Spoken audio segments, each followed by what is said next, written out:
In competitive chess, the weight of a win, draw, or loss is all on one's shoulders. It's easy to feel alone. Those lonely days are over. The Pro Chess League is back. Once again, in chess, teammates matter. He's upset with himself. Artemiev and the Capybaras win their match with a round to spare. Welcome back, PCL. A unique collection of teams, each with their own personality of different colors, shapes, and sizes. There are gnomes and knights, chess bras and bishops, and whatever the heck this is. The PCL is the only place where the best players in the world risk their fate alongside content creators and players from different levels, ages, and perspectives. This is resign time. It's easy now, and there is a resignation. I'm in shock at the turnaround that we're seeing. Entering its 5th season, 16 teams will reboot the PCL legacy with a new format and new schedule. Only one team can be crowned the next PCL champion. This is one of the most epic comebacks in Pro Chess League history. My friends, it's the 2023 Pro Chess League. Which team can rise above the rest? They won't be able to do it alone. The Muslim wins it! We win! Oh my God!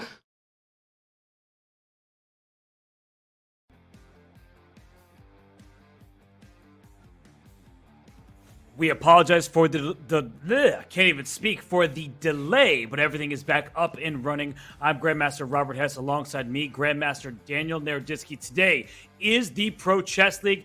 Danya, you were a player yesterday. How's it feel to put on your commentary cap today? It feels fantastic, a lot less stress. I want to bury the memory of yesterday behind a massive mountain of rubble. And no better way to do it, Robert, than 2 scintillating matches that we have for everybody today. Well, I would like to let you forget about yesterday's memory, but unfortunately, this is part of the run of the show. Have to talk about the matches that happened a day ago. The Indian Yogis took down the Chess Bras. That was an amazing comeback by the Indian team, led by Vidit Gujrathi, beating Magnus Carlsen. And Danya, well, you're Charlotte Cobras. You go to 0-2 after a loss to the Brazil Capybaras. I got to give credit where it's due. Brazil played amazing. In particular, standout performance by Jospem Jose Martinez, who beat me in a time scramble and then played a flawless game against Oparin. They have a very well-rounded team. I honestly can't believe that Brazil got blown out by the very same Indian Yogis that yesterday defeated the most formidable team in the entire Pro Chess League. So all sorts of crazy happenings yesterday, but hey, we're still in it, and we will not go gentle into that good night. So it's 3 strikes, and then you're out. We're on to 2 strikes, but Robert, the Indian Yogis, I mean, that was the star of the show yesterday. Vidit Gujrathi, what a performance, defeating Magnus Carlsen on demand, and they go to 2-0. Amazing stuff. As you said, 3 strikes and you're out. 3 wins and you're into the playoffs. And Vidit Gujrathi beat Magnus Carlsen, and he put out this tweet, and on Instagram, he defeated the GOAT, world champion Magnus Carlsen. He was jubilant. You see the fist pump there. Danya, what a performance that was from him when he was on the brink of defeat. I mean, we've seen Magnus Carlsen on the ropes in the PCL already. He was on the ropes against a Wander Liang. It was a completely winning position, actually delivering that final blow, actually scoring the full point, especially when your team needs it the most against the world champion, is one of the hardest feats that you can achieve. Cold-blooded, nerves of steel. Vidit Gujrathi deserves to be jubilant, and he scores the biggest victory of the Pro Chess League thus far, Robert. Yeah, that was an absolutely stunning victory by him and his team. Hopefully, it's just a sign of things to come, because today we have another doubleheader in the Pro Chess League. We see at the starting soon, we'll have the Norway Gnomes and the Levitov Chess Wizards. Danya, both those teams won their first round matchups. They would like to go to 2-0 and inch closer to the playoffs. And then following up, we will have the Garden State Passers, James Canty III squad, taking on the Spanish Maniac Shrimps. Probably the most beloved mascot, the most beloved logo in the league belongs to the Spanish Maniac Shrimps. The most beloved logo, but the most infuriating match. Speaking of burying a match under a pile of rubble, Robert, we will talk in more length about the Maniac Shrimps and their adventures in the PCL. It was a maniac match as they lost due to an insane mouse slip. But again, we will cross that bridge when we get there. First, we have a scintillating match between the Gnomes and the Levitov Chess Wars. There's two of the strongest teams in the PCL, Robert. Two incredibly well-rostered teams that have great players on all boards. I can't wait to jump in. I can't wait to review these rosters. So many GMs, so many interesting names to root for, no matter what chess you're looking for. And Gawain Jones, he was the star of the show in week 1. And as you look from top to bottom, this lineup is quite stacked. Maybe some lesser known names to the community. Of course, David Howell being the commentator for the Champions Chess Tour. He is well known. He won an Olympiad gold medal. And Gawain Jones, as he sips his tea in that image, Danya, it's all about Gawain. He saved the day in week 1. No matter what kind of chess you like, positional, tactical, Pavel Ulyanov, one of the strongest positional players of the modern generation. Tactical, you got Gawain Jones and his King's Indian. Up and coming, you got V. Pranav, who will be one of the stars of the show if the Norway Gnomes are to go far in the PCL. And speaking of up and coming, Elham Abdulrauf, don't sleep on him and take his title and throw it in the trash, because he can throw it down with the best of the grandmasters, as he's shown time and time again, Robert. He certainly can. And, well, the Norway Gnomes would like to relive last week's success. And why don't we take a moment to relive that happening last week, that epic mouse slip? Here's what it sounded like last week in the thrilling tiebreaker. I can't believe this. And did you see that reaction, son? What? No! He blundered his rook! Whoa! And Santos' reaction, he probably pre-moved. I don't know what happened there, but he just blundered a rook and then he resigned. He was a rook up. He was an entire rook up. He played rook f2. He mouse slipped.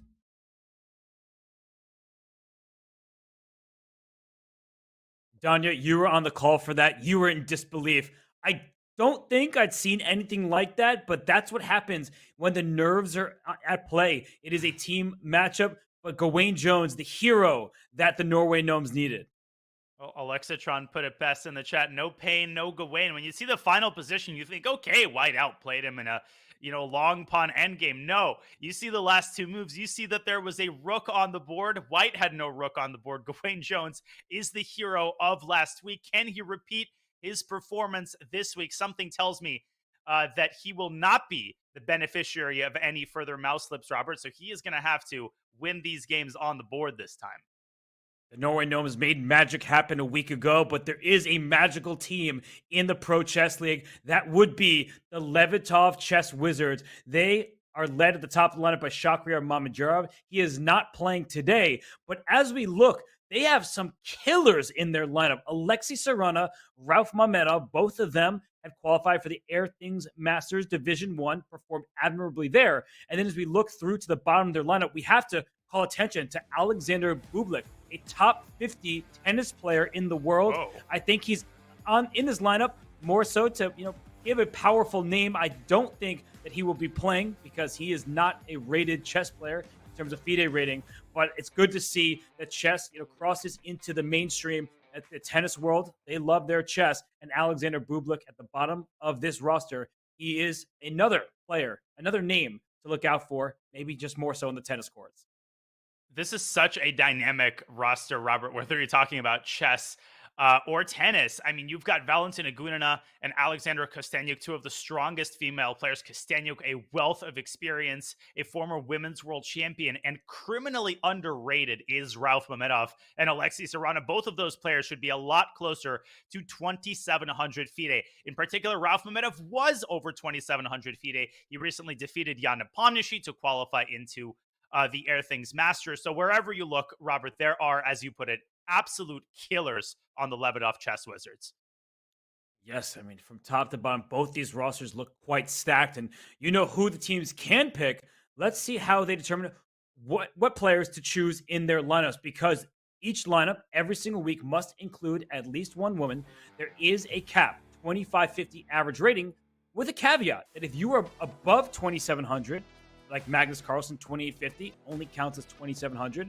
And for the women who are over 2,350, they count as just 2,350. That encourages teams to use their best lineups possible. And for the Levitov Chess Wizards, and in fact the Norway Gnomes, they have some of the best players in the world, and this could be used to their advantage. In particular, I believe, the Levitov Chess Wizards, Danya. We know that they have the Chess Queen in their lineup.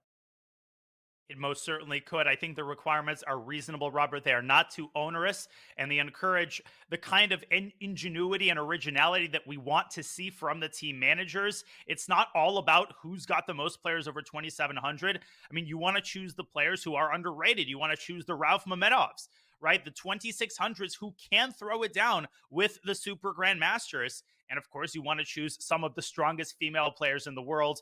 And the Levitov Chess Wizards have two of those. Speaking of the Levitov Chess Wizards, I think it's time to review the pairings, Robert. The first match is upon us, and there we have it. The 4-board lineup. Wow, 4 Grandmasters for both teams. Yeah, this is what happens when you stack your lineups. And actually, if you look at the ratings, it's about the same on every single board. Board 4 being the biggest difference. That's the lead, or I guess the nod, you should say, to the Levitov Chess Wizards. Alexander Kostenyuk is on fire. Ever since she won the Women's World Cup in Sochi 2021, it seems like she is invincible. She just won the Women's Grand Prix. So, Danya, every single board of equal importance in the Pro Chess League. But I look to Kostenyuk. If board 4 can score for a team like Vaishali did for the Indian Yogis, that could pay dividends in the long run and lead to ultimate team success. Well, you know Alexander Kostenyuk is going to step up to the plate. The big X factor for the Norway Gnomes. I pointed this out last week. V. Pranav, Robert Buddy Pranav, as he is known, recently untitled, now a Grandmaster, as he should have been already a year ago. Can he step it up against Ralph Mamedov and Alexei Sarana? I think if V. Pranav has a standout performance, if he can score 2.5 out of 4 or higher, I think the Norway Gnomes are in pretty good shape to score a second victory against the Levitov Chess Wizards. But Mamedov and Sarana, a killer duo, Robert.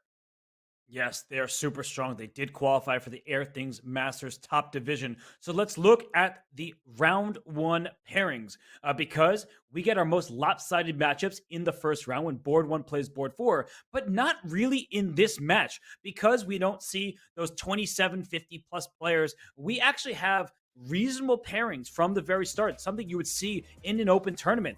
Salem Saleh gets the black pieces against Alexander Kostenyuk. The Levitov Chess Wizard hope to use the first move to their advantage with their boards 3 and 4. But the same holds true for Pranav, as you were highlighting, and Nino Batsiashvili, the very strong Georgian Grandmaster who drew Magnus Carlsen over the board in classical chess in the Qatar Masters. So, Danya, I mean, who's going to strike? What do you see happening in this first round? Yeah, it's just such an interesting round, Robert. The strategies could vary. I mean, for Salem Saleh and Gawain Jones, they've got the black pieces, but both of them have incredibly dynamic repertoires. They don't know how to play for a draw. They don't know how to play solid. Gawain's a King's Indian player. Salem Saleh is also a King's Indian player, for goodness sake. So I think everybody's going to be playing for a win. Same goes for V. Pranav. Every single player on both of these lineups, Robert, I'm not exaggerating, has a very dynamic opening repertoire, maybe with the exception of Denis Lazovic with the black pieces, who, yes, he does play a Berlin, but I think we can forgive him that. We'll have that conversation with him after the match concludes. But he's got the white pieces here.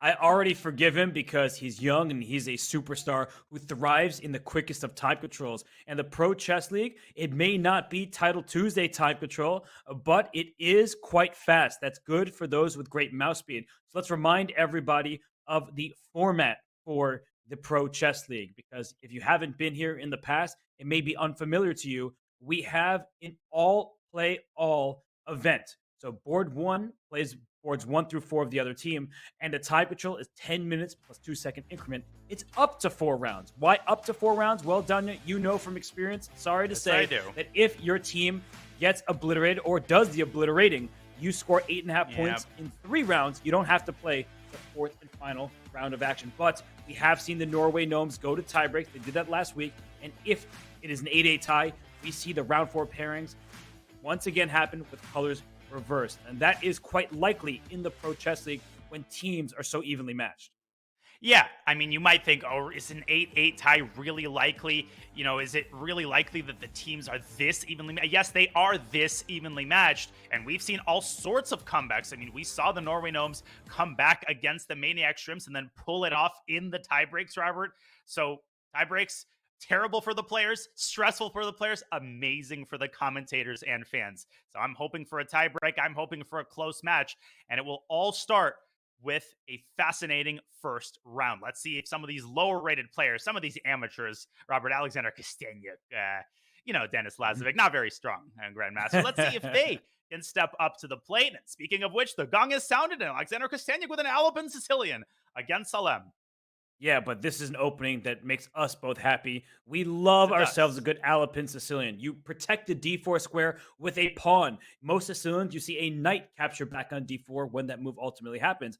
But look at Kostenia go. She gives this check on b5, and it causes Salem to pause for a second. He may not be super familiar with these variations. The bishop coming back to c4. Watch out. That's why e6 was played. There were tactics in the f7 square. So Salem, he does ultimately know what he's doing.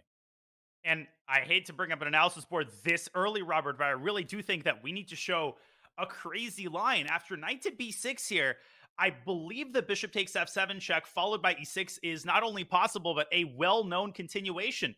Bishop takes c6, knight g5 check, draws the king up to f6, where it will be victimized by a check on f3. Ignore the Eva Bar Salem doesn't want to touch this with a 10-foot pole, particularly because of the speed of Alexandra Kosteniuk's play. King takes g5. According to the engine, already gets mated in 5 moves, starting with h4. So back to the live board we go. Salem, his decision to play e6, Robert, I think a very wise one indeed.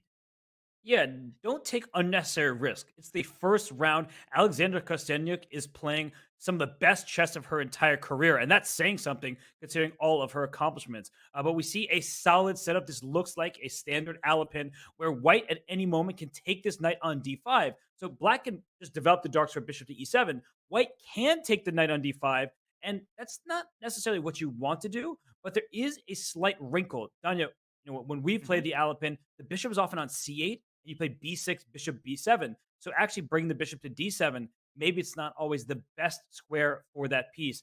But that said, black is super solid in the opening stage here. Solid is a good word. Modest, but solid. Black is not developing too actively, but he doesn't really have any targets in his position. And now a big decision for Salem. He can play d5 and close down the center, but that leads almost to an inferior advanced French structure where white's knight has the natural c3 developing square. Another very typical idea after black plays bishop b7 and castles kingside, which is going to happen one way or the other. You often see white bringing the bishop back to c2 and stacking the queen on d3, creating what's called a queen-bishop battery and threatening checkmate on h7. The hope isn't that Salem is going to miss mate in 1. It's to induce serious weaknesses on the dark squares. If white can induce the move g6, then the bishop can dive into h6. But Robert, that's far in the future. Right now, a big decision for Salem. Will he take on e5? Will he play d5? Or will he keep the tension and continue developing his pieces? Well, tension is the operative word. This position is tense. There's pawns staring at each other. Not clear how to develop and what is going to happen in this game. So why don't we take a step back? Why don't we look at the other games that are underway? Because I see that in the top right, you said Gawain Jones being a very combative player. He is showing just that. We see a sharp position with Denis Lazovic. He does not need to be asked twice. He's always ready to go for aggressive attacking options. And in the bottom left, Pranav and Ralph Mamedov, that is a Maroxy bind structure. That's going to be a little calmer. So let's go into the Denis Lazovic, Gawain Jones game, just because, Danya, I love to see a good bishop on h6, bishop on g7 stare down. And who is going to have the upper hand? Is it the more experienced player in Gawain Jones with black, or the upstart, the youngster, Denis Lazovic with white going for the attack? And Denis Lazovic has a very classical opening repertoire for someone of his age. He plays the Berlin with black, and with white, he plays fianchetto setups. He plays the Catalan against d5, and he plays the fianchetto against the King's Indian. And Gawain did indeed essay his vintage King's Indian defense and played a line where he actually pushes the c-pawn up to c5, sort of Benoni style, but that is the recommendation of a lot of modern books and courses against the fianchetto. And yet, Robert, I am not enthralled with the kind of position that he has gotten. The structure is largely symmetrical, but the queen on h6, has necessitated this weakening move f6. Otherwise, the knight would have jumped into g5 with devastating threats of checkmate. Now Dennis can bring his rook to d1. He does just that. The knight has a ready-made parking spot on d5, and black doesn't have the equivalent, because the equivalent square on d4 is well protected by white's knight and rook. Gawain needs to be careful here in order to keep the balance. And he plays knight to g7, aiming for the f5 square and maybe that d4 square that was currently protected by white's pieces. So I like what Gawain is doing. It seems like he understands the dynamic, but white could go forward. g4 is an option here to take away that f5 square, and white can push those kingside pawns forward. It's not like black is going after the white king. It's white's pawns who can storm forward and go after this king on g8. So I'm not really sure. He plays b3. Just, you said, he's a calm player. He just likes solid chess. But I feel like maybe that was a little bit too solid right then. But that's typical Denis Lazovic. Everything is protected. I don't know who to compare him to. Maybe a young Anatoly Karpov. That is a pretty lofty comparison. But the guy is 25, 50 feet. I mean, he is quietly creeping up. I don't know exactly how old he is. I think he's about 16 or 17, Robert. But I think he's got an incredibly bright future. When you've got a young player with a positional foundation as solid as Denis Lazovic's, I mean, if his tactical play improves just a little bit, you might see him in the high 2600s in the next couple of years. So knight f5 is likely here. Where is the queen going to go back to? Maybe f4, maybe all the way back to d2. I think Denis Lazovic is still solidly in control of this game out of the opening. Okay, well, yeah, it does look like he has an important decision to make. Does Gawain Jones, as he spends some time here, will he bring his knight out? Will he bring his rook to d8, swap off a pair of rooks on the only open file? So why don't we leave Gawain to it, because all four boards are in session. So let's bring up our bird's eye view, and that way we get an overview of what is to come in this matchup. The bottom right, we see Nino Batsiashvili, the grandmaster for the Norway Gnomes, against Alexei Serrano. That's just early stages there. Nothing major happening. The bottom left is still this Maroxy bind structure. And Danya, whoa, top left. Let's go there right now. Whoa. We have a free gift sacrifice, which has been overlooked by Solomon's getting mated. He completely missed it. He allowed it, and he has no pieces defending his king. He's getting checkmated. This is basic Brian right here. This is elementary Eric. Robert, you don't see this ever in a top-level Grandmaster game. A Greek gift sacrifice in the most classic possible variety. What in the world just happened? When a bishop goes to c2, you always have to consider, let's go back just a couple turns, because white put her bishop on c2, and whenever it stares at the h7 square, you have to look out for it. But instead, Selim brings his knight into c4, ignoring it altogether, and she whips up that counterplay against the king, brings the knight into g5, but oh my goodness, there's a king out on g6. Oh my lands. Oh, f5, you just take en passant. And knight c to e4 picks up the bishop. Solemn's going to resign on the next move. This is, I can't believe what I am seeing right now. What in the world? Look at him. He's just kind of like grabbing his beard, like, can I actually play on a little bit longer? But even bishop takes b4. White will be up a pawn with a much safer king and likely winning more material. So she can move her knight on e4 anywhere with discover check, maybe even to a safe square like g3. And that king on g6 is unhappy. Salem Saleh, he is very unhappy. And the Norway Gnomes are going to be a bit disappointed with how their board one has fared in the first round. What haven't we seen thus far in the Pro Chess League? And the great thing for Alexander Kosteniuk is that she still has 8 minutes on the clock. Black literally sent her bishop back to c2, and then Solemn completely ignoring one of the most elementary tactical ideas known to man. Just one more hurdle here. One more hurdle to cross for Kosteniuk. Robert, I have learned my lesson after 1 week of the Pro Chess League. Never call a game before the score sheets proverbially are signed. Of course, the score sheets aren't signed in an online game, but you know what I mean? Bishop takes b4 is the simple move. And I think Alexander Kosteniuk needs one more accurate move in order to finish off Solemn's resistance. What is it? Is it knight to d6? Do you drop the other knight back to f3? Where's the killer? I would play knight f3 or a move like pawn to h4 or something like that. I feel like knight d6 looks really strong because the rook is pinned on f5. The knight on c4 is pinned to the queen back there on c7.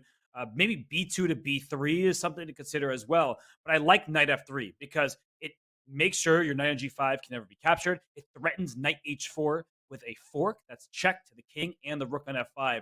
So knight back to f3, to me, that looks just very calm, cool, collected. That's something that the chess queen is known to do, is just play these maybe backwards retreating moves, but moves that give her all the chances and make sure that her opponent has none. The one trap that you want to avoid in these situations is to invest too much time calculating speculative tactics.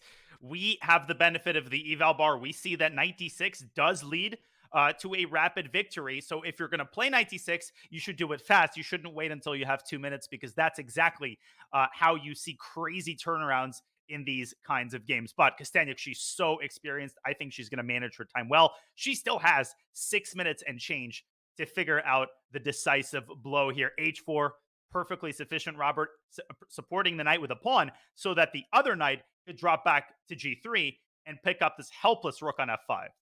Yeah, an h5 check is also going to be available, which is why Salem brings his rook to h8. But now knight d6 or knight g3, both of these moves are excellent. Even though pawn to g4, but I would not play g4, and that's why knight g3 is better. Because if she had played g4, her king would have been more exposed and perhaps susceptible, to an attack. So knight g3 is just the best move in this position.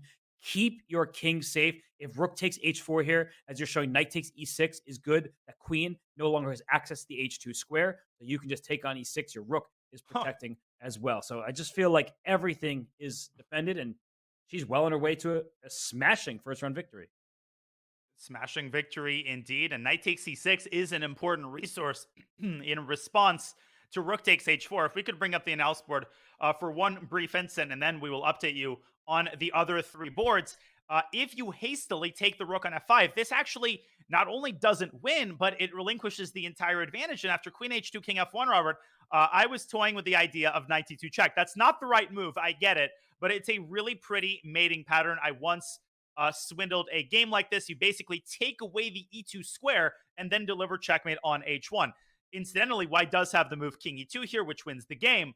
But if black plays the simple e takes f5, then it's already anyone's game. So Kosteniuk had to see the move knight takes c6 when she was dropping her other knight back to g3. In any case, this game is going to end any second now, and that means an early lead for the Lebedov Chess Wizards.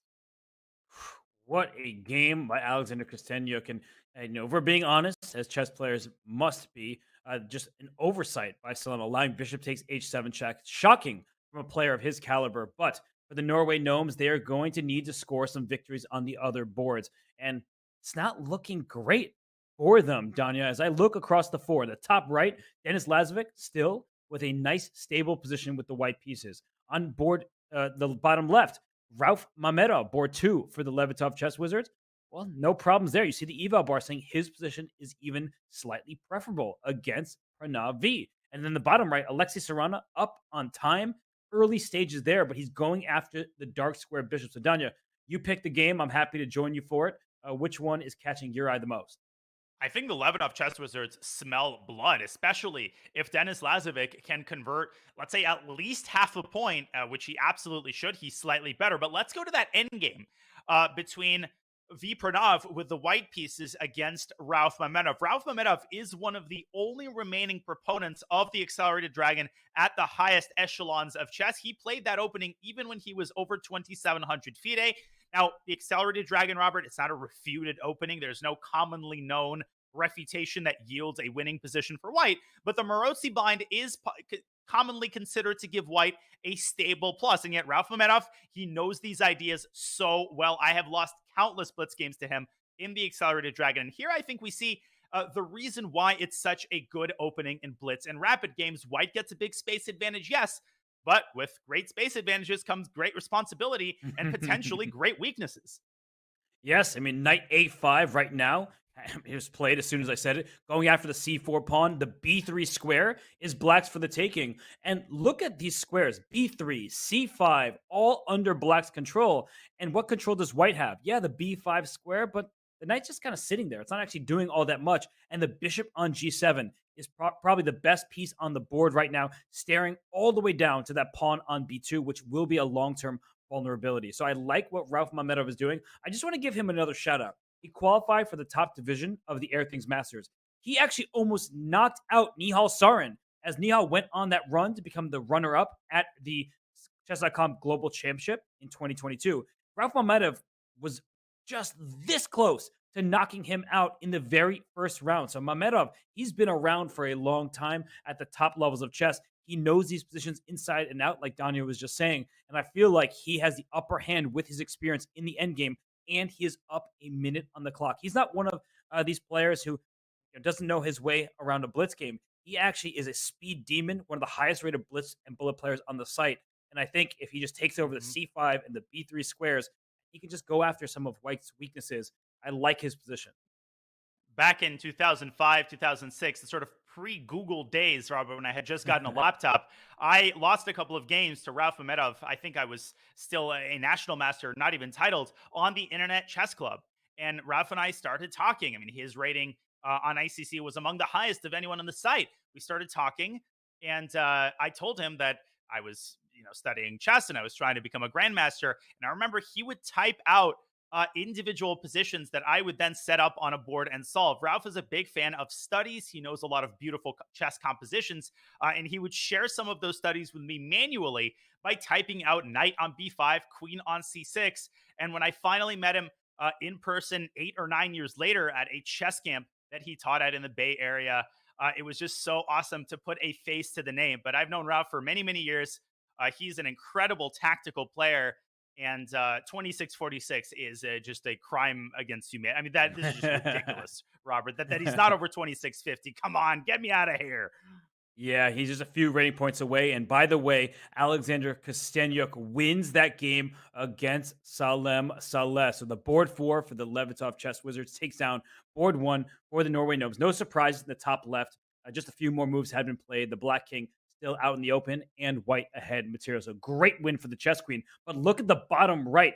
The Levitov Chess Wizards, their board 1 is doing, it seems, what the Norway Gnomes board 1 could not do, as Alexei Sarana, he has a winning advantage against Nino Batsiashvili.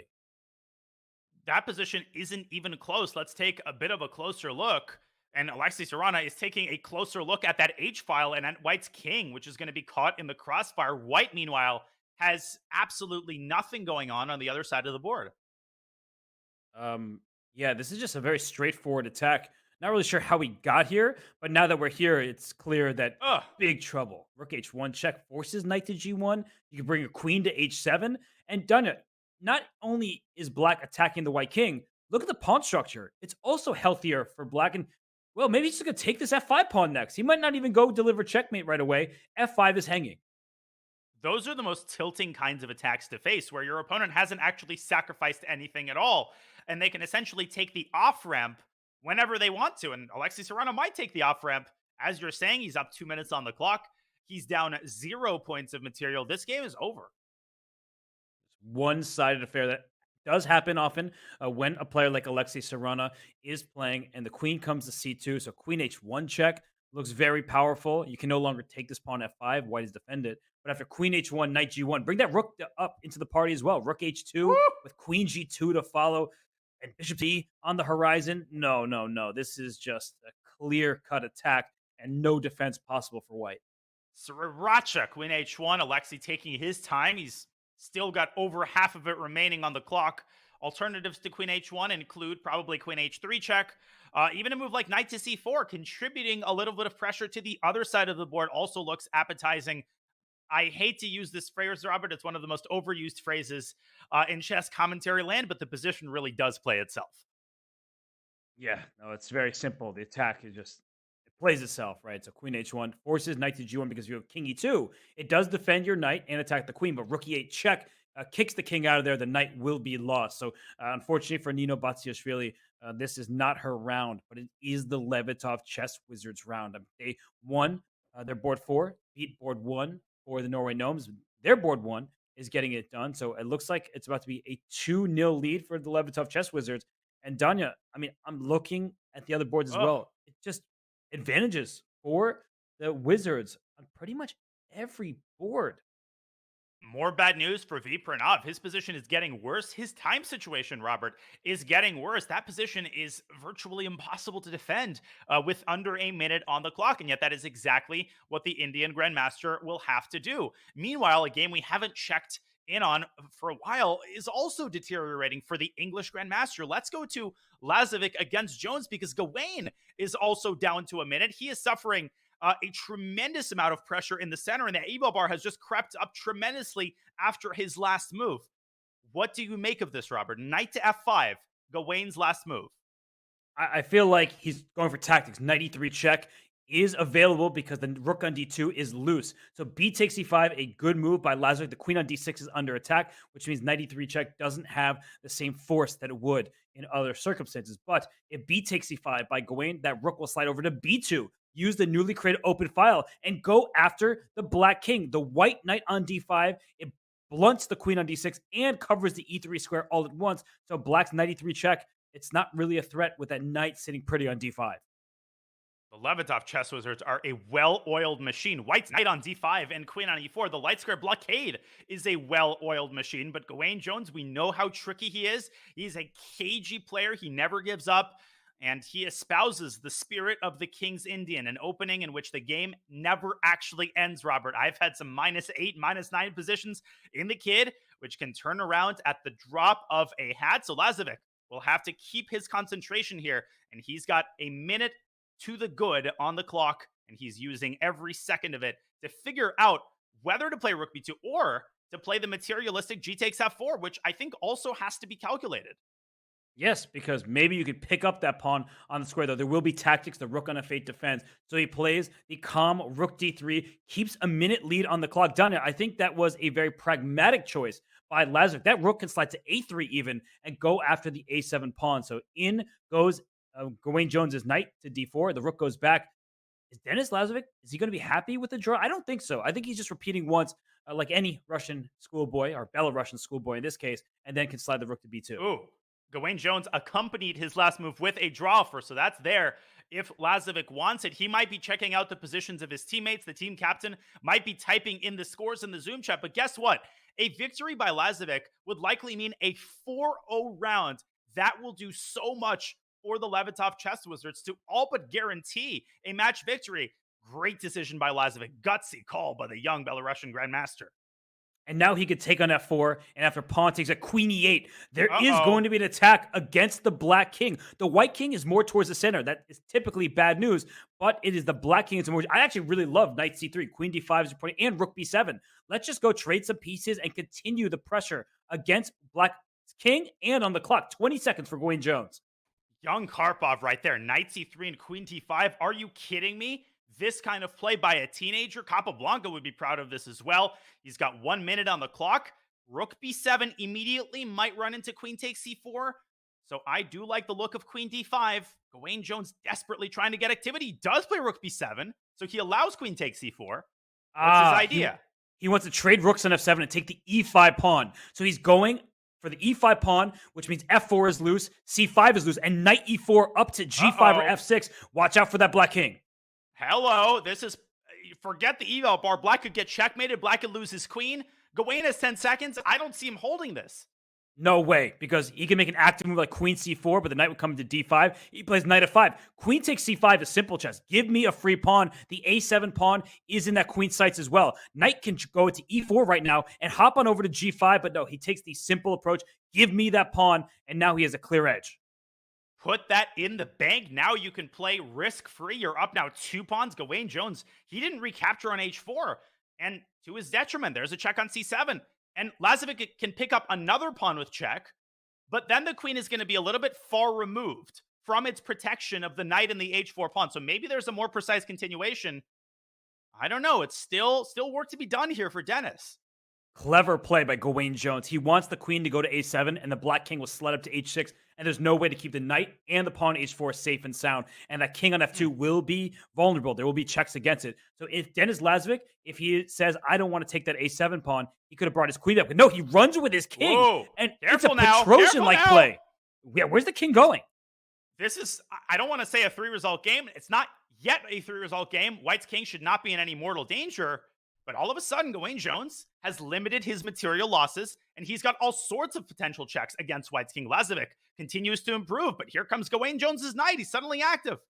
And watch out for knight c4. That'll cut off the queen from the knight on c3 and threaten queen d2 check. So he has to be very careful. By the way, Levitov chess was up 2-0. Alexei Sarana did win his game at queen b4. What a mature move, trying to trade queens. And queen f8. You have to watch out for that check if you're Gawain. And he brings his queen back to e5. I thought knight c4 was an interesting try. King d2 right into the mouth of the danger. Goes Denis Lazovic's king. Fearless play. But where is the king going to hide? King e1. Robert, there's queen c1 and queen e3. This could end up in a perpetual check. And look at this. King c2, knight e3 is just one check. The king slides back to b1. Oh. And watch out for queen d2. Oh, queen f8. Oh, Queen f8. It was mate. Winning. Oh, it was mate too. too. Oh, it was literally mate. Oh my god. It was mate in 2. Oh, we can bring up an analysis board really quickly. Let's show that checkmate, Danya. It was mate after queen f8. Or king h7, knight h6. It was elementary, my dear Watson. Back we go to the live board. I still think Lazovic might win this game. He's got so many threats against Black's king. Something has got to give. Okay, knight f6 check would have picked up that pawn, but okay, he goes here. What next? The king is safe on h6. Only a couple checks. I would give a check on e6, Robert, and maybe take the pawn on g4. Keep it going. Queen e6 check. But Gawain dodging and meandering and knifing his way forwards and backwards, and Lazovic not making progress. And there was a queen d6 check, but that's how White loses this game. It allowed the black pawn to promote. Careful now. Oh, gosh. The e2 pawn's hanging with check? Oh, my gosh. Lazovic might lose this. Oh, Knight takes 3 G4 results even. possible. Knight g4 looks good. There's pins along the e file. The king on g7 will not get checkmated. So I think that Lazovic now should just make the draw. I mean, it's been a topsy-turvy, nerve-wracking game. Just make the repetition. Oh my goodness, that was a big miss. Literally, it was a mate in 2. No, Lazovic's still going for it. Now he's got to be careful. Oh my god, I don't know if that was a wise decision, Robert. He's upset. He senses that he missed the win, but don't overpress and cost your team a point. Oh my goodness, and the team is doing so well. Just hide your king, run away, because V. Pranav made a mistake, so Rauf Mamedov is in the driver's seat. We will get to that game in a bit, but right now we see that it is queen. Okay, now we're going to see a draw. Trade queens, and then we'll go right to the V. Pranav game. This one is over. Which has also concluded, Robert. Rauf Mamedov has won his game. It was a smooth endgame conversion. It wasn't even close. So you're telling me that the Levitov chess wizards just steamrolled the Norway Gnomes 3.5. Listen, it was a great save by Gawain Jones. He got lucky, but Denis Lazovic shouldn't beat himself up because his teammates got his back.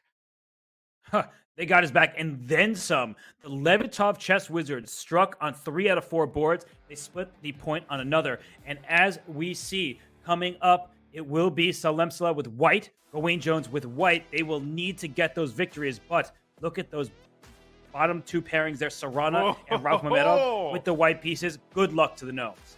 The 1-2 punch, both of those players with some of the best opening preparation that you will find this tournament. Alexei Sarana has been known in Russian chess circles as a player who is armed to the teeth, especially with the white pieces. And so Salemsala and Gawain Jones, both of them, especially Salem, are going to have to step up their play and deliver 2 important points for the reeling Norway Gnomes. And if they don't, it will be a solemn day for those Gnomes. Danya and I will take a short break. When we return, it's round 2 of action in this Pro Chess League matchup between the Norway Gnomes and the just absolutely blistering Levitov chess wizards. We'll be right back.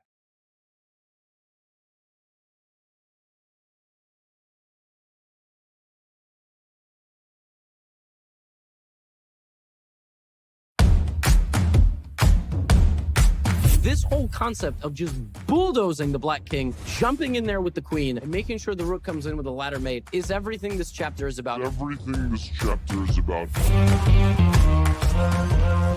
The point is, I don't want you to get a move that's not in the course and go, I don't know what to do. 92% of games get to this position. From this position, white is winning about 60-70% of the time. And I think if you learn these lines, that very easily could be 75% or 80% for you.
Gawain Jones there, the only player on the Norway Gnomes to score a half point for the squad. They lost the first round 3.5. And Danya, he was the miracle player. It was a miraculous win from him in week 1.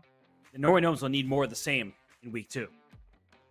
They will indeed, and they will need some miracle wins as well as some miracle draws. There was a mate in 2 missed by Gawain Jones's opponent, but a minor consolation indeed for the Norway Gnomes, who lose on the other 3 boards. But Gawain Jones, he is a very impressive player, Robert. He has a long chess resume. He's been around for over a decade, a grandmaster over 2650 for a long time.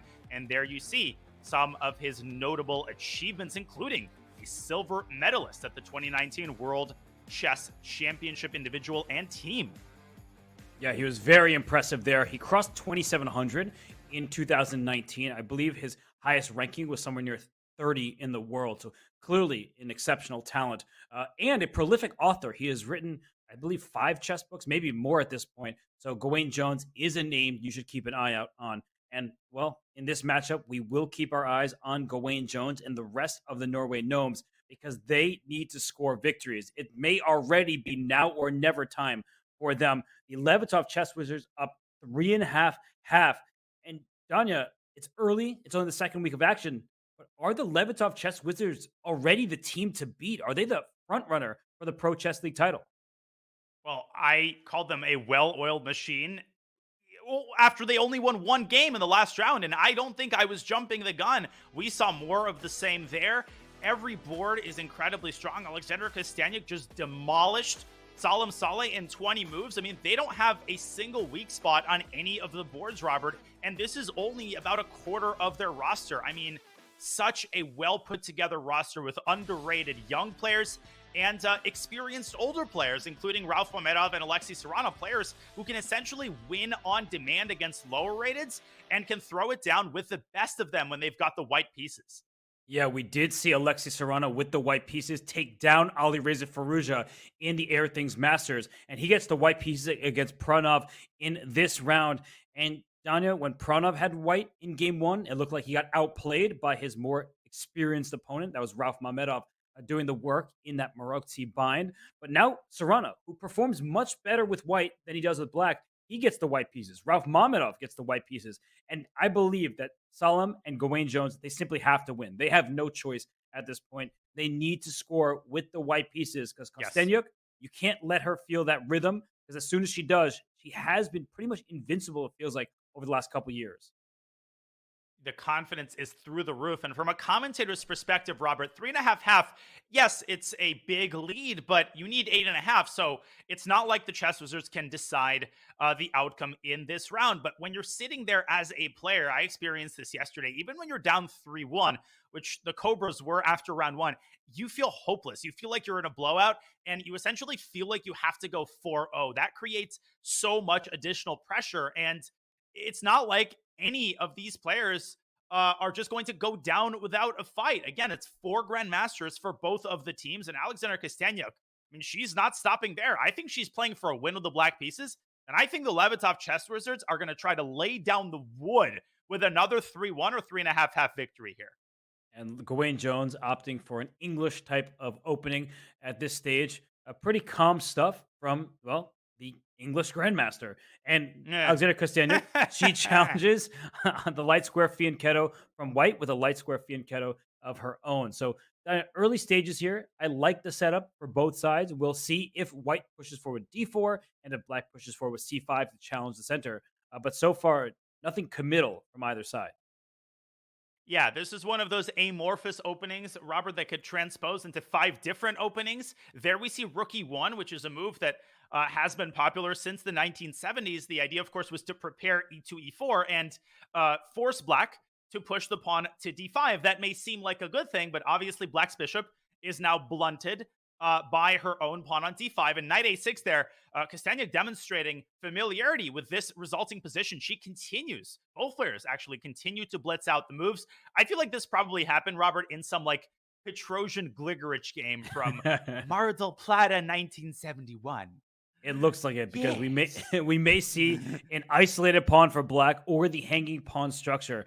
So you need to know your history. You need to study your great predecessors, and not just because Gary Kasparov wrote that wonderful series of books. But we see Kosteniuk, her knight sinks its teeth into the e4 square. Please take me on e4. Allow the black pawn to get to e4 and then cause mayhem in the position. So the one problematic piece is this knight on a6. Danya, that's why white isn't rushing to take on c5 because black often takes with the knight on c5 to hop it closer to the center. Yeah, and despite the isolated queen pawn on d5, it is a pretty well defended pawn. We should add, you don't want to just give black's pieces free activity as you're indicating. So Jones has to find some way to A, keep the tension in the center, but B, also improve the placement of his pieces. Queen a4 comes to mind. Maybe replace the queen with a rook, which would be a more effective at essentially causing disturbance down the d file because it would force black's queen to move off of d8. But no, Gawain Jones resolving the tension in the center, taking on c5, and a major committal decision there by Jones. And how is Sasha going to recapture on c5? A big decision now to be made for black. I think she'll take with the knight, and she does just that. She wants active pieces. You say pawn structure is overrated. She agrees. So now Gawain will have his work cut out for him against that isolated queen pawn. But while he figures it out and blockades it, let's zoom over to our bird's eye view because 2 other games have started, and the 4th will begin shortly as well. So in the top left, we have Salem Saleh in a Catalan against Denis Lazovic, and the bottom left, early going there, Alexei Serrana, well, his double pawns are no more, but this is theoretical territory. And we have Rauf Mamedov only playing his first move in the bottom right. So, Danya, I think we should maybe head to our game in the top left because Salem, he needs to win this game with the white pieces. It was a Catalan, but Denis Lazovic, this is up his wheelhouse. He may be young, but he loves the classical opening repertoire. He does indeed, and he plays the Catalan with the white pieces. And I think chess players are split, Robert, on whether you want to face an opening that you play with the other color, or some players I've heard say that you are actually the worst at openings that you play with the other color because you like that opening from white. I don't think it really matters. I think these players are all universal. They don't really care what they're facing. They know everything. And Denis Lazovic demonstrating knowledge of the typical ideas here, positioning his bishops on nice diagonals. He's got a lot of space, and he has just, with his last move, clamped down on the e4 square, preventing white from grabbing control of the center with e2, e4. Yeah, f5 is one of those moves that is often committal because e6 can become a target, but only one white piece for the moment. This knight hopping out to g5 can attack it, and white is underdeveloped. Look at the queen side. This knight on b1, this rook on a1, and so I feel like black wants to use this newly opened down queen e8, queen h5, a very standard way of playing for kingside aggression with a rook lift potentially to follow in the future. But I like the look of queen e8, sliding the queen first to defend the e6 pawn, and then likely heading on over to the h5 square. Queen e8 is a great move, and it's a non-committal move, right? You're not weakening your king side. You're just making a slight change to the placement of your queen. You don't have to go queen h5. You're also supporting the pawn on e6 and taking the sting out of a potential knight jump to g5. Great call by you. Black could also supplement this, Robert, with the move h6, and maybe later kingside expansion with g5 is not entirely out of the question because of how active black's minor pieces are and how relatively passive its counterparts are scattered on the first and second ranks. Yeah, I like this position for black. I just don't see how white crashes through or gains a positional edge. If white ever trades knights on d5, thank you very much. Black will always be thinking about pushing the c7 pawn up 2 squares to c5, bring a rook to c8. So if you can get the bishop out of the path, if you're voluntarily allowing that black bishop to move, that's good news for black. And the b4 square is under black's control. So Danya, I see a lot of pluses for black. Where are the pluses for white? What can you point out that is looking positive for Salem in this position? Well, the only thing my eyes are drawn to is one of the calling cards of the Catalan. White has great control of the center, right? That pawn on d4, it's a pretty banal point, but white does have some control over this weak e5 square, which might be the only weakness in black's entire territory. But currently, that square is protected by 2 of white's minor pieces, so knight e5 is not possible. But if I'm Salem, I'm already thinking about trying to change the course of the game with what may seem like a radical move, but is in fact a pretty standard Catalan idea. Maybe taking on d5 and then playing bishop f4, maybe playing bishop f4 immediately, but try to exploit your only asset and eventually stick a knight on e5. But I'm with you. I like the way Lazovic has handled the opening and the way he's handled his clock as well. Yeah, this just seems like a pleasant position for him, and he is diving into the board. We got that 5-head cam on full display. Typical Dan Laz. But while Salem and Denis Lazovic, they jockey for position here, they maneuver their pieces. We did just see actually a trade on d5 in the top left. Let's look at our other boards because we were first with Gawain Jones against Alexander Kostenjuk in the top right. Not too much has changed after the knight took on c5. Isolated pawn for black, activity, and a blockade for white. But what's going on in the bottom left there, Danya? Because I see an odd pawn structure for Alexei Sarana, but I also see a bishop pair. And I also see 9 minutes on his clock, which means he's only spent a minute for 16 moves. I like his position. Let's take a closer look. Look at those bishops, in particular, the dark squared bishops occupying the long diagonal. The other bishop could be opened at the drop of a hat with the move e5. But obviously, Robert, white should play this move with a great deal of caution because some doors open, others close. So in order to open the light squared bishop, you will have to close the dark squared one. White should only play e5, I think, when he is ready to support that with a quick rush of the f pawn. So maybe castle first, maybe even play f4 first, and then decide whether to play e5 or f5. Yes, and at some points you play even more positionally. You play f3 and just make sure your center is nice and defended. The good news for white is the knight on f6 is always eyed by the bishop on b2. So if that queen were ever to move from e7, we will likely see bishop takes f6 and a shattered kingside pawn structure. So I think that for Sarana, he spent about a minute on this turn. He could play simple chess, just castle, bring a rook to d1, and then only later decide whether f4 will be a good idea. For now, I don't like the look of f4 just because the g4 square will be handed to black, and it's going to be hard to get a rook to d1 with this skewer on the diagonal. So I just think that for Sarana, he should maintain his advantage on the clock and just castle kingside here. And he does. Castle's kingside is on the board. And it's a tough position to play for Pranav because he's eyeing the c4 pawn. He's looking at the e4 pawn, but neither of those pawns is truly weak. Both of them are defended by two of white's pieces. So what is black's plan? Well, the obvious idea is to double rooks on the d7, the legendary double stack, try to get this bishop to move back and ultimately infiltrate d2. I think if Pranav can get a trade of all of the rooks, he stands to benefit because that takes some of the heat off of the king side. But rook a to c8, Robert, that is a pretty passive move. He seems unconcerned at the prospect of a pawn rush on the king side. Yeah.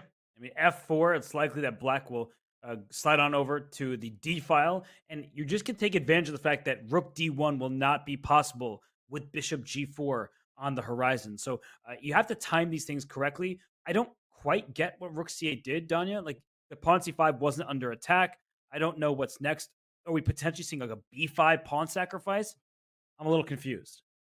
I think Pranav might have been eyeing p5, and it sounds like desperation, but maybe he is desperate because he senses how quickly white's pawn rumbles up the board, and he's just not fast enough. There's e5. Alexei Sarana saying, I am going for the kill. I'm not interested in playing positionally. He could have played the prophylactic move a4, which the engine was partial to, but I love the way that he's handling this. Robert, f4, f5 could just end the game if Pranav doesn't find something extraordinary in response. Maybe knight h5. Maybe it's time to bring out the tactics. Maybe you stopped at f5, f4, f5, f6. Just go for the checkmating attack. It just seems clear cut. So after f4, I think black has to play queen d7. You gain a vital tempo because the rook and the queen line up against the bishop on d3, and that means f5 is not ready just yet. So perhaps black can clog the light squares. And when we talk about a pair of bishops, the two bishops advantage, if you can exchange one pair of bishops, the knight can often outclass the enemy bishop. The bishop on b2 staring into a pawn. So if the light square bishops come off the board and the knight goes from c7 to e6, a square like that, maybe it's Pranav who could turn this game around. Absolutely. I agree that in the long run, black has certain positional assets, the d4 square. You mentioned the open d file, and definitely queen d7 in response to f4 is the only reason that f2, f4 doesn't win the game on the spot. And I think Alexei Sarana has noticed that, and he is contemplating perhaps a slower approach with rook a to d1 in order to buttress this bishop and make f4 even stronger. That also prevents queen d7 because then there will be a discovered check on h7 picking up the queen. For sure. Well, the Norway Gnomes need to start scoring some victories, and we have a special guest joining us. It is an MC and a GM. It is Mr. Hammer. How are you doing today? I'm sorry about the first round of action, but how are you feeling about your team's chances? I was feeling pessimistic before we started, and after that first game, it's just it's hopeless. This team we're facing is a monstrous lineup. They have 2 players who qualified for the Division 1 Champions Chess Tour, and they also have Lazovic as their third, the guy who actually knocked out our Division 2 player, Saleh. So this is the strongest possible lineup you can come with this in this format. And we're kind of learning that the hard way.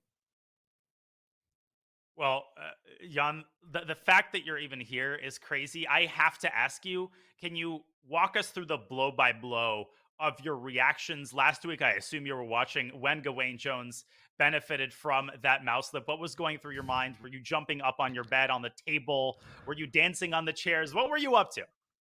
Well, it's pretty fairly documented. It's on my Twitter. Self promo. I was watching the games, doing the official Norway chess stream, Norway Gnome stream, and I couldn't believe my own eyes. We were so unlucky not to win it in regulation time. And then in the tiebreaks, we were incredibly lucky that Gawain manages to get a win in a position where he was down a rook.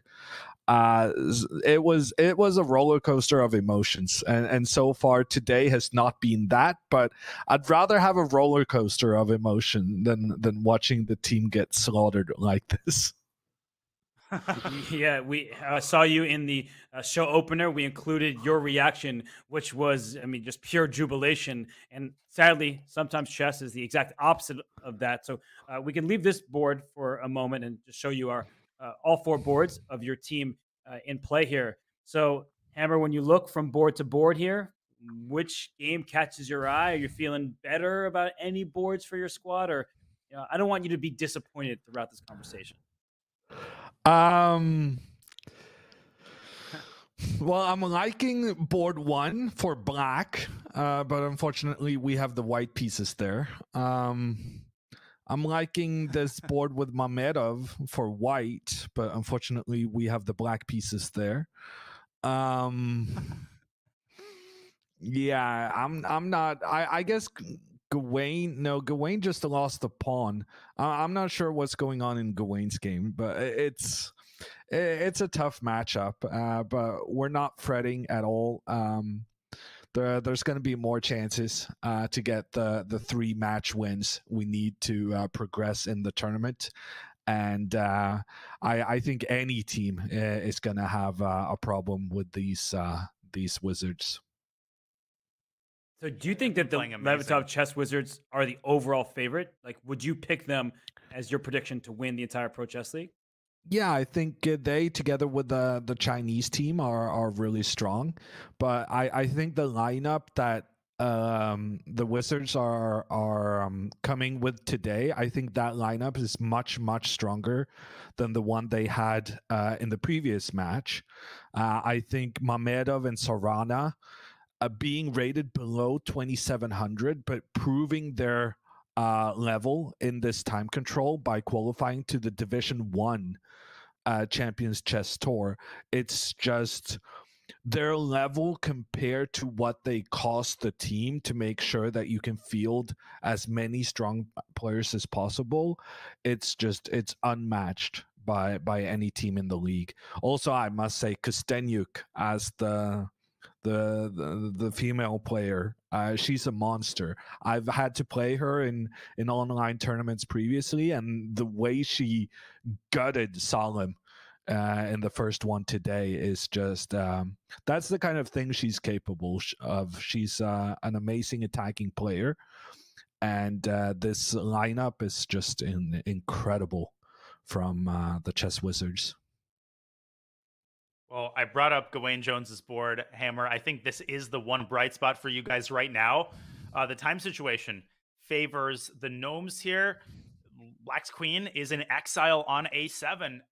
I don't want to jinx it, but well, first of all, Gawain has to win this game. He has to find a way to deliver, but I don't know what you think of this position. Queen takes C4 looks pretty watertight to me, and Black seems to be in trouble here. Yeah. Well, I always like taking pawns, and especially when we're a pawn down. I guess Gawain has some concerns about Bishop F3 or something along those lines, but I'm sure he can get a win here. Gawain is a capable guy. It's why he's on the team.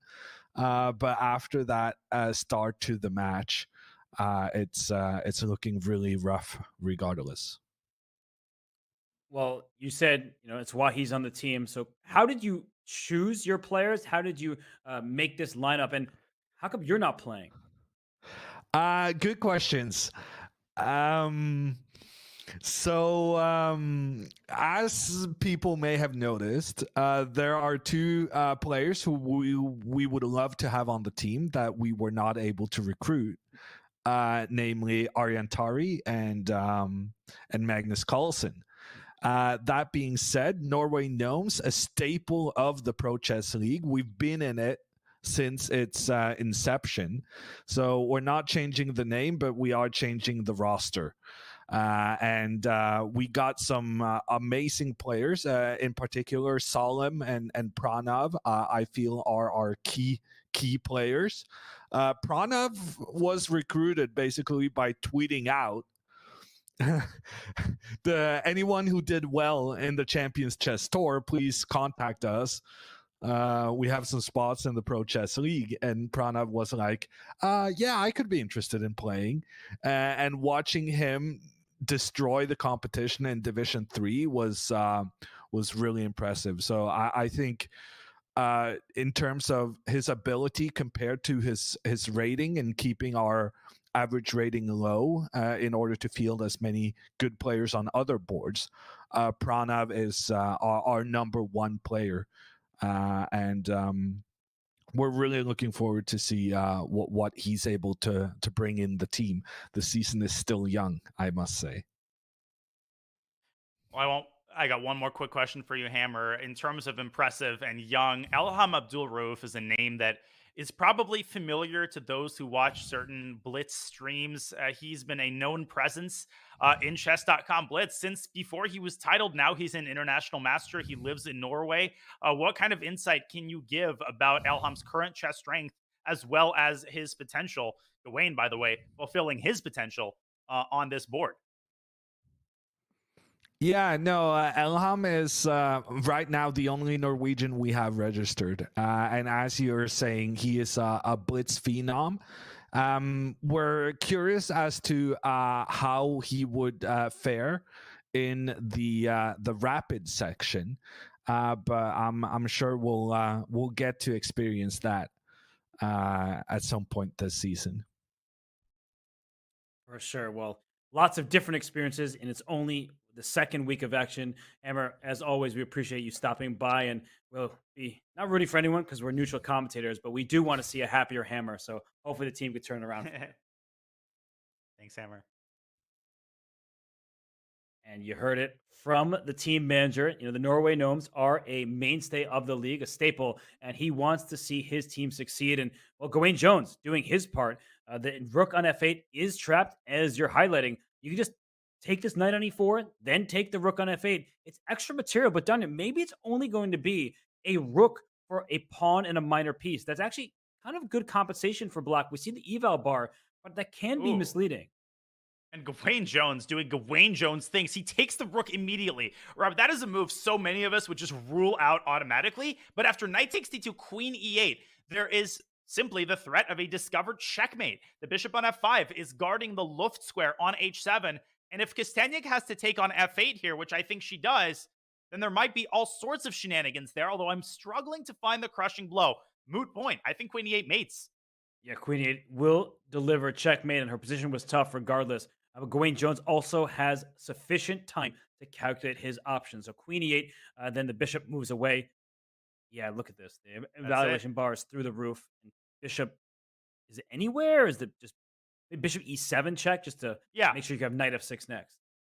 And also to block the queen's defense of the F7 pawn. Yeah, Bishop E7, Queen F8, mate. All roads lead to London here. Yes. Or to Oslo, I suppose. Knight F6 is, I think, my preference for the checkmate, but he'll do it a move later. And Gawain Jones gets a victory. He now has 1.5 out of 2. Much needed for the Norway Gnomes. They have cut into this deficit. It is now a 2-point lead for the Levitov Chess Wizards. And Hammer might be happier because if we look across the boards, you see the bottom left, Pranav V, that was one of the big signees for the Gnomes against Alexei Serrano. That bar is about level. The time is quite level. So, Danya, where do you want to take us? Because the top left game also looks particularly spicy. And even the bottom right game, Nino Batsiashvili is holding her own thus far against Mamedov. All of the games are in a time scramble. The queens are off the board. Let's go to that end game between Salem and Denis Lazovic. I would hesitate to call this a must-win, but it's as close as a must-win game can be in round 2. Salem has exchanged queens. His pieces are more active, Robert, but he's actually down a minute on the clock, and it's very easy to let Black's rook slip through the cracks, and once it lands on D2, White's pawns on the queen side could be victimized. What do you make of White's winning chances here? Well, he's clearly intending rook E6, rook takes H6 check. So you get the queen side, I get the king side. Well, E5 is now hanging. I think that was a mistake by Denis Lazovic because now you could take on E5 first and then bring your rook back to E6. Instead, he goes rook E6 right away. He just wants H6 and G5 and to rush his H pawn up the board. He is hungry for that king side. He's going to take on H6 check, and then he could play H4, Robert, and try to... No, he goes B4 first. He tries to conserve his queenside pawn, and that delays the process for Black of creating a much-needed passer on the queen side. Exquisite technique. Rook C6, another great move, and Lazovic is reeling. And Salem is playing a Lazovic type of game against Lazovic himself. I mean, look at the pawn structure. Everything is nice and stable. White's piece is more active, and rook c6 boots that knight out of there. And if the knight leaves, b6 falls. If you protect the knight with b6 to b5, a6 falls. And eventually g5 will be a victim after rook g6 check. You can scoop that off the board. So it looks like Saleh is getting a much-needed win for the Gnomes. And Hammer joins the show, and suddenly the Gnomes start winning. Yeah, it was a good omen, although I have been swindled personally, Robert, by Denis Lazovic in multiple no, times. 93 check! Game 93! Oh, no! Oh, jinxed it! Oh, my gosh, you see it on his face. He's in utter disbelief, is Saleh. He had just the upper hand here. He blunders in one turn and resigns immediately. Oh my gosh, Robert. And this is a hangover from last week because the last round of last week, he blunders a bishop in one move in a dead winning position against Eduardo Iturrizaga. That's the reason they got into the playoffs to begin with, and now blunders a rook on c6. Unbelievable. And just as I was saying that Lazovic has swindled me in plenty of Title Tuesdays, there he goes again.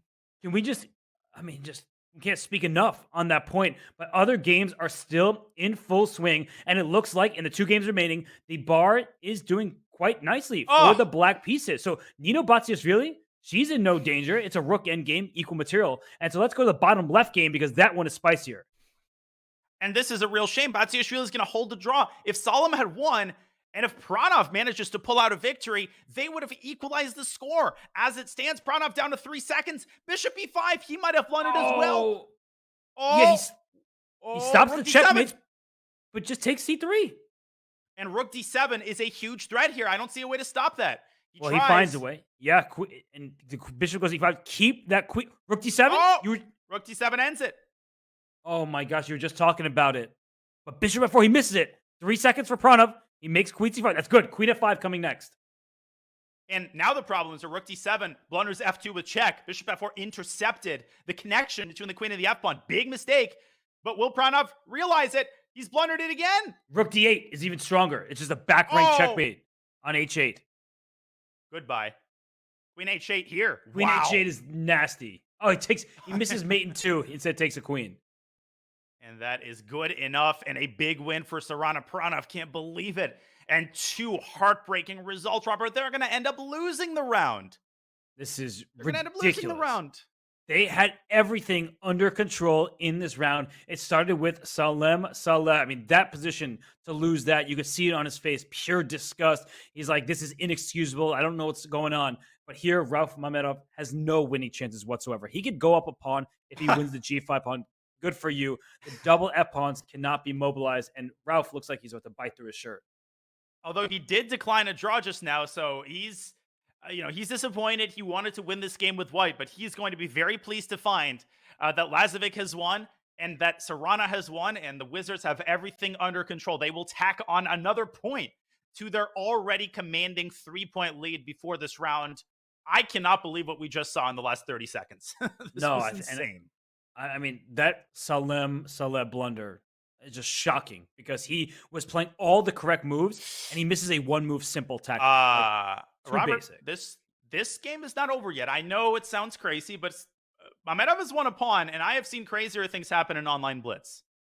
Yeah, but Nino Batsia is really, unlike some other contestants here in the Pro Chess League, she actually plays blitz quite regularly, so she's not going to blunder. Look at her clock, right? She's been up on time since we've tuned in, so I'm not worried for her. I'm not worried at all. She's demonstrating perfect technique. Rook G1 and King F6 is elementary, my dear Watson. But Rauf Mamedov, he is doing everything. He's trying. Don't pre-move. And Batsiashvili, she knows the drill. She's got 40 seconds. Okay, oh my God. After what we've seen, can you really blame me for, not calling this game just yet? We're friends. I don't blame you for anything except for good things that happen. So that's just giving you credit, I guess. But Rook A4, going after the pawn. King F6 now. It looks like you just force all the remaining pawns off the board. Oh, she doesn't want to go King F6. Well, she doesn't have to do anything. I mean, now she goes King F6. But she doesn't even have to win any of White's pawns. White literally cannot make progress. But Rauf is going to Rook B2. Then there is Rook G1 check picking up the pawn. And that finally will precipitate, I think, a draw for. Yes, this is clear. The white rook can't leave the G file. Otherwise, the black rook goes there, delivers a check, kicks the king away from its protection, the F5 pawn. So Rook G1 and Rook G3. I think we'll see the rook swap off. And the king of pawn in game is a draw. G5 and Bear Kings on the board. A great result for Nino Batsiashvili. And she and Rauf are going to have opposite emotions as they look at the results of this round. It is still a win for the Levitov Chess Wizards. We said they were strong on all four boards, Robert. It's like they're like a multi-headed dragon. You chop off one head and two others grow to take their place. Yes, well, they are wizards. They are mythical creatures. And they are winning this matchup. They won that round, 2.5, 1.5. They won the first round, 3.5 to half. So it is all Levitov Chess Wizards up 6-2. The only player scoring is Gawain Jones, Danya. But we are going to head to a break. But before we do, just want to shout out a very important event that is taking place. We keep talking about how Serrana and Mamedov made their way through to the top division in the Air Things Masters. Well, open qualifiers are in full swing. So if you are a title player who wants to compete in the 2023 Champions Chess Tour, don't miss your chance to qualify for the tour's second event. We host qualifiers every Monday, excluding days when other Champions Chess Tour events are underway. Your next chance to join the action is Monday, February 27th. Put that on your calendar. And for details, use the command qualifiers in chat. Danya, these are not qualifiers. This is the Pro Chess League season, and it is all Levitov Chess Wizards right now. They lead 6-2. So we, as we look from top to bottom here, Danya, who needs to score for the Gnomes? It's everyone. Who needs to score for the Gnomes? Well, Salem Saleh, I mean, this has just been a heartbreaking PCL season for him thus far, blunder after blunder. And, as a player, I sympathize. I mean, your fingers turn into thumbs, your brain turns into mush. He loses a big one. He will have to score. You basically need a 4-0 match at some point, either this round or the next one. What you cannot do is lose a single other round. All the Levitov Chess Wizards need is a modest 2.5, 1.5 victory. And I just see no weak points on the Levitov Chess Wizards roster. That's what Hammer was saying when he joined us. He's the manager for the Norway Gnomes, and if he sees no weaknesses, I have to believe him. But we will have to believe our eyes. We are going to take a break, and when we return, we'll all witness the Levitov Chess Wizards attempt to secure victory in only 3 rounds of actions. We will be right back.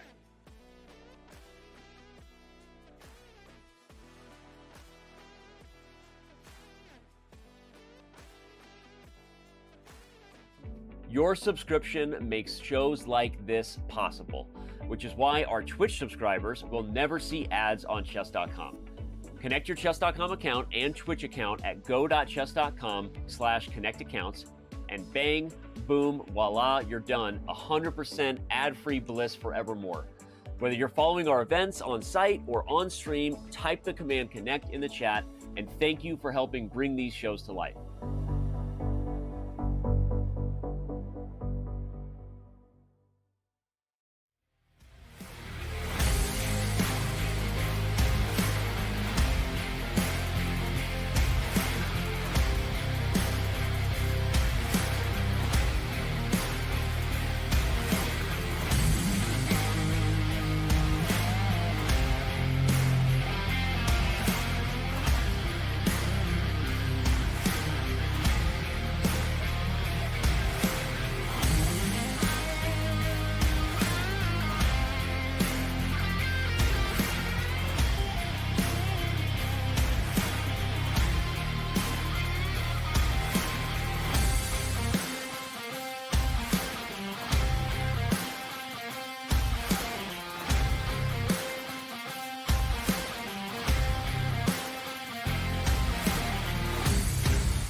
And we see the board one for the Norway Gnomes. Salem Saleh has struggled mightily in the first two rounds. He obtained a borderline winning advantage before hanging a rook to a tactic Danya.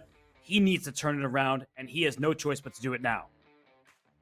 And he needs to turn it around in a big way because the Norway Gnomes are in a big hole. They are down 4 points. They are down 62, and they are 2.5 points away from losing this match to the Wizards, the Levidoff Chess Wizards, who have one of the most formidable rosters in the PCLs this season. We can now say it with a high degree of confidence, Robert. But let me tell you, Solemn is just in agony right now. And all you want when you're in that situation, when you've just lost a game like that, is to start the next game. That waiting period, those 5 or 6 minutes, they feel like an eternity because you're playing it through again and again and again. Why did I play that? If only I had played a different move, maybe we would have been in the match. But you got to let bygones be bygones. You got to focus on the next 2 games. And his game coming up is not going to be an easy one. He has the black pieces against Ralph Mamedov. Alexei Serrana for the Chess Wizards also gets the white pieces against Gawain Jones. Gawain has been the one player getting some points for the Gnomes. Nino Batsiasvili, she gets the white piece against Denis Lazovic. She scored a good draw with the black pieces. It seemed like she was never in real trouble. So, Danya, you need to chip into this lead, but you probably can't afford to go 2.5, 1.5. You might need to score 3-1 in this round. Yeah, and they need to look at some of the other comebacks that were performed in the PCL this season and in previous seasons. We know that it is possible. The Indian Yogis yesterday did it in a big way. Unfortunately, the Gnomes do not have Vidit on their team, so they need everybody to chip in. They can afford a draw. They can even afford one loss. But, Robert, I think realistically, you got to go 3-1 or higher. So you go broke or you go home. Yes, and Gawain Jones was saying to his team during the break, it's time to do a Yogis. They watched the previous days Pro Chess League action, and they know what they need to do is follow that example. 6-2, a 4-point spread right now, and you see Ralph Mamedov. He wants to take down a reeling Salem Saleh. If he can do that, the Levitov Chess Wizards are getting that much closer to match victory. But even though it's been a bad day, Danya, we know what Salem is capable of. He's not just this player who happened to show up today for a match. He is one of the world's best players, and he is competitive with the world's elite in online blitz and rapid chess. So he can get it done. He just needs to forget about the previous 2 games. He does. And I haven't made a sports reference in several commentaries. This is a personal streak. It's time to break it.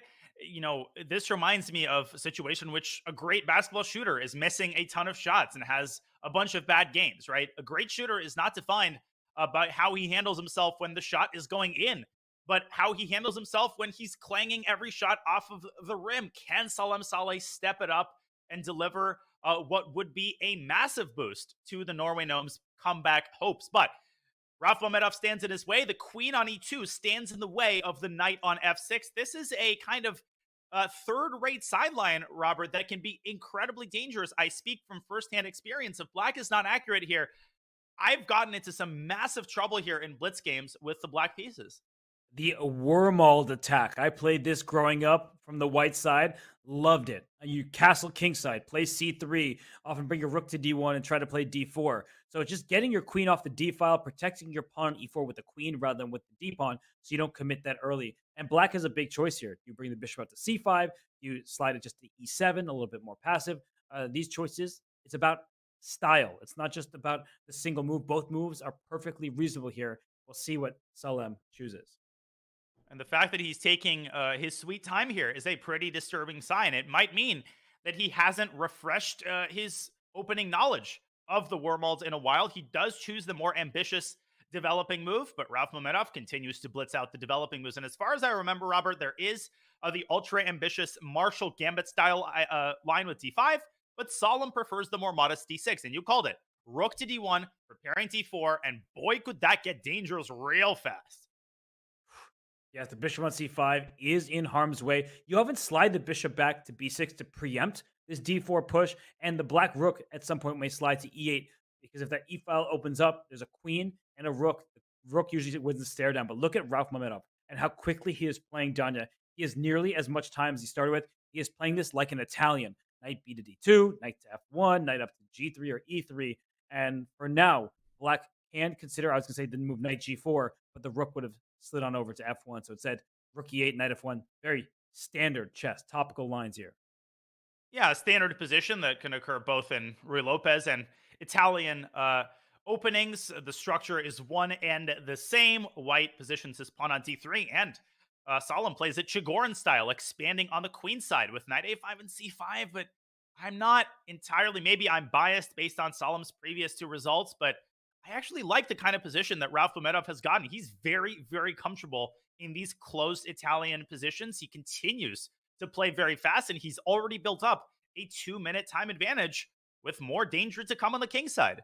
Yeah, quite close for the moment, but things will heat up. But while this one remains without a single trade, let's go to the bird's eye view because other games are fascinating. Look in the top right, Danya. Alexi Serrana against Gawain Jones. I can't even do a material count there. I think white is up a pawn in the top right, whereas the left side boards, they look exactly the same. It's a closed position between Serrana and Kostenyuk.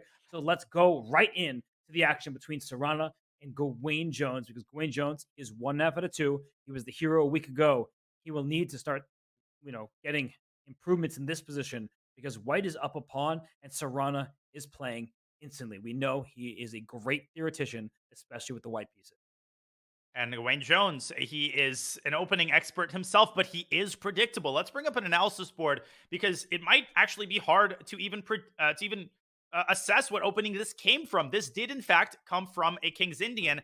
And just like in the first game against Lazovic, although facing a different line, Gawain Jones has shown a predilection for pushing the c-pawn up to c5. That's a sacrifice. I won't get into d takes c5. Instead, they transition into kind of a Benoni structure and then an immediate b5, a pawn sacrifice. And Alexi says, I'm meeting you in the center with e5, blasting it open and taking c5 and then taking b5, picking up a pawn and then sort of calmly bringing his pieces out.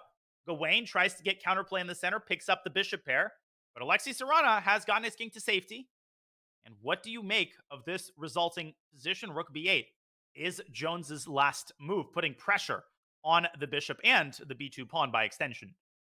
I always like these positions for white, and just by Gawain Jones's reaction, I'm sure he also likes Alexi's position. Now, he went into this variation, gambiting a pawn. I think he has compensation. He has a pair of bishops, but white's knights are healthy, and they're defending the center of the board. I think I would make the move b3 here, just so I can move my bishop away from b5 next. Black's last move, rook b8. It's clear you want to play a6, get that bishop out of there, win the b2 pawn. So Alexi Serrana, I mean, he is such a fantastic player, and he knows when to keep things nice and compact. He does just that. The bishop can slide back to c4 next or up to c6. And the point being is the b2 pawn is not hanging. Rook f. Ugh. If you have to play a move like that, that basically tells you all you need to know. White could pick up a second pawn, but Alexi doesn't have the need for that. He just continues improving his pieces. He's up a pawn, and he's got the compensation as well.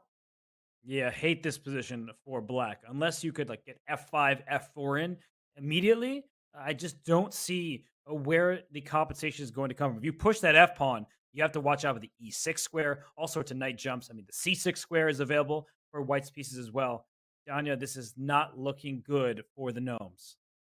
This is a complete disaster, and we want to remind you that the Levitov Chess Wizards need 2.5 more points in order to secure victory. It's first to 8.5, and they could do that with a strong performance in this very round. And I think that's what Alexi Serrana intends to do. If he wins this game with white, well, I mean, you would think that Ralph Mamedov, his position is in good hands. So they might do it here and now, and they might preclude the possibility of a miracle fourth round comeback. This team is just a powerhouse, Robert. They're stacked. And, knight e5, a good active move, also covering the c6 square. But if Alexi Serrano wants, he can play knight c6, trade off knights, trade pieces without material, they say, and it is good in this position to do just that. So let's get out of here. Alexi Serrano will come back to his game. He is in the driver's seat. But Danya, I'm looking at all 4 boards right now. In the top left, Ralph Mamedov, he plays a4, trying to open that position up. I like his position with the pair of bishops. In the bottom left, that one is looking wild. And I think that's good news for the Gnomes. You need crazy positions. And it looks like there's a bishop stare down on the light squares. So maybe we should hop into, I'll let you choose. Let's take a look at Pranav's position. Let's try to decipher and tease out what we think will happen given all of this tension in the center. Well, right now, the bishops are staring at each other. The bishop on c2 is hanging. And if Pranav initiates the trade, if he takes on g6, then Alexander might actually take with the f pawn and open up a discovery on the white queen. That pawn on d5 is in the crosshairs of black's knight and queen. That is why I think Pranav is taking his time. Maybe he's contemplating a move like knight f5, but the last thing you want, Robert, is a mass liquidation. Kosteniuk would be more than happy to make a solid draw with the black pieces here. And knight f5 just trades everything off. You keep taking on f5, then you take on d5, and it looks like mass liquidation. So to play on, bishop takes g6 may be necessary, but f takes g6. That's a hard move, I think, for some of our viewers to understand. You're always told to take towards the center. No, not always. In principle, you want to take towards the center, but if you can gain a very important tempo here, as you can after f takes g6, you hit the queen and d5 will be loose. Then you capture away from the center. It is okay to do just that. So I think Pranav realizes that he is likely going to drop the d5 pawn. He may win e5 in return, but that will not lead to an advantage. If anything, it feels like it's just a level game. It's such a frustrating feeling because you know that you need to win with the white pieces in order to give your team a chance, but you're feeling your winning chances slip away from your grasp with every minor piece that's traded off the board. You can't set a trap, but Alexandra Kosteniuk wasn't born yesterday, and she's got plenty of time to handle the tension here. This is just not looking good. Wherever you turn, the Lebedov chess wizards, they're just in control from the very first moves of this match. And let's go back to our bird's eye view because speaking of control, in the top right, Alexei Serrano had like a sky-high evaluation for move, and then it just plummeted back towards equality. So maybe Gawain Jones suddenly has a chance. That would be big news for the Gnomes.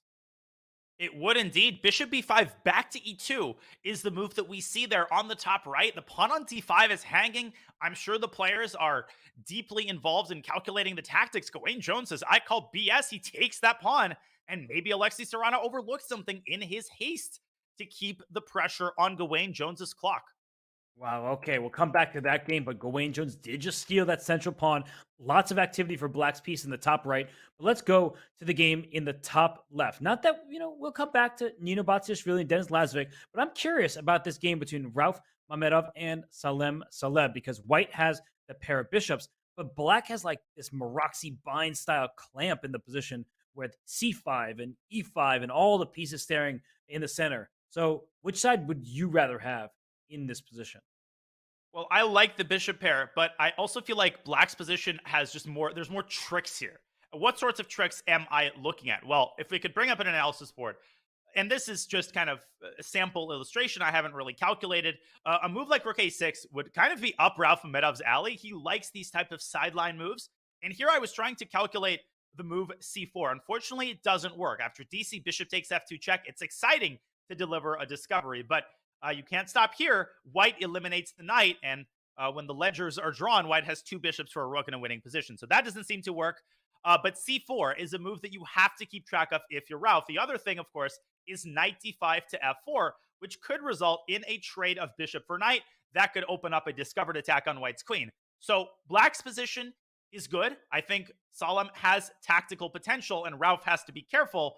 But with 5 minutes on the clock, there is no reason that he should blunder. And I think rook a6 or bishop, or something more modest like bishop c2 will give him a very solid position. Yeah, and Rauf has to be okay with a draw here. He knows the match score. Even bishop takes knight, rook takes bishop, and bishop e3. Something like that seems simple and strong enough for White. So I do believe that Rauf Mamedov has everything under control. I could see him making that rook a6 move. That looks like it's his style. First playing calm, strategic chess, and then finding the tactics when they appear. But this looks quite level. So let's bounce out of here because for the Norway Gnomes, they need to score victories. And draws are not enough. What do you make of the game in the bottom right there, Danya? Nino Batsiashvili throwing her pawns up the king side against Denis Lazovic. Well, Nino Batsiashvili doing what she has to do. She is in a must-win situation with White. Denis Lazovic, it feels, always has a pawn chain of some sort with both colors. Here, he's got a pawn chain on the queen side, b7, c6, and d5. Okay, so Nino has a space advantage. She has an impressive knight on e5 that could be eliminated whenever Black wants. But giving up that bishop on d6 would result in the permanent weakening of the dark squares, not something I think Dennis wants, unless he's desperate. And he's certainly not desperate. His position's solid, Robert. The one annoying thing for Black is it's hard to get this knight out of the gates because knight d7 would obviously walk into queen takes b7. And that's why I think Dennis has just played a5. He's grabbing space. He's going to push the queen off. But most importantly, he has opened up a developing square for that b8 knight. Yeah, he can kick the queen, and then if the queen loses contact with b7, the knight can also slide towards the center with knight to d7. I think that Nino should play a move like king f2. You're not going to castle in this position. If you castle queenside, you'll get checkmated. If you castle kingside, you'll drop h4 at some point and likely have yourself a problem with the pieces staring at your king. So king f2 looks safe and sound for now. And then you connect your rooks and you can continue from there. But I think she needs to keep an advantage on the clock. And now that I'm looking, she has lost her entire minute advantage on time. a5 is an excellent move by Lazovic. I think Nino might be worried about the prospect of a4.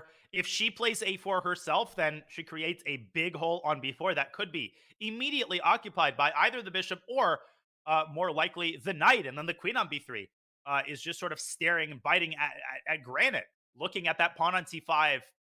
And seems to me, Robert, that if anybody has the initiative here and the practical advantage, it might actually be Black. I'm with you. And that's more bad news for the Gnomes as Nino Batshuashvili dips under 5 minutes. But let's go back to our bird's eye view because big things are happening for the Gnomes in their favor. Alexei Sarana, he seems indomitable with the white pieces. But right now, it's all Gawain Jones. I don't know how this happened, but Gawain Jones was down 2 pawns. Suddenly, he's up in exchange. This is huge, and it goes without saying that he needs to convert this position. If we go to that game, I will rewind a couple of moves. The position was immensely complicated, so I don't want to spend too long deciphering the complications here, but suffice it to say that the blunder came in just a couple of moves. Knight takes e4, rook c6. Here the eval bar was sky high. Bishop e2 was a mistake. You called it, and after bishop takes g4, queen takes e4, Alexei missed a pretty simple move. He thought that Gawain would recapture on c8, but no, he took on d4, and it's a double attack. Bishop takes c3, wins the queen. Queen takes c6, wins the rook. Alexei had no choice but to take the bishop, and he simply emerges down a full exchange for a pawn. Yes, Robert, but look at that pawn on d4. Gawain should be able to pick that pawn up if he plays his cards right. Although, if that white king gets slatted away, you push your pawn in d5, suddenly you have a passer that Black needs to spend time blockading. So with the limited material, Danya, there are good chances that Alexei can survive. But of course, Gawain now has the upper hand both on the board and on the clock. This will be a long, hard-fought battle as Gawain brings his queen towards the king side. He does have an extra pawn on that flank. The eval bar is giving +3, +3.5. I think that's pretty misleading. I think that's pretty... that's pretty optimistic, and now the eval bar starts creeping up after a very natural move by Gawain, blockading the pawn. Alexei is just going to chill. He's going to put his queen on f2. He's going to keep his king safe, Robert, and eventually he could try to use his pawn majority to create another pass pawn on the queen side, but obviously that could also backfire, and as it stands, his pawns are defending each other. So I think he's going to stay put and try to get Gawain low on the clock. Yes, and queen trade may not actually help Gawain Jones's chances. Normally, when you're up material, you trade off pieces and try to win the ensuing endgame. Here, a queen trade may actually help White's cause with the limited material. So let's hop around some more. Let's get out of here. This one we'll keep an eye on, but we still have 3 other games in session. And I'm looking at the eval bar in the top left there, Danya. It keeps going back and forth. Slightly better for Black, back to equal. So with opposite colored bishops, it's all about king safety. And look at Ralph Mamedov top left trying to trade those queens. Good decision by him and great decision by Salem. But look at the bottom left, by the way. Pranov, suddenly his pieces are active. He has an outside pass pawn, and the Norway Gnomes have a chance. They do indeed. I was going to go to the Ralph game, but then you brought my attention to this fascinating endgame that Pranov has to deliver on. He is up 2 minutes on the clock. He's got a monster pawn on a4 that is a protected passed pawn, and he does have some damage that he has sustained on the king side. But with the queens off the board, the significance of that damage has been diminished. And Robert, the significance of the fork on d6 has not been diminished. Can Alexandra stop it? No, she cannot. She's trying. Tactically, she's saying you take my rook, I take on f2 with check and get the rook on e1. But that's not clear that it works out for Black. I think knight d6 check, king. Where does it go? It doesn't. It If it goes to e7, the knight takes f5 is check. You're not even taking the rook. You would take on f5. The king went to e7 with a fork, but if the king goes to g6, as you're showing there, maybe you just take the rook on e8 and you get away with it. And I'm just going to show this line really, really quickly. Knight d6 check has been played on the board. And at the end of this line, it's actually not that hard to calculate. If you look at this position carefully, the knight is hanging. And if black recaptures it, then white takes the bishop. It's a classic scenario. If the bishop moves away, then that gives the knight an opportunity to slink away. Maybe knight d7 is more accurate because then black cannot even take the pawn on f3. There's another fork waiting for black's king on g6. This is, I don't want to say a certain win for Pranav, but after knight d6, Alexandra has tried king e6, which might be the best practical option. Yes, it's a more active square. In the event of knight takes rook, bishop takes f2 check, we will see tactics fly. But look at the clock as well. Pranav was up nearly 2 minutes when his move. Now he's made his move, but bishop takes f2 check, kind of forced here, but it's not easy to calculate, right? There are many different variations. White will likely go up a minor piece for perhaps a couple pawns. And for Alexandra, the worst part is this outside pass pawn for Pranav. That a pawn is going to be either a decoy or a runner, and it's hard to stop that one. And the second worst part is the time situation. You called it. This will remain complicated for a long time. Even after the tactical smoke clears, black will still have a bunch of committal decisions to make. I assume Pranav will take on f6. He can actually pick up a couple pawns, but no, he goes for the minor piece. Where is Sasha going to position her bishop? She can go to c3. She can go to h4, which I think is the likeliest. Try to pick up the f3 pawn and gather as many pawns as you can and just run your passers up the board as quickly as their legs will carry them. And she's probably relying on once her bishop retreats to say h4, rook c3 next for black, hits as soon as it hit rook c3, she puts her bishop on the square. But I think that makes her life even more difficult. Knight takes h7 and then bring the knight back to g5 with check. The knight will survive and protect the vulnerable white pawns. But no, he goes back here and the eval bar starts to drop. A very strange move. Knight takes h7 was literally just a free pawn. And Robert, black doesn't even have a pawn for the piece in that resulting position. A puzzling decision for Pranav, who's still winning, but g6? Could he be eyeing a check on g7? No, he goes back to g3. And at bishop d4, he wants knight e2. So at least the knight is in the right part of the board, but black's pieces are extremely active, and white is a bit passive for now. But with that knight heading right back to e2, I feel like the dark sword bishop, it's about to come out, maybe to d2, to hit the b4 pawn. And if you can get your rook behind your passer on the a file, maybe there's no stopping it. And the other problem is that black doesn't have an easy way to convert her pawn majority, her 4-on-2 pawn majority, into something concrete. Yes, you can play e4, big deal. White's knight is just going to be blockading that resulting passer. So Pranav, what stands between him and immediate victory is just to figure out a way to coordinate his pieces, and as you said, to get the rook behind the pawn. Oh my goodness, rook d2 trades the rooks, and that should actually be easy. Like I was looking at all these moves, f4 and things like that. He plays rook d2. The rooks are coming off. You see Alexandra Kosteniuk. She shakes her head. She's upset, but this is going to be good for the Norway Gnomes. So let's actually zoom out for a second because Pranav looks to get one win for the Gnomes. Look at the top right. Wayne Jones with a huge lead, a huge advantage. And look at the top left. Salem Saleh with an equally large advantage for the Gnomes. Well, I think we should entrust Gawain Jones that position. He seems to be making steady progress. He's still got a minute on the clock. Far from over is that game, and we will cover that as well. But I think we need to go to the Salem game because this is Salem's chance at redemption. They're in a time scramble. Salem has been making steady progress. Robert, he's got a pass pawn on c3, which could be supported at a moment's notice with bishop to d4. But can he break through Mamedov's solid resistance to e4?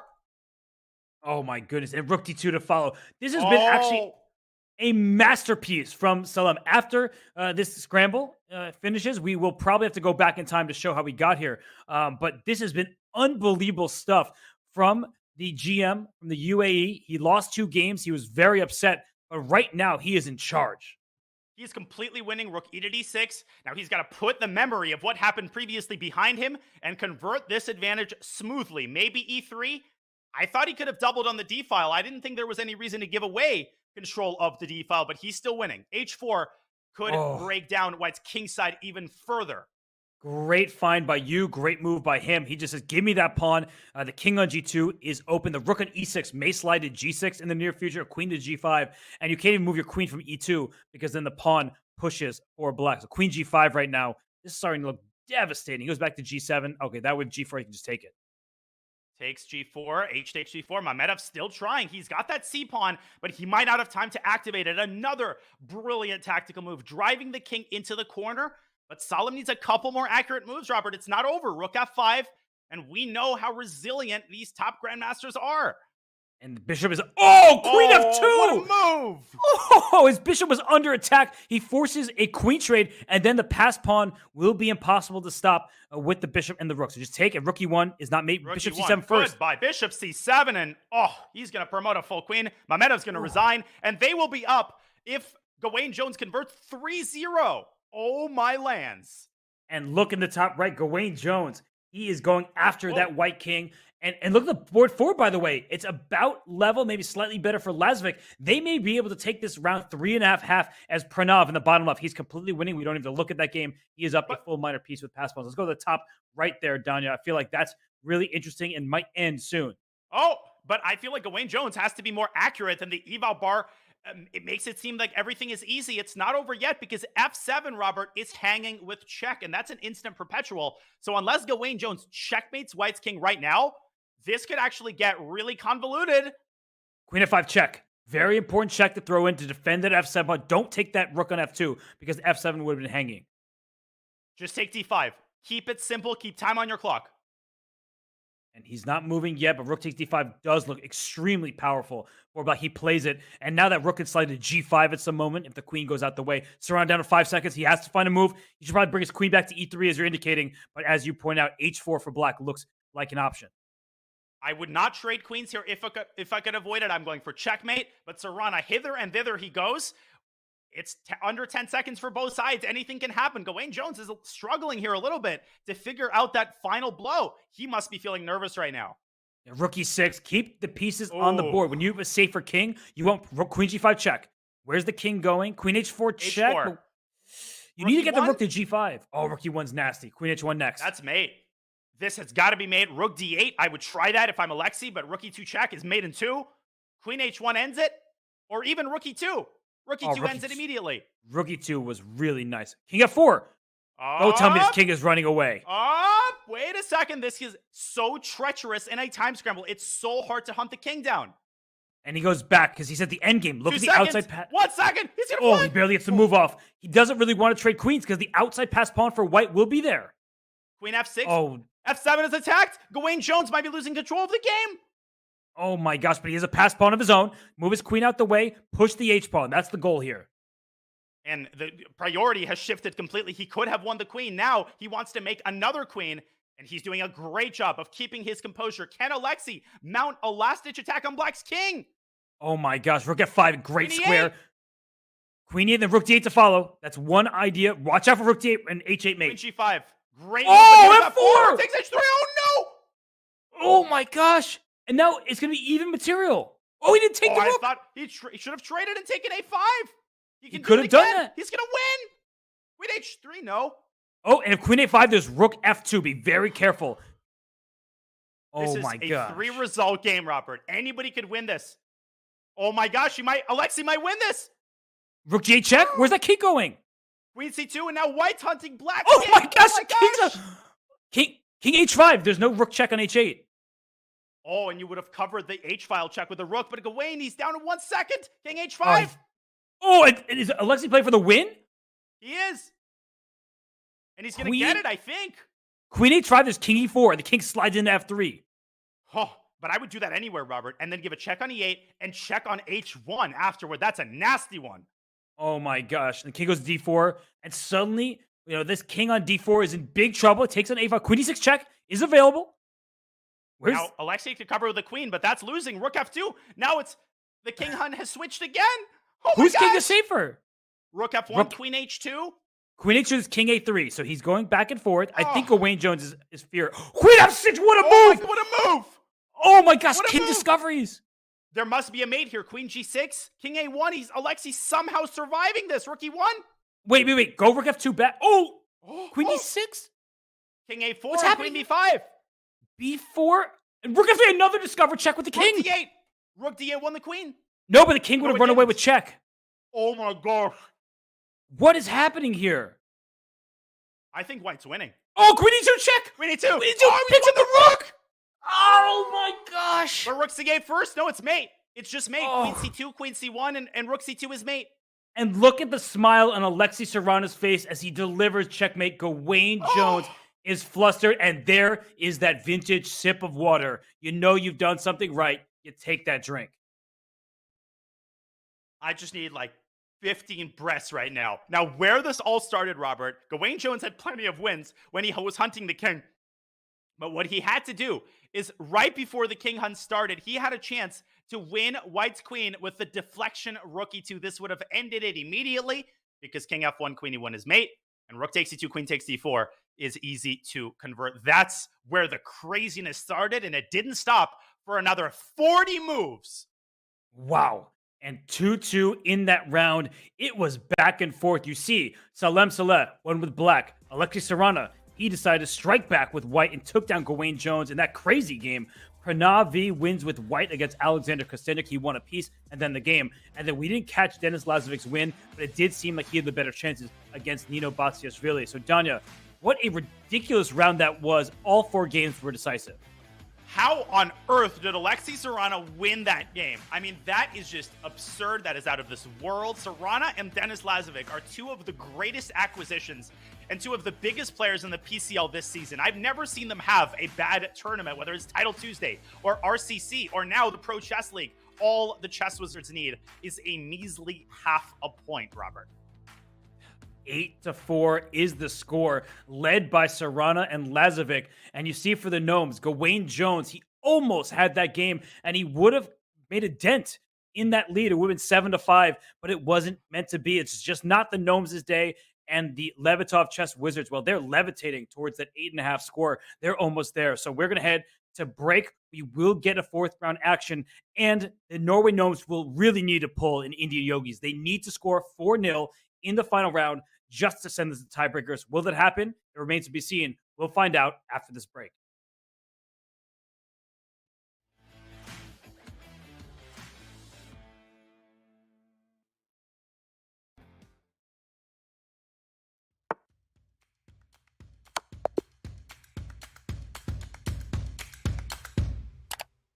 Just played an exciting game and want to see if you got a brilliancy? Or maybe where you could have improved? Chess.com's game review is just a click away. Game review is a fast, fun, and instructive guided review of your games. See your accuracy and your opponent's accuracy. Check out the eval graph for an instant overview and scroll down to see how many great moves, best moves, blunders, and yes, brilliancies you have played. Learn from Chess.com's coach who gives move explanations, opening statistics, and shows you the best lines of play. With retry mistakes, you can get another shot at finding missed opportunities. Try Game Review today on web, iOS, or Android.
Levitov Chess Wizards up 8-4. The Norway Gnomes need to score, and they need to win every single game in this round. Danya, it has been a topsy-turvy last bunch of minutes because I would say the last hour has been absolutely crazy. The Gnomes, they're kind of that close to cutting into the deficit, but it's now or never. They cannot give up a half point. They have to win on all 4 boards, Robert, and that's just to force a tiebreak. They have to be perfect from the first move until the last. They have to win 2 games with the black pieces. Let's be real. This is improbable. This is virtually impossible, but this is also the Pro Chess League.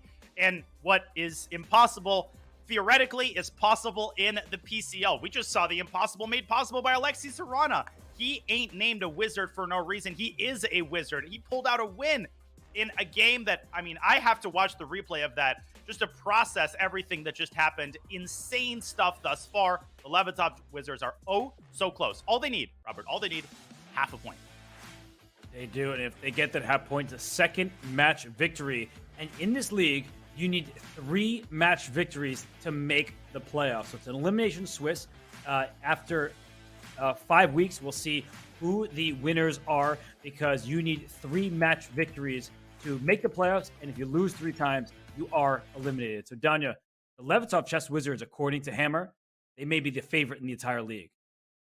They've got no weak spots. They've got a deep bench. They've got a deep roster. They can play a bunch of different lineups. And again, it's all about being capable of delivering on all 4 boards. You need everybody to contribute, everybody to chip in. As I said at the start, it isn't about who's got the most number of super grandmasters. Chess Wizards, they've got Mamedyarov, but nobody playing today has a FIDE over 2,700. That does not matter because Alexei Sarana and Ralph Amedov are honorary super GMs. Yes, they have that title and all but the number next to their classical rating. But we see the lineups for the next round. We have Salem Saleh taking on Alexei Sarana. We have Gawain Jones also getting the white pieces against Ralph Mamedov. Denis Lazovic, he gets white against Pranav V. And Alexander Kostenchuk takes the white pieces against Nino Bastiashvili. Now, normally, Danya, I would say, give me an X-Factor matchup. Give me somebody who you think needs to win for their team. But we know the answer here, that for Norway, every single player must win. Do you think we're going to see just crazy openings from the start? Like, what is going to go on here?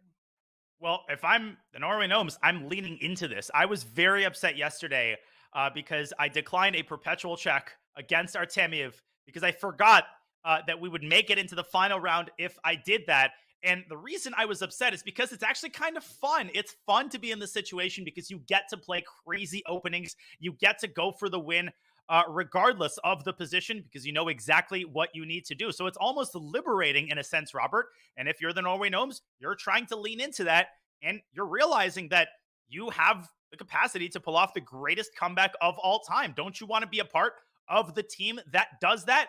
Whatever it is, you need a magic potion, and you need to be perfect from the first second until the last. And I wonder what the betting odds would be for this matchup because the Gnomes can't give a single half point. And we see Salem, he plays the Catalan here. And Sarana, he gives the check, drops back to e7. It may look strange to people, but oftentimes the bishop wants to be fianchetto, the dark square bishop for white. So you're okay losing a tempo. And this position, very closed, very solid, very Sarana. Very Sarana indeed. And this is a mainline Catalan that has been around for, I want to say, dozens of years. These lines are so well studied, and white has a wealth of setups, Robert. Bishop c3 is something that I've seen played often in recent years. The bishop kindly makes space for the knight, and the knight in turn often prepares the typical e2, e4 pawn break. Look at the tension now between the D and the C pawns, but tension no more as Salem takes on C5. Will he take on D5 next? I don't think so. That invites the knight from F6 into D5 to hit the bishop that's on C3. So I believe Queen B2 looks interesting to me because then you put pressure down this long diagonal. You keep the knight on F6 frozen in place. And I sort of like white's position. The dark square bishop better placed for white than black's bishop on E7. But Alexei Sarana, he's not just blitzing out the move, he's bulleting out the moves. So he seems pretty confident, but I'm with you. Queen b2 sets up a battery, and from a practical perspective, white's position in the early going here does seem easier to handle. If you're Sarana, you don't want to open up the D file too early, because on that D file is an X-ray between the rook and the queen. That could send black potentially into a tailspin. The queen just doesn't have all that many good spots. If it moves to the C file, Robert, it could be tailed by the other rook. So just a calm move. Rook c8. You're saying rook c1 is available and played. And this is about jockeying for position. Both sides have stable foundations in their pawn structure. You don't see a single target that can be exploited. I just like the placement of white's pieces a little more. And these positions can get dangerous. Like if this knight hops from f3 to e5 at some point and you start getting some activity, it could be a bit difficult for black to untangle, especially with the rook on d1 staring through all the pieces in between it and the black queen on d8. Yeah, questionable opening choice for Alexei, who seemed very confident, but seems confident no more as he invested a minute on queen c7. The bishop could actually hop into e5, exploiting the fact that bishop d6 runs into bishop takes f6. And Alexei kind of bumbling around with his queen. Definitely an advantage out of the opening for the Grandmaster from the United Arab Emirates. For sure, but for the Norway Gnomes, every single player needs to win, and other games have started. So we'll zoom out of this one for the moment. We will come back here. Don't you worry. This is the matchup of the board ones. But we see in the board two matchup in the top right, a pretty calm, symmetrical looking start between Gawain Jones and Ralph Mamedov. And in the bottom left over there, Denis Lazovic with the white pieces, Pranav pushing his pawn up to a5 just to defend his bishop on the square. Oh gosh, where are all four wins going to come from? Oh, what really worries me is the prospect of trying to beat Denis Lazovic with black and a Catalan, Robert. Just that phrase alone would incite fear, heart palpitations, trembling hands into the hearts and minds of most other grandmasters. I mean, I'm looking everywhere. Look at the pieces getting traded off in the top right. We just saw bishops come off the board. Now it's just two minor pieces per side. White needs to win this game, Danya. Gawain Jones. What is he doing? I don't have an answer to that question. Let's go to that game in the top right because a single draw wins the match for the Chess Wizards. So why don't we head to the game between Gawain Jones and Ralph Mamedov? And Gawain doesn't look very happy to be here. And Gawain is not going to be here for much longer. The way that this game is going, he's trading literally all the pieces off the board. Is he hoping to squeeze out an endgame advantage Magnus Carlsen style? Is this part of his preparation? Now, I wouldn't shovel dirt on Gawain Jones just yet, Robert, because he does have perhaps a symbolic advantage. But at the moment, black has not completed his development, and knight d7 could run into potentially knight c6. I'm reaching here. I think Ralph is just a couple moves away from an immediate draw and the conclusion of the match.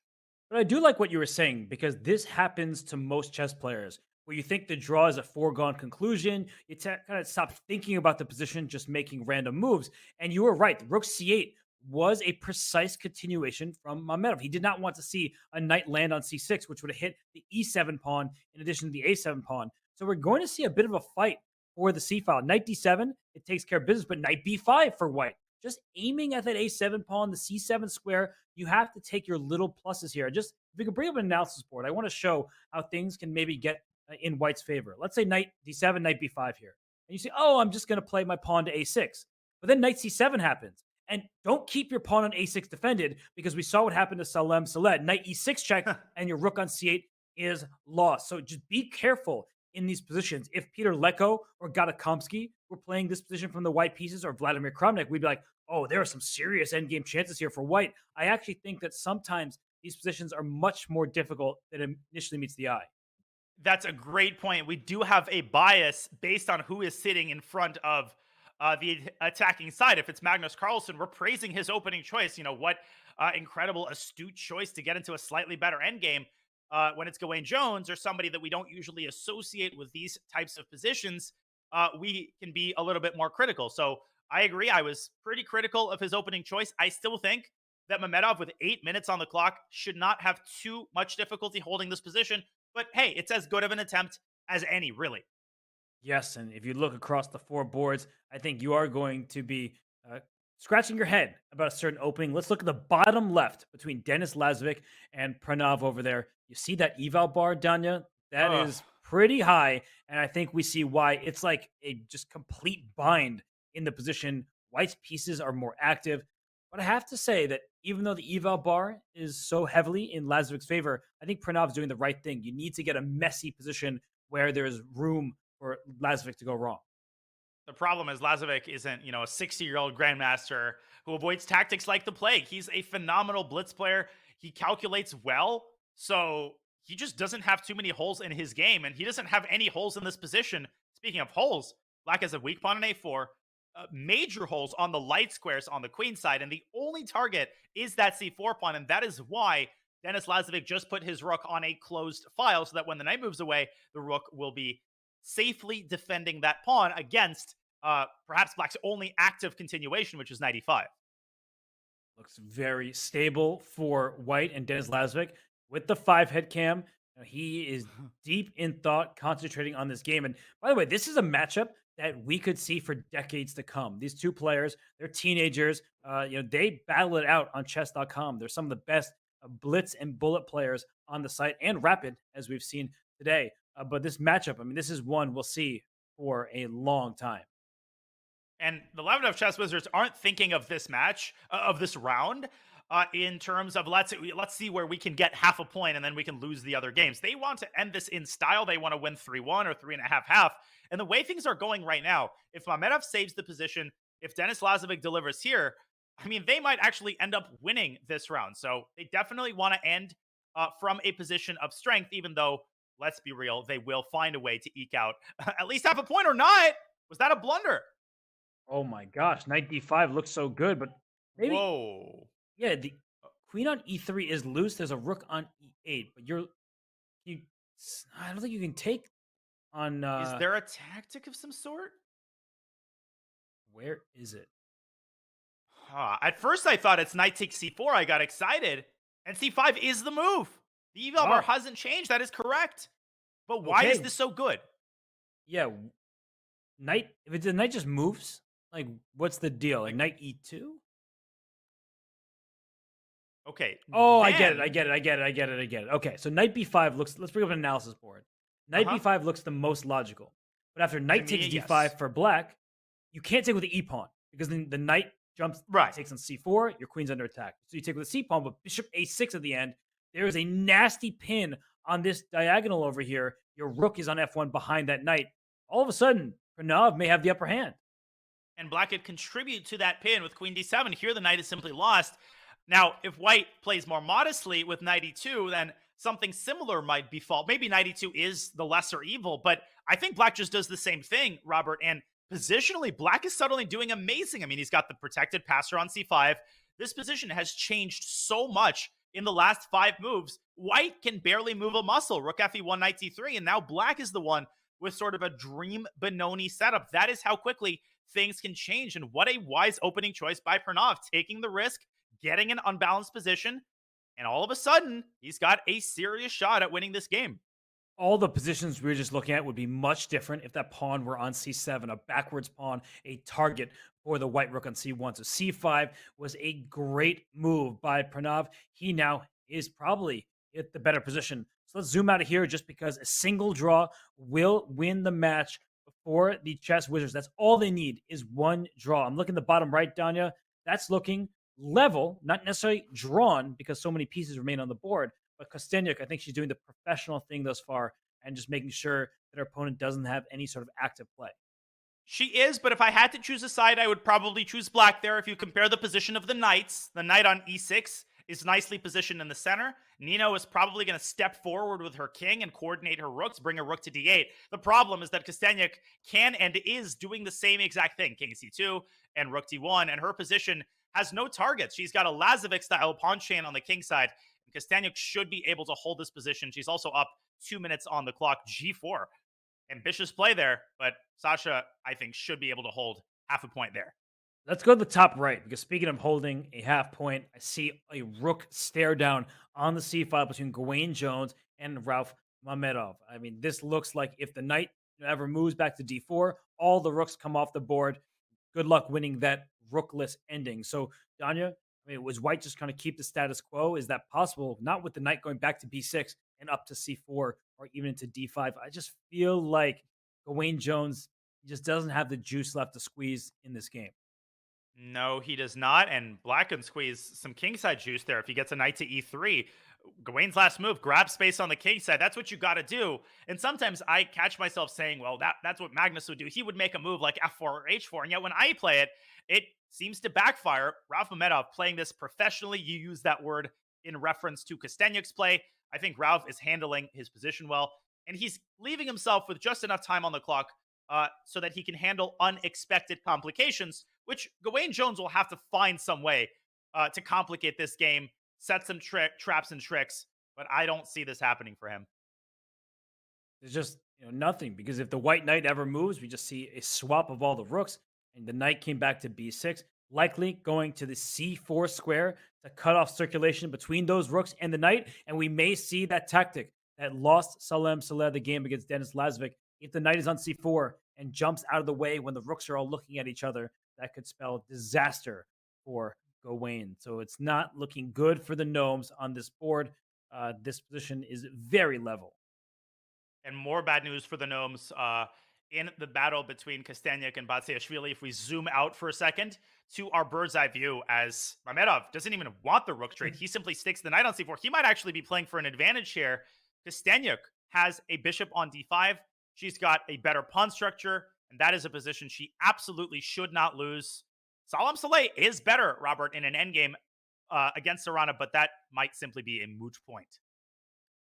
Oh boy. I mean, it was going to be a nearly impossible task regardless. And whoa, what did Pranav just do? Let's go to the bottom left, because I just saw his last move. Knight takes c4. He is sacrificing a piece for a pawn that was on this. Let's go back a half move there, Danya. The knight was on e5. And it took a pawn on c4 that's protected by a rook. But is it bishop a6 to follow? I think it is. And amazingly, white simply cannot protect the knight.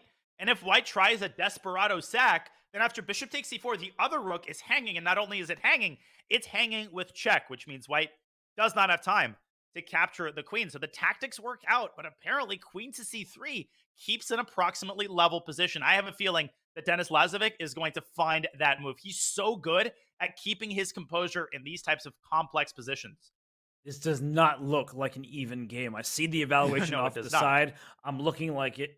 Okay, so let me get this right. So my opponent just stole a pawn, and I'm simply going to trade queens. That seems counterintuitive.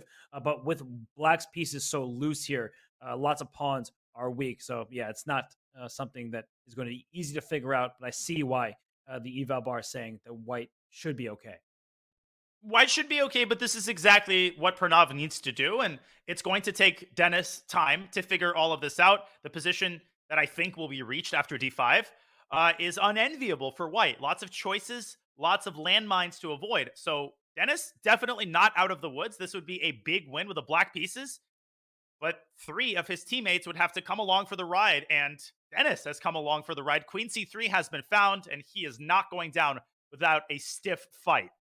Wow. Good find by Lazovic, showing composure there, and Pranav now up on the clock. But let's leave them to it, as the queen trade is likely about to happen. Let's look in the top left. We have a pure knight endgame, but not all endgames are drawn. A knight and pawn endgame is most similar to a king and pawn endgame, and white has outside pass pawn potential in the top left. So Salem Saleh, he's had a rough day. He did win in game 3. And he would like to win in game 4 to even up his score. And he has great chances with those outside pawns, Danya.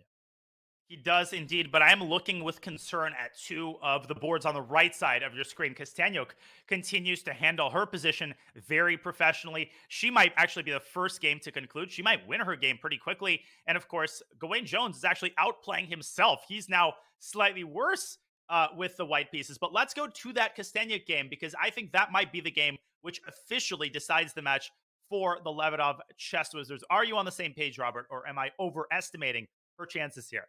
If you're on page 223, I'm right there with you, buddy. And it looks like white, with the connected rooks, with that bishop safely on d5, there could even be an attack against the black king as it's out in the open. And black's pawn f4 sticks out, and that may be a goner in the future. So yeah, white is clearly better here. I think Kostenyuk can drop her bishop somewhere and then bring her rook to d5. I just feel like it's an easy position for her to play. Oh, you are a mean man. And Kostenyuk is a mean woman. Bishop a2 on the board. Rook e6 check is so easy to miss because you're fixated on d5. common blunder here would be to go rook d8. Say, well, let's defend the bishop. No, the rook comes out from the other side. Black is struggling here. Rook d5, rook e6, Robert. Black might end up losing at the very least the pawn on g7 and quite possibly also her bishop. Yeah, I mean, rook d5 check is scary enough with the second rook landing on e7, but rook e6 check will win white a piece. I overlooked it. I'm honest about it. Nino Batsiashvili, it's not easy to spot that, especially because you want to win this game. You need some active play. She's willing to lose to give herself a chance to win. That is a great team player. But for Nino, rook e6 check, rook d5 check. I just don't see even a single move. Maybe king c7, but that allows rook e7 with a pin, and I'm not a fan of that. The fact that you have to win this game is the most crushing realization, because you might hold a draw through some Herculean effort, and that is far from enough. But this might also not matter because Ralph Mamedov is doing a fantastic job to hold his own against Gawain Jones. So I think that game might end first. This game might end first, but the result of the match is essentially no longer in question. Yeah, as we see the 4 boards. Top right, Gawain Jones, Ralph Mamedov. Not much material remains. Rook, knight, 5 pawns per side. I can't count. That's is correct, though. Whew, my math checks out. How about the top left, though? We still have that end game. Salem Saleh, he's trying to win it, but Serrano seems to be putting up good defense. Yeah, and Alexei Serrano it's impossible to bring this guy down. No matter what type of game you try to play against him, he will figure out a way to stay alive and deliver in the crucial moment. I admire that skill so much, Robert. I will admit in the full spirit of honesty that I really, really struggle in time scrambles with a 1-second increment. And players like Alexei Serrano, they excel in those situations. We saw it against Gawain Jones. They're able to keep cold-bloodedness. They're able to somehow figure everything out with their last seconds ticking off their clock. And here again, I think Alexei is very close just to holding a fortress with a5 no longer possible. If Salem doesn't create a passer on the queen side, well, what progress is there to be made on the other sides of the board? Not seeing progress there. I mean, you need to get your king in, but look at the knight on c4. Not only is it covering the a5 push, you can't get your king back to e3 or to e4 for white. So the king cannot cross. And I think what Serrano is going to do is just go back and forth, and say, you shall not pass. No passaran. King c6 on the board. And at the end of the day, the Levitov Chess Wizards might simply go lossless in the final round. I mean, this is just crazy, man. You know, even when they only need a draw, they can relax. It's still going to be a match where the Wizards do not want to give up even a single victory to their opponent. So e4 played. If you take on e4, okay, the king takes back. That king will go to d4, kick that knight out of the c4 square, and then finally you can push your passers on the queen side. So good effort here from Salem. Absolutely. Great effort by everybody. You can see how hard they're trying to unbalance the game, but the Wizards, they're too solid. They're too solid. They're too well prepared in the opening. Their time management is excellent across the board. And as we go back to the bird's eye view, Gawain Jones has managed to steal a pawn from Ralph Mamedov. The problem is his kingside pawns are all incredibly weak. So I still think that game is likely to end in a draw. But Kosteniuk, she continues to crush in the end game. She's completely winning, Robert. Let's go to that game because I think Kosteniuk is knocking on the door at this point of match victory. And even if her position were not good enough, she's up 4+ minutes. She's going to get a passer in the G file. She can just swap on D6 and bring a rook to G6 with check, take the H pawn. 2 extra pawns for her, and those pawns are going to become chess queens just like she is. Oof, that was smooth. And the ultimate power move is to offer a draw in this type of position. Nino might offer a draw. That is an admission that you know that there are no winning chances left. But no, she will fight to the bitter end. The only crazy chance for Black, Robert, is if she can get to this f3 pawn with bishop c6. But that's a lot easier said than done. And Kosteniuk might make the ultimate Soviet school move and play king c3. Go after me. Bishop c6. Rook takes c6. And the rook is lost. There she is. There she goes. You called it. There she goes again. She is going to win that pawn on h6. Can't go anywhere. Rook b6 would be a way to defend the pawn, but a rook trade does not help. It, in fact, allows white to win even more simply. So Alexandra Kosteniuk, she beat Salem in the first game. It looks like she's about to take down Nino Batsiashvili in the final game, winning with the white pieces. She gets the job done. Her team is going to win this match. It's going to win this match very, very convincingly. All they needed was half a point. They are likely going to get at the very least 1.5. That's a conservative estimate. More likely, they might even win this round. I don't think Kosteniuk is going to satisfy herself with a draw. She's going to take her time and deliver a victory and move to 50% in this match, which is a huge score, Robert. A huge score, but we expect nothing less from the former Women's World Champion, someone who has had an incredible renaissance in her career over the last year or so. Yes, and well, the news is getting worse for the Gnomes. We have another board that looks like it's going to go the Chess Wizards' way. Look at the top right of your screen. Gawain Jones, he's playing for a win because he needs to win. A draw would not have helped. So he decided to give up a pawn, or maybe he overlooked a tactic. But either way, Black is in charge. Ralph Mamedov is going to barrel that G pawn down the board and get a new queen. He can barrel it down immediately. He can first throw in a check on B1, which apparently is the most precise move. Knight B1 check, throw the caution to the wolves, throw your queenside pieces to the wolves, because you are going to get a new queen on the other side of the board. Ralph Mamedov with exquisite technique, and he is going to win this game. Yeah, he is. And I mean, Gawain had no choice. And I actually really appreciate this in the team atmosphere, that I would rather my teammate lose trying to win than just make some kind of easy draw. So I have to give credit to Gawain. It's not going his way. He lost that time scramble to Alexi Serrano as well, but he tried to win, and that's why he's going to lose.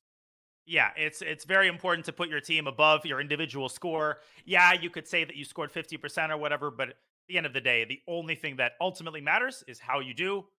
And the result of this match is not in question. Mamedov just decides to take on A2. Gawain went the other way, and there goes the G-pawn anyway.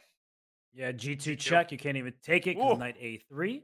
That doesn't look so fun. But the king will step in front of the pawn, and maybe it's not that easy for Black to make progress. The knight from C2 will hop out to D4 at the right moment. E6 will be hanging because the F7 pawn is pinned. So it's not game over, even though Ralph Mamedov, of course, is in charge, especially on the clock. But I'll tell you where it is game over. Alexander Kosteniuk, I know we've been saying that game is going to end for a while, but it is actually going to end now. Any second, Kosteniuk is going to promote a pawn. She also has a passed G-pawn. It is also on the 6th rank, but the path for that pawn is clear. So we can go to any one of these games. Serrana is going to hold that position too. So I think all of the games are going to finish virtually simultaneously. Let's go to the Alexander Kosteniuk game. She absolutely deserves it, Robert. Rook F4 or G7. Choose your pick. Choose your poison.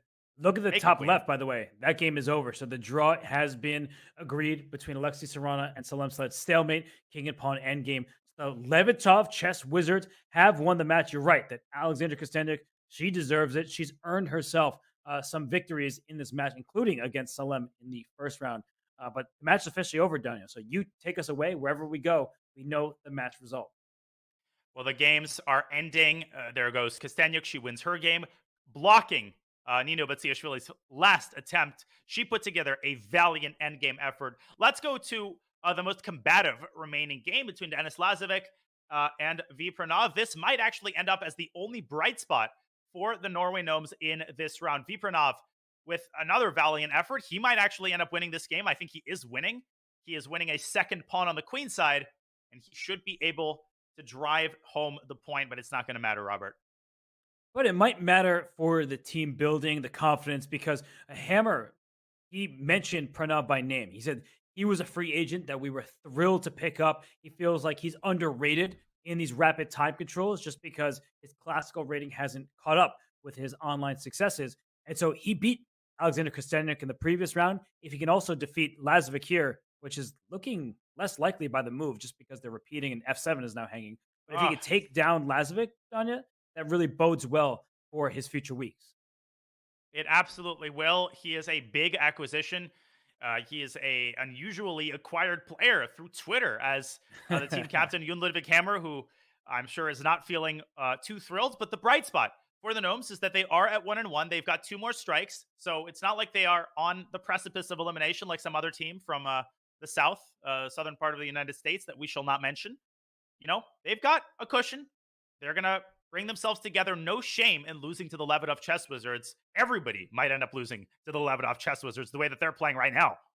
Oh my gosh, King D4 there. Sorry, what is happening? King D4, there's maybe King F6, so that would have kept Black in contact with that bishop on e6. But what is happening here? I feel like Black should be winning. The time trouble for both makes it unclear what's going to happen. But a3 can be pushed at some moment, but the pawn cannot get to a2. Rafmamedov has won his game against Gawain Jones, so it's a total blowout. It's 2.5 half wizards with this final game remaining. Let's see if Pranav can score the honor goal. It's like Brazil-Germany, rook takes d5. The score is 7-0. You need that one honor goal, and they are going to score it. And Lazovic immediately resigns. Pranav wins in round 3 and 4. It's a little bit too late for the Gnomes, but a great final couple rounds for the Indian teenager. So that should be nice to see if you are team manager Hammer or team captain Anna Rudolf. But look at this final round. Serrana, he had a worse endgame. He held it. Ralph Mamedov, it was equal throughout. Gawain Jones pushed for the win. So Mamedov steals the point. Lazovic, the only player of the Levetov Chess Wizards to go down in a round where the Gnomes needed to win all 4. Pranav played a very nice game. He lashed out with that c5 push and then took that one. And then Alexander Kosteniuk, the chess queen, she ended up promoting to a queen, winning that game over Nino Batsiashvili, the former Georgian women's champion, and someone who's drawn Magnus Carlsen over the board in classical chess. So, Danya, it was a demolition today. The chess wizards, they look unstoppable. They do indeed. It was impressive across the board, Robert. They were solid when they needed to be. They were ambitious when they needed to be. Alexander Kosteniuk set the tone with that Greek gift sacrifice. And after that, it was largely all downhill for the Norway Gnomes, apart from the one chance that they had. If Gawain had pulled off that crazy game against Alexei Serrana, they might have had a better fighting chance to stage a comeback. But all of that is in the past. The Levetov Chess Wizards win with a score of 10.5, 5.5, and Alexei Serrana with a monster performance, 3.5 out of 4. But he had the supporting cast arrive in full force. Yeah, Denis Lazovic was 2.5 out of 3. He lost that final round, so you have to give him a shout out in particular. But if your board 4 is scoring an even 2 points against the opposition, because remember, you play boards 1 through 4 of the enemy team. I mean, Alexander Kosteniuk had herself a day. She got the match going on the right foot for the Wizards. She beat Salem very quickly with the white pieces. So when all is said and done, we look, she had the lowest score in the team, but she took down the opposing team's first board, and that's why Salem had a losing record on the day. And the magic of the PCL is that you can't make any conclusions based off of one game. But that one game can set the tone for the entire match. It can unsettle the players who have to score the most points. For Salem Saleh, it has been a frustrating run at the PCL thus far, not without its bright spots. He played a textbook game against Ralph Mamedov, but too many blunders. He seems to be getting nervous in time pressure. And everybody on the Levetov Chess Wizards, Robert, seems to be demonstrating infinite amounts of composure. They just don't buckle no matter what kind of pressure they are under in the match or in the games themselves. They're an incredible squad, and Gawain Jones could have had himself a different day had he not slipped up in time trouble against Alexei Serrana, but it felt like everything went the Wizards' way, and when all is said and done, 10.5, 5.5, a lopsided battle. The Norway Gnomes, they'll have a chance to rebound because this is a league where 3 match wins get you into the playoffs, and you're not eliminated until you lose 3 distinct matches. So, I mean, Danya, being 2-0, that feels like it must be amazing territory for the Chess Wizards there. Absolutely. They're off to an amazing start. They are 2-0 alongside the Indian Yogis, but the path that both of these teams took to reaching that perfect record could not be more different. It was a miracle comeback, an incredible comeback by the Yogis, and a very smooth journey by the Levetov Chess Wizards. Gee, I wonder who would be playing on the top board in week 3, Robert. It's kind of hard to say. I mean, standings a little bit ambiguous there, aren't they? I wonder who the Yogis are going to face. Looks very likely that they'll face the Wizards, or it could be another team that still has yet to play. Sorry, I forgot. We have got a couple more teams with 1 and 0. We definitely do have more teams that will play. And at the other side of the standings, we have some teams who lost their first week, but will get a shot at redemption, a chance to win their matchup, because we have a whole nother match today. We're about to watch the Garden State Passers take on the Spanish Maniac Shrimps. That is going to start after a short break. Danya, your quick thoughts before we get ready for that one. Well, two teams very hungry for redemption. The Maniac Shrimps might be even more hungry. Miguel Santos Ruiz, he is hungry for individual redemption, and this is what we love to see. Teams that arrive to the board hungry to demonstrate that they are still to be heard from under pressure. It's going to be a fascinating match, Robert. And as we get closer and closer to teams getting eliminated, the sense of desperation rises, the quality of play rises, and I am positive that we are going to get more time scrambles, more incredible skirmishes between top players, and you will not want to go anywhere. Definitely not, but you said the players are hungry. I'm hungry. We've been at this for hours. So all of you who are watching on your lunch break, you better extend that. Tell your bosses there is a whole nother Pro Chess League match to watch. It will be the Garden State Passers, led by team captain James Canty, taking on the Spanish Maniac Shrimps, the only team that qualified their way into the Pro Chess League. So Donnie and I will take a quick break, but when we return, a whole nother match here in the PCL Week 2 will begin. Stay tuned, everybody. We'll be right back.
In competitive chess, the weight of a win, draw, or loss is all on one's shoulders.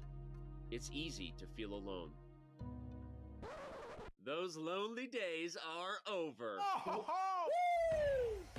The Pro Chess League is back. Once again, in chess, teammates matter. He's upset with himself. Artemiev and the Capybaras win their match with a round to spare. Welcome back, PCL. A unique collection of teams, each with their own personality of different colors, shapes, and sizes. There are gnomes and knights, chess bras and bishops, and whatever the heck this is. The PCL is the only place where the best players in the world risk their fate alongside content creators and players from different levels, ages, and perspectives. This is resign time. It's easy now, and there is a resignation. I'm in shock at the turnaround that we're seeing. Entering its 5th season, 16 teams will reboot the PCL legacy with a new format and new schedule. Only one team can be crowned the next PCL champion. This is one of the most epic comebacks in Pro Chess League history. My friends, it's the 2023 Pro Chess League. Which team can rise above the rest? They won't be able to do it alone. The Muslim wins it. We win. Oh my God.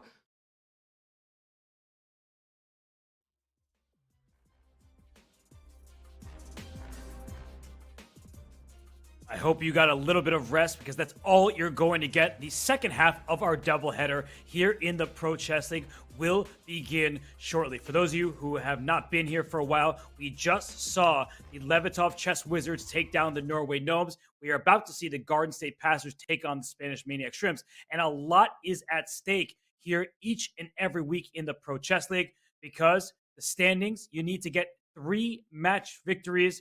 Danya, some of the teams that we're about to see, they lost week 1, but we know that the Indian Yogis and the Chess Wizards, they're up top with a perfect 2-0 score.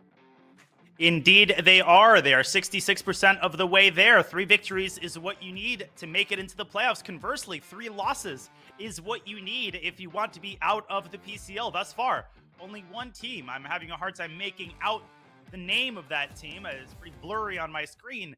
Is 0-2. Just kidding, of course. It's my team, the Charlotte Cobras, but we are not done, I swear. And of course, the Garden State Passers, the Spanish Maniac Shrimps. One of those teams will be joining the Cobras at 0-2.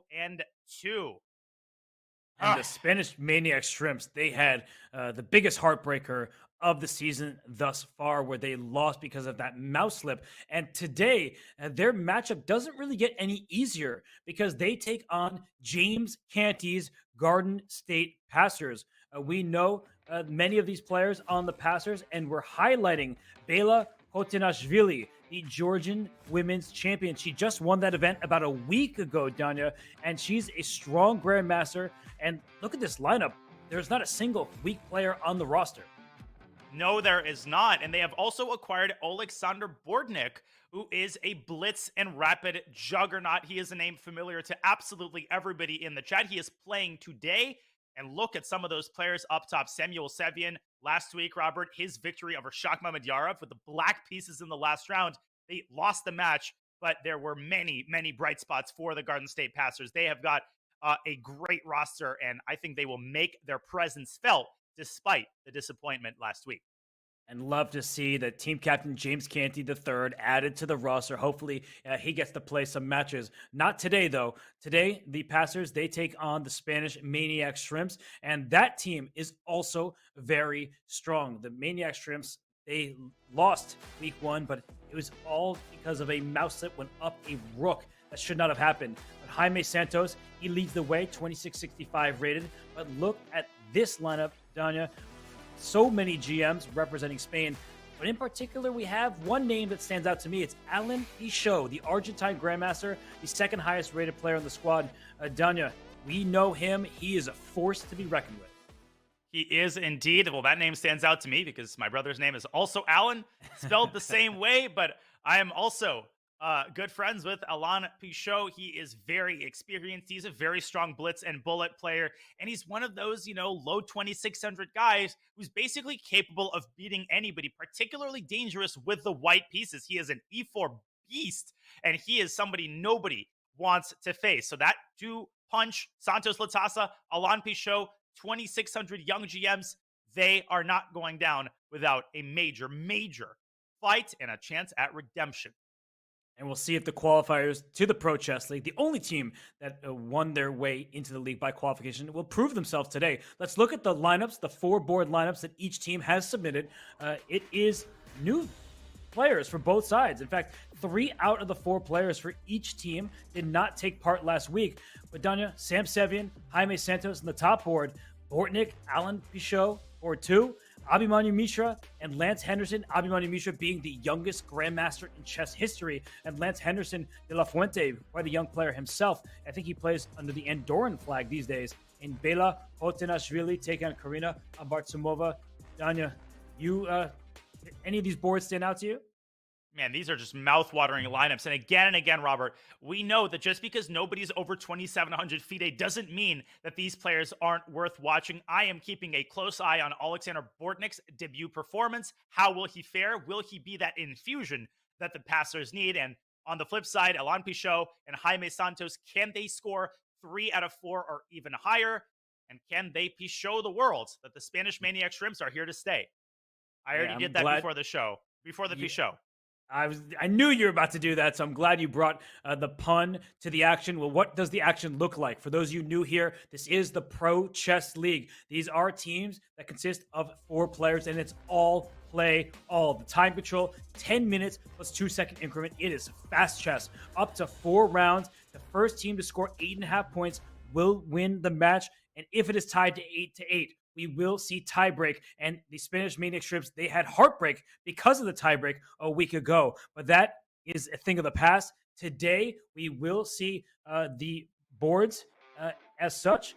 In fact, in round 1, Sam Sevian should be taken on board 4, Karina Abartsumova. We actually brought up the round 2 pairings, but it will be Sam Sevian against Karina Abartsumova in the first round of action, as you see on the screen in front of you. She gets the white pieces. Grandmaster Lance Henderson de la Fuente from Andorra gets the white piece as well.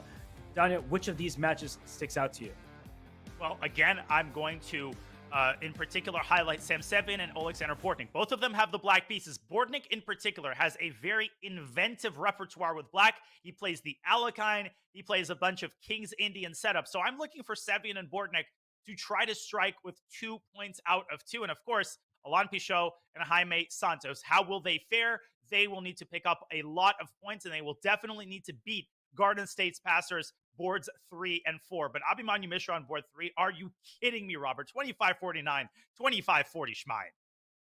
I'm not kidding you, and he's not kidding the chess world when he earned the youngest grandmaster title in chess history. So for Mishra and the passers, they will have their work cut out for them, because I think the Spanish Maniac Shrimps, they're underestimated by the league. They were the qualifiers. Every other team had an automatic invitation into this league, and I think they feel that they have a lot to prove, especially after what happened a week ago. And Hammer and his team had the last laugh, but for the Spanish Maniac Shrimps, I feel like there's something to build off of from that week, because they had a win well within their clutches. They did indeed, and now they've basically got a completely different team. Karina Abartsumova, as you pointed out astutely, is the only player who is repeating her performance. She had a solid performance last week. Miguel Santos Ruiz, who had that unfortunate mouse slip. It's not about punishment. Robert, he gets the week off, but I am positive that he will make another appearance for the Spanish Maniac Shrimps. And of course, for the passers, Sam Sevian is the mainstay. He is the MVP, and he will need to repeat that incredible performance from last week, but he will need his supporting cast to come to the scene to help him out if the passers are to reach the necessary 8.5 points. Here we go. And just like a week ago, Sam Sevian, he is sporting a hockey jersey that looks like. And, well, we'll see if he can deliver. And he's playing a Fianchetto system. Maybe it will turn into a King's Indian defense for black. You put the bishop on g7, you castle your king. Danya, you love yourself a good King's Indian. Are we seeing a King's Indian or maybe c6 and d5? Nope. He answered the question before I could finish my question. I don't want to hear those symmetrical Grunfeld. Get that out of my sight. We have a King's Indian, as we should, the superior opening.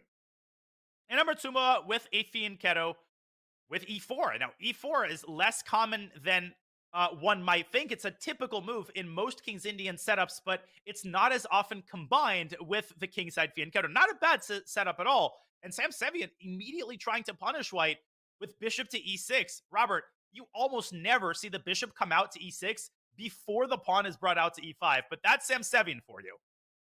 Yeah, he's inviting d5 with tempo. The bishop on e6 is hit, but what he really wants to do is open up the dark square diagonal. This kind of reminds me of a certain game. I think it was Jose Martinez versus maybe Daniel Naroditsky from yesterday, where you did something similar. You encourage your opponent, provoke them to play d5, and then your bishop on g7 is a much happier piece. Indeed, and Jose played 1 e4. I did it with the knight. I brought it out to c6 and dropped it back to b8.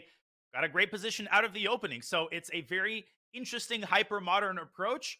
You're trying to control your center from a distance with the pieces rather than doing it with the pawns. And he's forced Karina to already spend a minute and a half. Now the bishop redeploys to g4, where it will exchange itself for the knight on f3 and soften up the pawn on d4, which is already under attack. Very dynamic, inventive play for Sam Sevian. That is exactly what he has to do.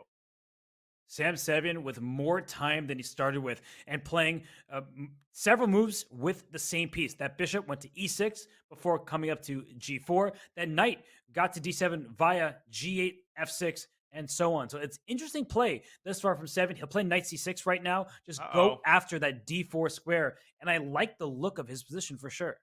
I think he's quite a bit better after knight c6. If he can carve out the d4 square, he's also going to get the supplementary e5 square for his other knight. And that could come with a host of tactical threats, Robert. I'm looking at the c4 pawn. There could be a fork on f3 with the queen on d2, particularly vulnerable. This could get really, really nasty, and Sam needs to keep the tension rather than releasing it. C takes d4 would largely let white off the hook.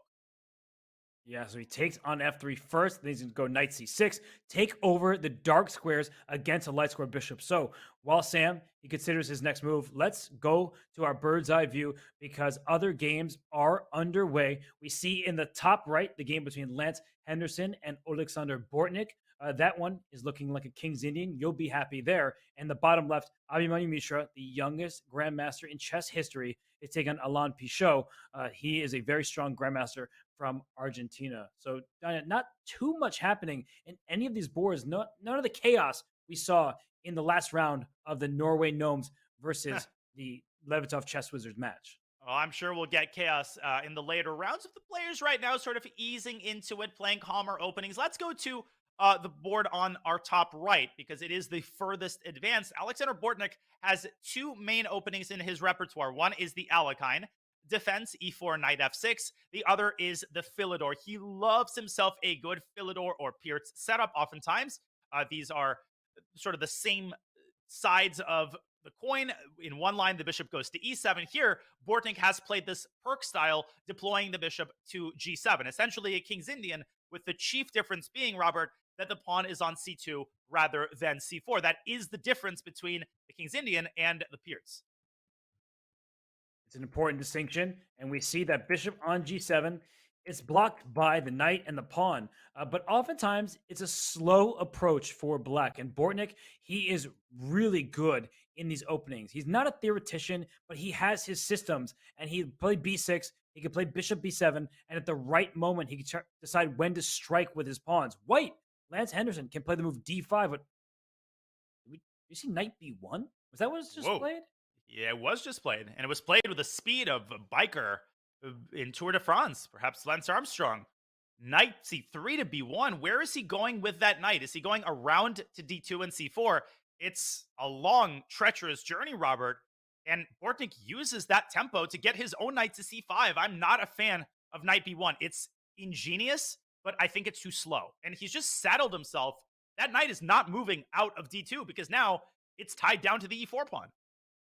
That was surprising. And for Bortnik, he plays bishop d7. As you mentioned, the knight on d2 can't move. If you play c4, try to get some kind of clamp in the center, your b3 pawn and the d3 square is already where the knight is about to hop into. So you can't push that. I don't understand knight c3 back to b1, but it's not like white's position is that terrible. It just doesn't really compute with me.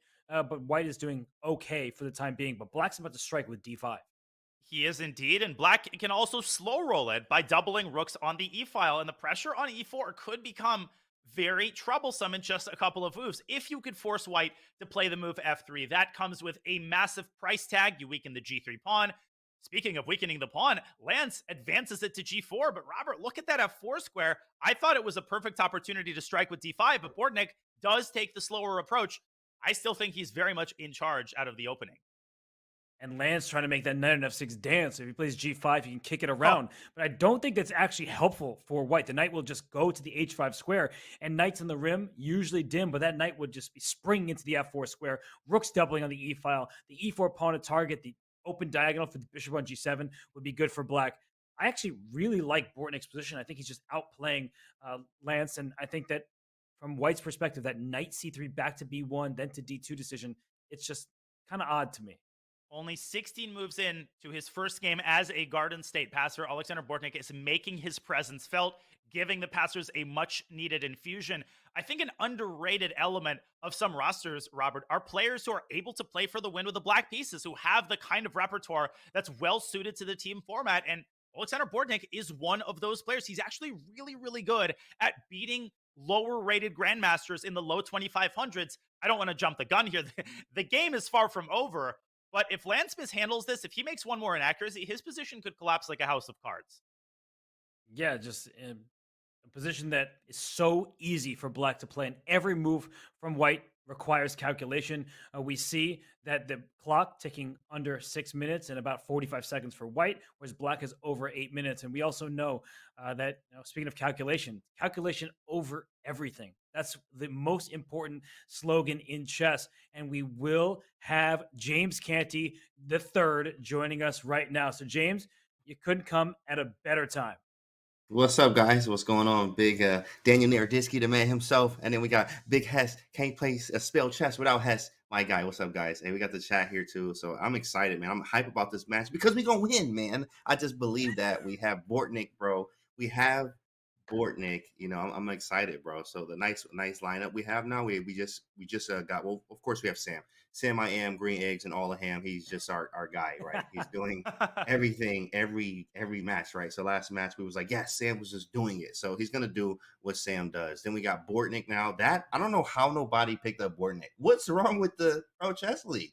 Boys, how is Bortnik not picked up? You know what I mean? So when we picked up Bortnik, I was like, oh, yeah, it's over. I mean, we talked about it. I was like, yo, did you know Bortnik? We got a chance to get him. I'm like, grab him now. Like, I don't care what time of the day it is. If it's midnight, get him up. Sign the contract. Get Bortnik on the line. We need him on the team. So now we have Bortnik. Obviously, we got the youngest grandmaster ever. He's only getting stronger. He's still a kid, and he's a monster. And he's already a Garden State. I mean, he's New Jersey anyway. So we got the Garden State boy there, right? And then we have Bella there. Bella actually just from she's Georgia. She's from Georgia, the country, not the state, guys. So she actually did she just won the Georgians women's championship, like literally just last week. So she fresh off, feeling like Kusniuk in a way. Really, it's just her strength and bouncing off of that. It's really strong. We got a nice lineup, boys. So we about to be swinging today.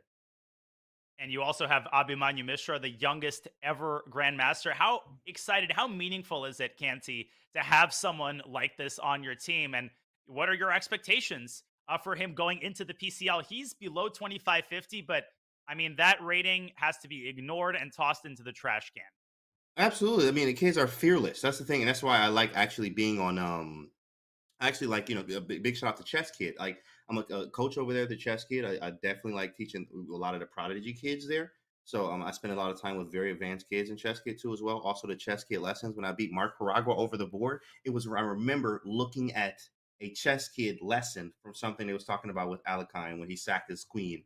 He sacked the knight on f7, then he sacked his queen on e6. If king takes e6, knight g5 was made. It's a nasty game. So, but I remember doing something like this to Mark Paragua in a lesson that I learned from Chess Kid. So the kids, you train with the kids, you have kids, you stay young, but your game is fearless as well. And Mishra is absolutely fearless. So he's going to go in here and just do what Mishra does. Whatever's on the board, we got 64 squares, and we got these pieces, and I'm going to use them just as good as you are, right? So right now, it looks like he's doing good with this knight on b5 too as well. Very nice knight versus bishop here. I mean, the kid know what he's doing, so I'm excited.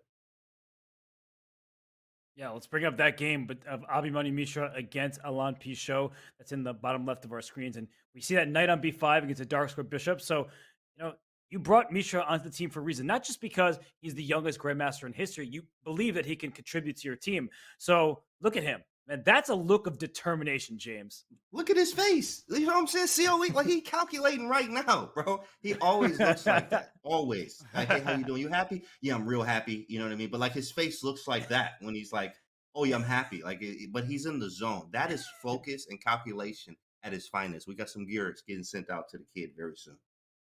He's got the trophies and the plaques behind him. That seems to be where all of the magic happens. The laboratory, right? He's got the bed. He's got the computer, the trophies. He's got all the Eat, sleep, awards. chess. What more do you need out of a chess room, Kenzie? What more do you need? Right, exactly. In a face like that, he could be completely losing, but you'd be scared because of his face. You'd be like, man, this guy is intense. I don't even know. Like, he's made in two, bro, but I don't know, bro. He's like, look at his face. Very strong. You know what's kid, funny, right? James? Is his username on Chesscom, I think, is Pursuit of Happiness. But he looks anything but happy right now. He looks determined. And, well, let's talk about the position a little bit. So there's that knight on b5, protected by a pawn on a4. And the inherent limitation of a bishop is it only moves on its color. So the bishop on e7 looks kind of useless for now. But can white actually make progress? That's the big question. So, James, you're the team captain. You know, you're rooting for your guy here. But if you just put on your chess commentator cap for a second, you're looking at this calculation over everything. How can you calculate your way through Black's defensive forces? You know what's funny? I was actually looking at a book today, even though COE is the main, is everything. That's the foundation. You got to be calculating. But I actually am reading a book right now. I guess I'm going to just drop a gem for the chat. Grind Like a Grandmaster. It's a trustable course. It's a strategy one. So, but it's more of Magnus and David Howe, just talking about grinding positions and etc. So I'm going through it. And I'm actually, wow, like, so this actually reminds me of one of those positions there. It's not a lot of things going on. All we're looking to do is just slightly improve the position little bit by little bit. Literally, we can even go into maybe some type of end game where maybe h5 could be weak or a5 could be weak. Maybe get the king over there, trade all the pieces off some type of way. But right now, I'm looking to just improve. B3, maybe, and the king f3 is too much. But B3 is probably just a move just to see what he does. There's nothing we can really do right now. We just have to improve. Maybe rook c3, rook c2, and try to set up Ali Akin's gun or something like that. But it's small improvements is what we're looking for right now. Yeah. And Abimanyu taking his time. I think he realizes that if worse comes to worse, everything is defended, the bases are covered. He could essentially make a draw on demand, although those are dangerous words in the context of a PCL match, Robert. I mean, we've already seen everything there is to see in our first match of the day. But Abimanyu, he's got things under control. And he wants to get control of the king side. Is he potentially preparing G4 Kansi style? Yes. Open up that king side. G4, exactly. G4 for the score, right? Let's go. Get him out of here. Let's go. G4, push Vroom, it, kid. vroom. Do Vroom. it. Maybe F3 Do first. it. Maybe F3 first. Okay. All right. Yeah, maybe F3. Sorry to James be the doesn't like the downer restraint. Yeah, you ruined the moment there. James was pumped up, and I'm you're ready. like, all right, fine, we can throw in that move. You know, Okay, you can bring we'll your throw queen it back in. to e2 and try to get that to work later. But yeah, I'm liking G4. But let's zoom out of here because we've been focused on Abimanyu and Alan Pichot. You mentioned a name. You were talking about Bela Khotinashvili. She just won the Georgian Women's Championship.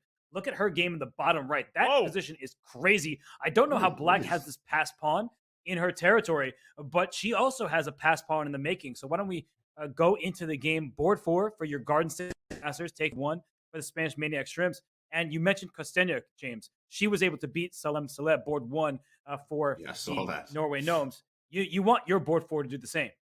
Absolutely. We want to do the same. And it looks like, I mean, we got a nice position here. I mean, yeah, okay, you got this pass C pawn, but it's weak. The bishop's hanging, he moves it. We also have our own passer, and I know C3 is weak. We got the light square bishop that maybe okay, so C6 is going to be weak too as well. But I think ours feels a little bit stronger than the C3 pawn. The rook's lifted. We do have the light square bishop on F1. Maybe move it to G2. What do we do right now, though, is the question. How do we activate? Yeah, D4 looks good, huh? Yeah, D4. I'm partial to D4, but then maybe there's this tricky move, Rook A4. A4, yeah. And if the Strange. queens are traded, there's like a fork. Man, I do not envy the players here. I'm so happy to be commentating today. You have no idea. Well, man, yeah, you definitely have some tough games in there playing them big dogs like that, man. We was watching the whole time, rooting for Big Danya. There it is, D4 on the board. So we're going to trade and probably take with the E rook after Rook A4, Queen C3, and then Rook. Rook EC. And I see the eval bar kind of sliding up a little bit in her favor. James, you know, we know how strong she is. You mentioned she just won her national title in Georgia. What was the conversation like with her? How did you get her to the Garden State of all places, right? Like, how did that go? Oh, you know what? Actually, we had to go talk to the managers about that. The manager was able to pick her, get her from there, but I was just like, I just okayed it. I'm like, perfect, 24.85 V-Day, absolutely, very strong. Oh, And I know oh, the oh. Georgian players are really strong. Look at that, what happened? Oh, there was a mouse. What? Is What? there a rook? E4? No. That's a blunder. Whoa. Okay, so why is it a blunder? Interesting. There's I guess- crazy Oh. tactics here all over the place. What is the But what if move? we're just calm? What if you just move the knight out of the way, like knight e1 or something? Isn't c3 and e4 hanging? 91. That's such a right. Completely. Wait, look at the what does the eval bar say? That's plus what? Plus 4.6 and knight h4 and knight e1. You're absolutely right, Robert. Get outta Stay here. calm. There is Plus 4. crazy idea. Rook takes c4 and queen f7, but it fails to queen d8. It's very easy to miss that, and Bella stays composed. She plays Man. knight h4. Yeah, just Man, moved man, it man. out the way. d5. Oh my god! How many passed pawns does somebody need? Oh, we need all of This them. is McDonald Labourdonnais style. You know that game from the Oh 1700s? yeah, we know that game. That game with the 3 pawns on the With the 7th 3 rank. I mean, pawns? Oh, man. she's there. Yeah, an but that's epic- why she an plays epic for the Garden State Passers. Passers, She's come on. she's showing what the team is all about. James, I mean, she's in great shape, and I don't really want to go away from here, but we will just for a second because another person that you are, very fond of, your boy Big Sam on the top left there, am. James. He's Easy. doing I work. ain't worried about him. I ain't worried about Sam. I don't even have to watch his game ever. I'm like, Sam's in, cool, right? How's the rest of the team doing? That's the conversations we have.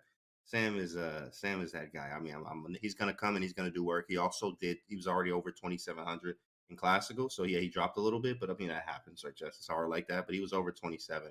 The land, like I think even Daniel was saying this yesterday, or Hikaru. Sorry, it was Hikaru yesterday. Sometimes you mix those guys up, Daniel and Hikaru, right? So, but Hikaru said it yesterday was like, yeah, something like 0.1%, not even getting to 2,700. So he was able to do that. So I have no fear in Sam's It's game over. and anything that he does. Yeah, he He's just about to win resignation any second. he's trapping her bishop in the top left, and then also the rook. So he's winning. Oh! But back here, it looks like Bela Hotinashvili in the driver's seat, and knight d7 played by Jaime Santos Latasa. I would love to push my pawn to c6, but is there anything wrong with just grabbing pawns? Like e4 is hanging, c3 is hanging. What do we take Right. here? Let's I'm eat. Eat something, right? Yeah, probably take the C pawn. Just snap that boy. C6 looks good too because you can go queen C5. Pretty nice. There might be some issues though. Rook takes c3, maybe rook a1. I could see white getting tangled up here with the d5 pawn getting pinned. If you push too early, black might also pick up d5 with tempo. So landmines to be navigated here still for Bella. There might be something like C6, queen C5, and then just C6, C7, D6. Literally just push everything. C6 takes queen C5, and then take. You have to take back there though. But he doesn't take immediately, does he? C6 take. He takes 95. Yikes.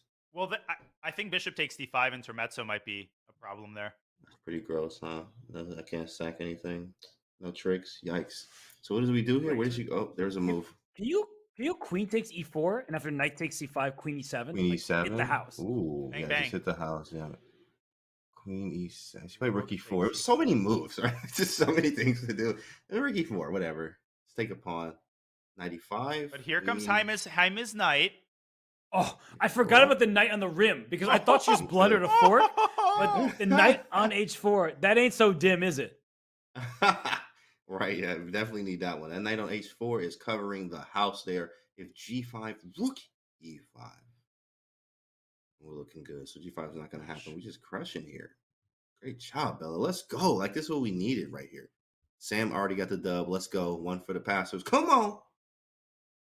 G5, rook takes e5. That's actually a super important move. Otherwise, white would drop that knight on f3. Bella is in control here, but Jaime continuing to complicate the game. This is getting tense. Yeah, we're He doing looks good upset here, though. Sam. James, I know you're rooting for Bela, but look at Jaime, man. He's pretty sad over there. Hey, man, look, you know what I mean? Hey, I would root for you if you wasn't playing our team. But today, I don't care about none of your feelings. Oh, that was a big mistake. Apparently, What Jaime's happened? right Girl, what back you in doing? this. Oh, shoot. It still looks really good for white to my eyes, though. Oh, bishop man. h3. Yeah, bishop h3. Oh, my goodness. What happened? Hold on. But maybe Oh just my push goodness. anyway, because bishop h3, there Anyway. is knight Oh, knight h4 to g2. g2. Yep. Bella pushing the Uh-oh. knight away from e5. It's getting bad, though. How is this Why? bad for? It looks so good. Knight Knight g2. g2 and just chill. Why is black I got the better? passer. Is it because of knight g4 Wait. barely creates any threats? Robert, what do you see? F takes e5 is not actually a threat because if you play fe, black is fe Ooh. back. I don't know how to take advantage of it, but I'm just noting that the knight is not actually under attack right now. And knight Oh, g4 you know what? was We the obvious actually- move, but now c6? C6, and I guess Push it's it. just winning. Actually, we could have taken the knight and then play rook f3 after fe5. That's a nasty sequence. And then rook f3, rook d8 mate. Oh my gosh. Bishop g4 was an impossible computer move. The only way not to lose. Bishop c7 what? and rook d8. The path is clear. Bishop g4. Wow, it's just that straightforward. It's gross. I mean, James, this is why you signed her up on the roster. That's why you put Let's her go, in. Bella! Swing! Swing on him! Draw She's in swinging. Mishra against Bichot. Solid result for Abhimanyu. Canty, so you're currently up 1.5/2. That's This nothing might to a put you up Jedi. 2.5/2. 2.5/2. Like, I knew. I was looking at the lineup, and I was like, we got Sam and Bortnik. I mean, holding it down. And then all we got to do is the lower boards here, and she fresh off the Georgian, women's championship. So she's still feeling strong as ever, coming off of that, winning it, right? And then we got the kid who just don't, he's fearless. You don't fear nothing. You fear him, look at him. Like, when he's like, he's scared of that kid. So it's a nice lineup. This is probably one of our strongest lineups right now. And a great start for your squad, up 1.5 right now. And rook d8 is about to be slammed on the board. An extra pass pawn for Bela Khotinashvili. And rook d8 is just unstoppable.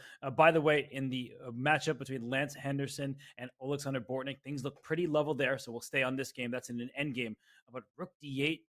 Not over What yet. is King h7? And I guess you can't immediately win and promote your pawn. And rook d7, rook takes c7 is very easy to fall into. Maybe that's still winning for white because of bishop d3, and there's actually a mate on h8. But snap, Bella that's gross. needs to stay alert here. Yeah, that's pretty gross. That's actually a sick checkmate. That is sick. Yeah. It might You be don't the see that best one every move. day. She takes first.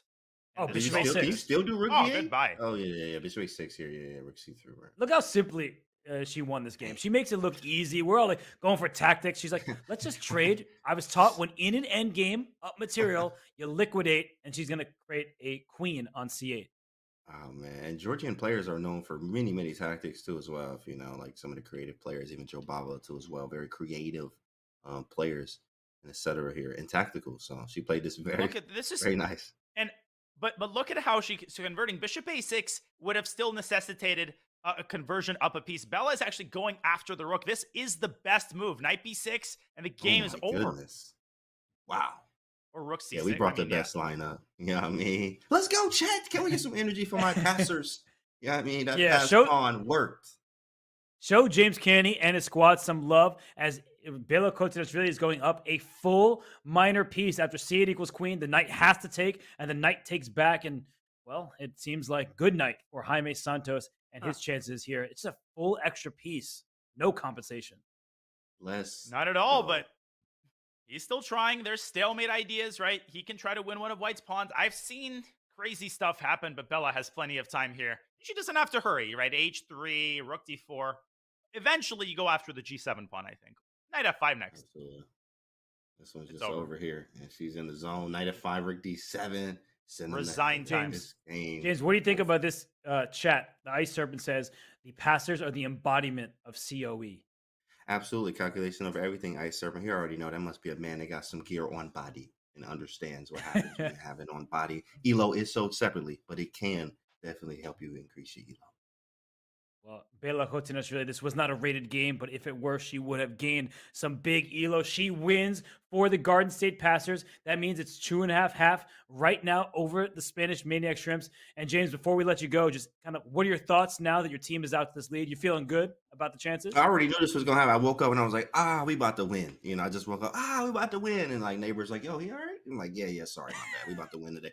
But, passes, I was just hyped, man. Look, honestly, we have a very good team. I was actually very, very happy with this lineup when we saw him. I was like, oh, yeah.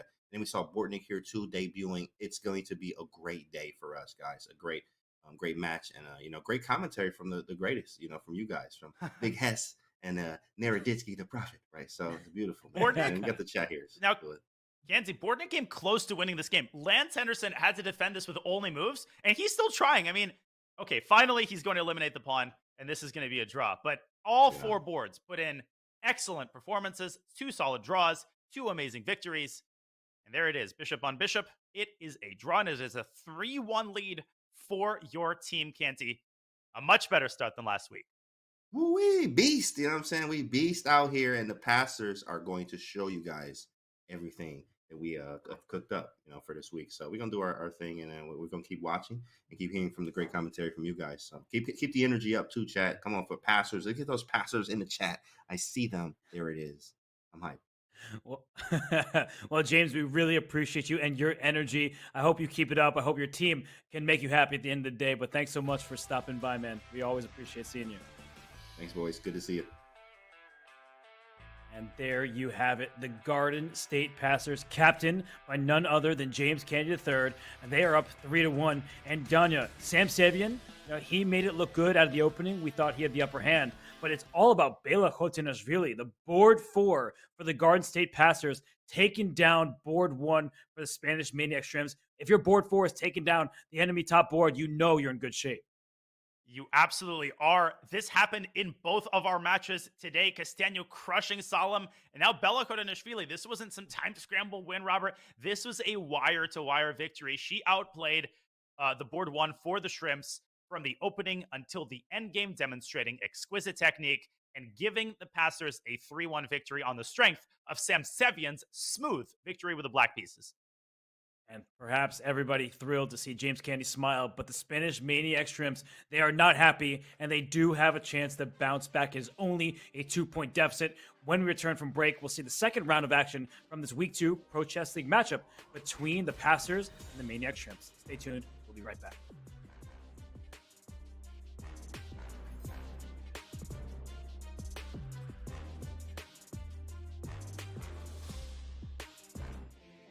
Looking for a new way to learn chess? Meet Dr. Wolf, the ideal chess coach and companion. Play against Dr. Wolf as he explains everything step by step, points out strategic ideas, and alerts you to your mistakes. Train with him and go over your past mistakes until you master them. Choose from over 35 lessons created for all skill levels. No matter your level, everyone could use a coach. Download Learn Chess with Dr. Wolf for Android or iOS devices today.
we have Abhimanyu Mishra of the Garden State Passers, best known as the youngest person to ever obtain the Grandmaster title. He plays on board 3 for the Passers. Danya, his first game, it was solid. It didn't need to be spectacular when his teammates were doing the heavy lifting, but with the white pieces, he was not worse for even a second.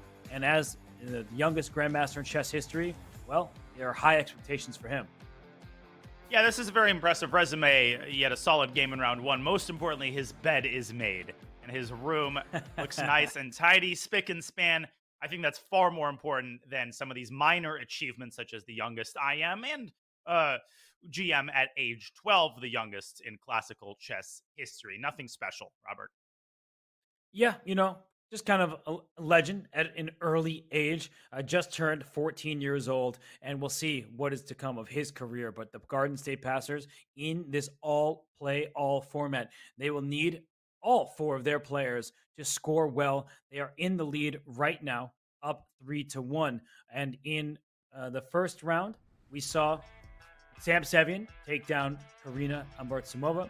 We saw Oleksandr Bortnik and Abhimanyu Mishra draw their GM opposition. But I think the highlight, it will remain Bela Khotanashvili taking down someone who outrated her by nearly 200 points in Jaime Santos.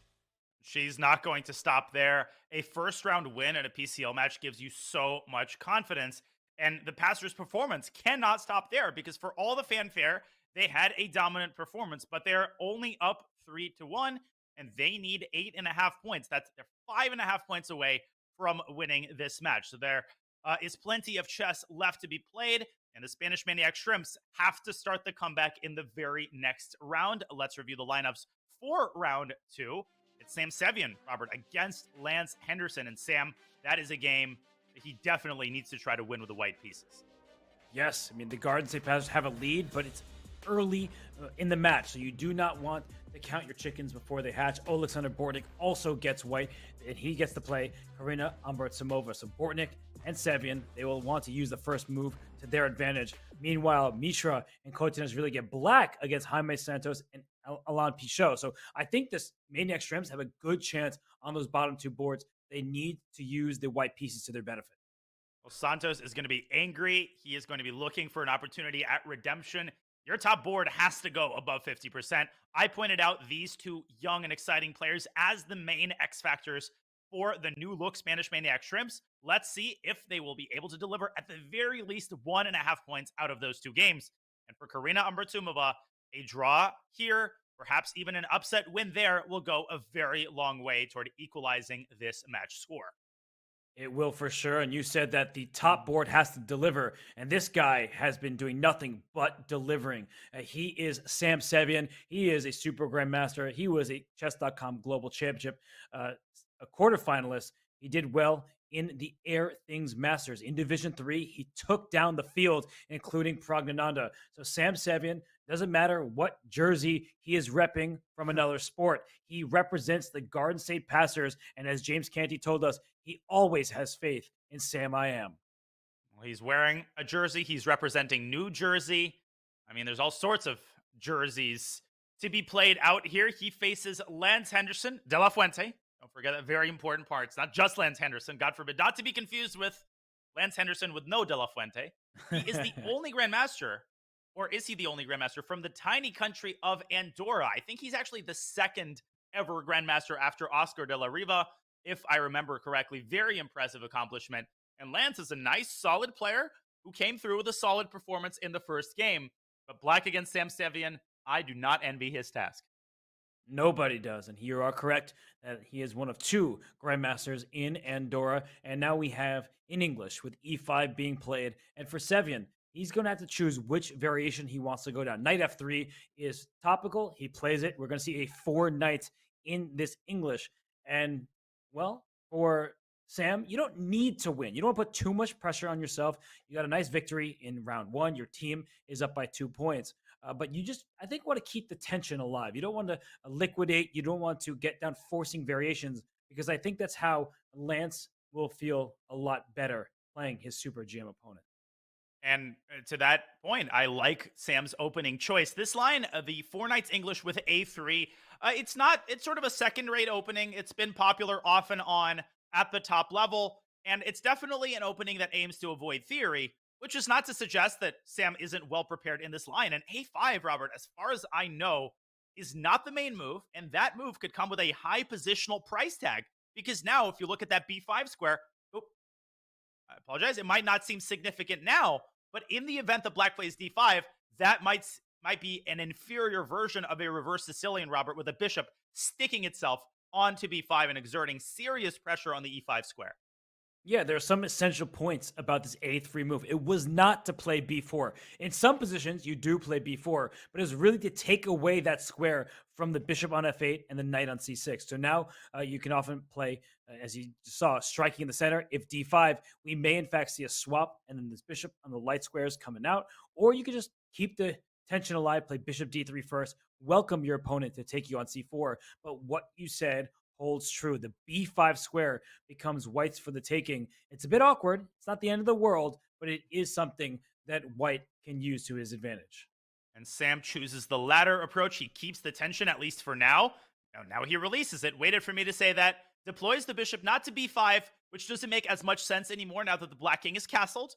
And now he pursues the king with bishop to D3. So sort of a classic IQP position, isolated queen pawn. But I actually really like white's chances in a rapid game, Robert, because I feel like white's got the more dynamic ideas.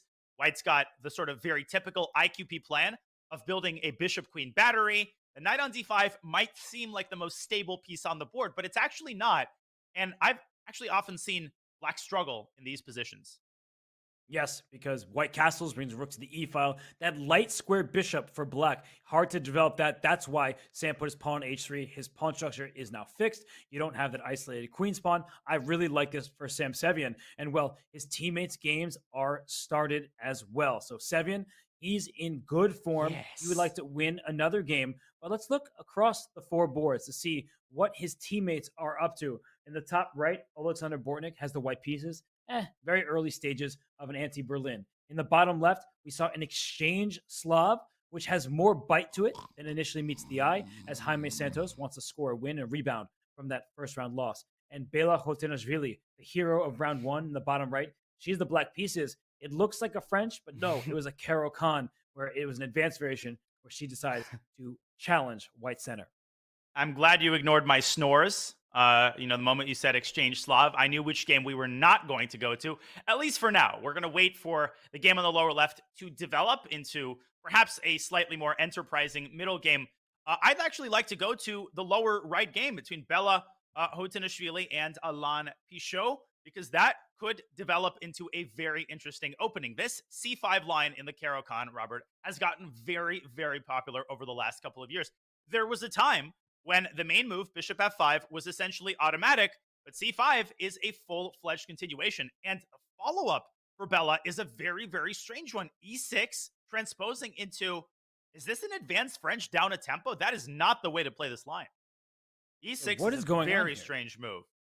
Because now white can just play c3, and black played c6 and then c5 as you're indicating. Now, the French is an opening where in some positions, even though you've given up a tempo, it's not the absolute end of the world because it's not so forcing, but black is already cramped for space in a French, so giving your opponent a free turn, that doesn't seem advisable. So I'm very confused. If we can bring up an analysis board really quickly, we can show you that this position is a tempo down for black. So let's just go to the start and show a French defense. An advanced French looks just like this, but you get c5 in one turn, and it is white's turn, knight of 3, and your bishop is not already on d3. Yep. So you've given your opponent a free tempo. Not ideal. Now, incidentally, in this position, a new popular line is bishop d3, actually gambiting the pawn. This is recommended by Gawain Jones. The same Gawain Jones who played in the previous match in his coffeehouse chess repertoire books. But this is all a moot point because here the queen doesn't make it to b6 in time. So if we refresh the board, go to the live position, Bela has played a move typical for French and Caro Khan setups, but all of this is so much less effective, Robert, because white can use that tempo to castle kingside and take the sting out of a lot of ideas related to the pressure on d4. Black is clearly worse, but let's not overstate the case. I think you're right. I think the fact that the position is relatively closed means that the loss of a tempo, while unpleasant, is not a world-ending disaster for Bela. That's right. She's trying to figure out what to do with her dark square bishop. Her knight will have to move out the way. You don't really want to trade on d4 because that vacates the c3 square for the knight on b1 to get to. So it's a game of give and take, and we will take our attention away from this one for the moment just because it's early stages and we want to give all 4 boards our attention. In the Pro Chess League, every single game is of equal importance. And you didn't want to look at that exchange slot, but look what just happened in the bottom left. Jaime Santos just walks into a knight b4 fork. I'm very confused on what's happening down there. Damn girl, it does appear that Abhimanyu Mishra has not only equalized, we're not talking about equalizing, Black is completely in charge, and something is off with Jaime Santos Latasa. He loses game 1 and now has sleepwalked into a terrible position. He's given up his queen. Let's go to that board. That might have been the lesser evil, Robert, although I'm not entirely sure why queen b1 in that position didn't limit the scope of Black's advantage. But as it stands, Abhimanyu has a queen for a rook and a piece. Good drawing chances here, I suppose, for white, but not the way that you wanted to start your redemption game if you're the Maniac Shrimp's top board. Let's bring up an analysis board because I think I figured out the reason why queen b1 was not played. It might have been what Jaime relied on, but after knight b4, queen b1, take on c3 first. Okay. After pawn takes 3, take on d3. And after queen takes d3, there's just bishop f5. Well, queen a3 is next, but where's that queen going? Back to e2, and then queen a3, rook c8, all these types of moves come in, and white's pawn structure is awful. It just seems like a free advantage for Black, no risk whatsoever. This actually might be a completely lost position because white's queenside collapses. You're absolutely right. And a wise decision by Santos, who decides to give up his queen. And he does have control of the C file, which is actually very, very important. So this is a hard position for Abhimanyu Mishra to convert, especially because he's down 3 minutes. The most important thing, Robert, given the passer's match standing, is not to overpress. I think Abhimanyu should try to win this, but he shouldn't burn all of his clock trying to figure out the best way to set up winning chances. He should keep time on his clock, and he should be okay with a draw if Jaime Santos Latasa demonstrates good defensive resilience. And it's one of these positions, Danya, you and I have played enough speed chess to know that even though objectively Black is better, you could see pretty decent winning chances for white because you have 2 pieces for a queen. You have a knight and a rook. Those pieces can team up on certain squares. A queen is just 1 piece. Now, of course, Black is better. We're not trying to dispute that fact. But as this game continues, as Abhimanyu Mishra gets himself into some time trouble, maybe white will have some chances because the position is very compact for white. There are no other weaknesses now that you've given up your queen for a rook and a knight. Well, Mishra has several approaches. He could play this kind of Petrosian style and make some luft with h6 or g6, or he could play this like Mishra Tal and play the move f6, not only to restrict the knight, but potentially to prepare an opening of the center. When you've got the queen, you want the center open because the queen is obviously the strongest piece on the board. So I think f6 gives Black a big advantage. And for the moment, Abhimanyu playing without risk. Jaime is playing this as if it's a hyperbola game. First of all, great historical reference. Mishra Tal. I didn't miss that. I'll give you the shout out you deserve. But f6 is also something that deserves a shout out because it's not easy to figure out what pawn structure you want. There are rooks barreling down the c file. A rook may land on c7, go after that b7 pawn, and keep the 7th row in check. So f6 to e5, I think that's the activity that Black might need. But if you look at the clock and look at Abhimanyu on camera, he's a youngster. He seems a bit nervous. And he knows he's better. He doesn't know how much, but the plan is not easy to execute. So I actually believe that Jaime has quite good chances to survive this. I mean, he might even be able to take the upper hand based on his lead in the clock. 5 extra minutes, Danya. This is similar to what happened in my first game yesterday against Jose Martinez, where I know I'm better. I don't know by how much. So, and the most infuriating thing is when there are 4 or 5 different approaches and you're agonizing, you're thinking, and your opponent is responding instantly. And the more you fall behind on the clock, the more nervous you start getting. And eventually it becomes a self-fulfilling prophecy. Abhimanyu, he simplifies. He trades on f3. And is this tantamount, Robert, to a draw or is this a full-fledged winning attempt? What do you think about this? Chances for both sides, and I have not been kidding from the moment I said it, because if we see some exchange of material, the d5 pawn on a light square and isolated, the b7 pawn, it's on a light square, the f7 pawn on a light square. So this light square bishop for white could actually really hurt about bishop e2 right now. Don't Exactly. Do not centralize that black queen. Get your bishop to a better diagonal. Danya, I really think that Abhimanyu Mishra, if he sees a bailout at some point, he might want to go for it because I do Yes. think the trajectory of the game is in Jaime Santos' favor. You're absolutely right. If Jaime can win the pawn on d5, at that point, he will turn down a draw for heck. He might even turn down a draw for here. So maybe for Abhimanyu, keep the knights on the board, drop it back to c6, and make sure that the pawn on d5 is as well protected as it can be. And for goodness sake, you got to start playing faster. He is still down 5 minutes on the clock, and that could cost him dearly as this game becomes more tense. Well, speaking of tension, some of the other games have hit a peak in terms of tension. Looks like Sam Sevian has a fantastic position. Oleksandr Bortnik is killing it as well with white on the top right. A lot of time problems for the Spanish Maniac Shrimps there, for Karina Ambratumova and for Lance Henderson potentially. Yeah, because it looks like the pawn going up to d6 Oh, in the top God. left. Sam Sevian is using his passed pawn. I mean, he's making sure the team knows that he is on the New Jersey, the Garden State Passers here, and that might become a new queen. Let's go to that game. We will go around the horn, but right now, I like what Sevian is doing. Oh my gosh, d7 is a winning threat. You can't plug the square with your queen because the bishop comes to f5. Oh gosh, taking the d7 at the end. Dirty. This is Canty style chess right here, paying homage to the captain. A deflection sacrifice. Deflecting what and where? Well, the point is after king takes h7, the queen delivers a check on h5, and all of that is done in service of the pawn fork on d7. This is nasty. This is dirty. Choose your adjective.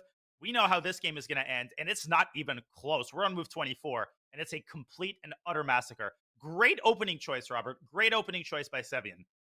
Yes, he's played an excellent game. He's been an all-star in the Pro Chess League. It's only the second week of action, but he looks well on his way to earning that kind of accolade. And if the king takes, as you say, the queen gives a check, then the D pawn goes up one square. That's a fork. That's bad news for the Maniac Shrimp. So let's maybe head away from this as Lance Henderson shakes his head. He is not happy with the position. You mentioned Bortnik's game. That one is actually looking quite combative in the top right. A queen trade is on the table, but did white just steal a pawn? Am I seeing the situation correctly? I think we are. We'll take a closer look. It's crazy to me how far along we are in the top right game and how the bottom right game is still basically in its incipient stages. Let's take a look at that Bortnik endgame. The queens have just come off the board, and the biggest concern, I think, for Karina here is her clock situation. Robert, last week's match, her clock situation cost her what could have been perhaps a point, maybe even more. And it's easy to say, hard to do. I think she's playing great, but I just think she might not be able to handle these complications down 4 entire minutes on the clock. And some of the plays easy for white. You can just take this pawn on f5. Your knight looks like it's on the verge of being trapped, but as long as that pawn exists, the knight can slide back to e6. So he takes on f5. If the bishop takes back on f5, the rook slides over to e1. Trading pieces is good when you're ahead, and the knight will outclass the bishop as the knight hops from color complex to color complex. The bishop on the light squares doesn't have a useful diagonal, can't target the pawns very easily. This looks like a clean game from Oleksandr Bortnik, and he has the technique to boot. I think he's taking this one. I think it's, tempting to just assume and to pigeonhole some of these players. Let's not forget, Bortnik is a 2600 GM. You don't get to that rating just by being a one-track type of player. He has endgame technique. He can convert an advantage positionally, and that is exactly what he is doing here. But he still has work to do. He might have to drop his knight back to e6 so that it avoids getting trapped and converting that ensuing rook endgame, Robert. We know that all rook endgames are drawn. Karina might have counterplay with c4. This game is not over yet, and if she can play quickly and liquidate some of the queenside pawns, I think she still has drawing chances. Not many, but it's possible. Just with the clock situation being down a full pawn, trades being offered, I just don't see it happening, Danya. I get you. I mean, objectively speaking, she has some chances, but you typically, and she doesn't, you don't want to trade when you're down. He'll just bring his rook up to f3, protect his pawn. If c4 happens, he can push his pawn to d4. He just doesn't want to allow lax rooks to be active, and he can protect all of his pawns. So this is a good situation on another board for the passers. Yeah, the depressing thing is that white can keep torturing black forever. Bortnik will continue milking Karina's clock and then pounce when the opportunity presents itself. Well, we have an opportunity to switch back to the bird's eye view because a couple of the other boards are getting even more heated. Abhimanyu Mishra has been up a queen for a while, but Santos, his position has been getting better for a while. What do you make of the position on the board? 43. He's down 7 minutes as Abhimanyu. No, that's really bad news. By the way, in the top left, Sam Seven hasn't converted just yet, but he's up 2 exchanges. He's about to win. There might be a checkmate soon. The bottom right, still the opening stage. I don't know what's happening between Pichot and Kotenashvili, but they're still in early stages. Let's go to the game between Abhimanyu Mishra and Jaime Santos, because I believe Jaime is trying to flag his opponent, and he's creating a fortress. Once his pawn goes up to b3, how are you going to dislodge any of White's pieces? The knight on d4, the rook on the second rank. The black queen can go to e1, but it can always be flushed out of there. The most important thing for Abhimanyu is not to blunder a fork. The move f4 check would be very scary. En passant gets forked, but the king does have the 6th rank. There were some crazy ideas earlier with rook c6. Now that's out of the question. So Jaime, I don't think he has any realistic winning chances. Abhimanyu is an experienced blitz and bullet player. He's not just going to lose on time. So I think the likeliest outcome, Robert, is a draw. And that is another solid result for the passers. They're already going to get 2.5. And with a solid result by Kotenashvili, they could be in a commanding lead after this round. Even if Bella loses, they will be up at least 3 points, or so it appears.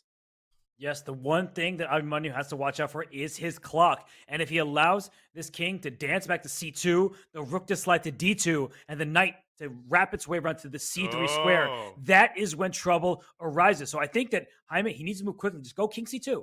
Just quickly bring your king back. Play rook d2 next. He has some easy moves at his disposal. He does indeed, and he hasn't used any of the time surplus that he has built up. Can Abhimanyu play this for a win, or do you think that he should essentially shuffle back and forth and try to get over 30 seconds? What approach should he take? I think Abhimanyu should take a draw as soon as he sees him. There is no way for black. He's going up whoa! the board. And Jaime's tempting him. He's saying go for it. He is. Jaime wants to win this game. He's looking at the clock, using it as a weapon, and I actually think he has good chances now with a king so out in the open. I think you called it. Knight e2 is not possible here because black will sack the queen for the knight and the rook, and that's what you have to watch out for if you're Santos Latasa. Black's king is so much more active that every pawn endgame is going to be winning for white, but it's so easy to blunder a fork here. He's down to 8 seconds. He's got to move. Again, b6. What a calm move in time trouble. And by the way, Danya, if that king gets to f3, there could even be a moment where you sack on f2 anyway, because the g4 pawn is going to be very advanced.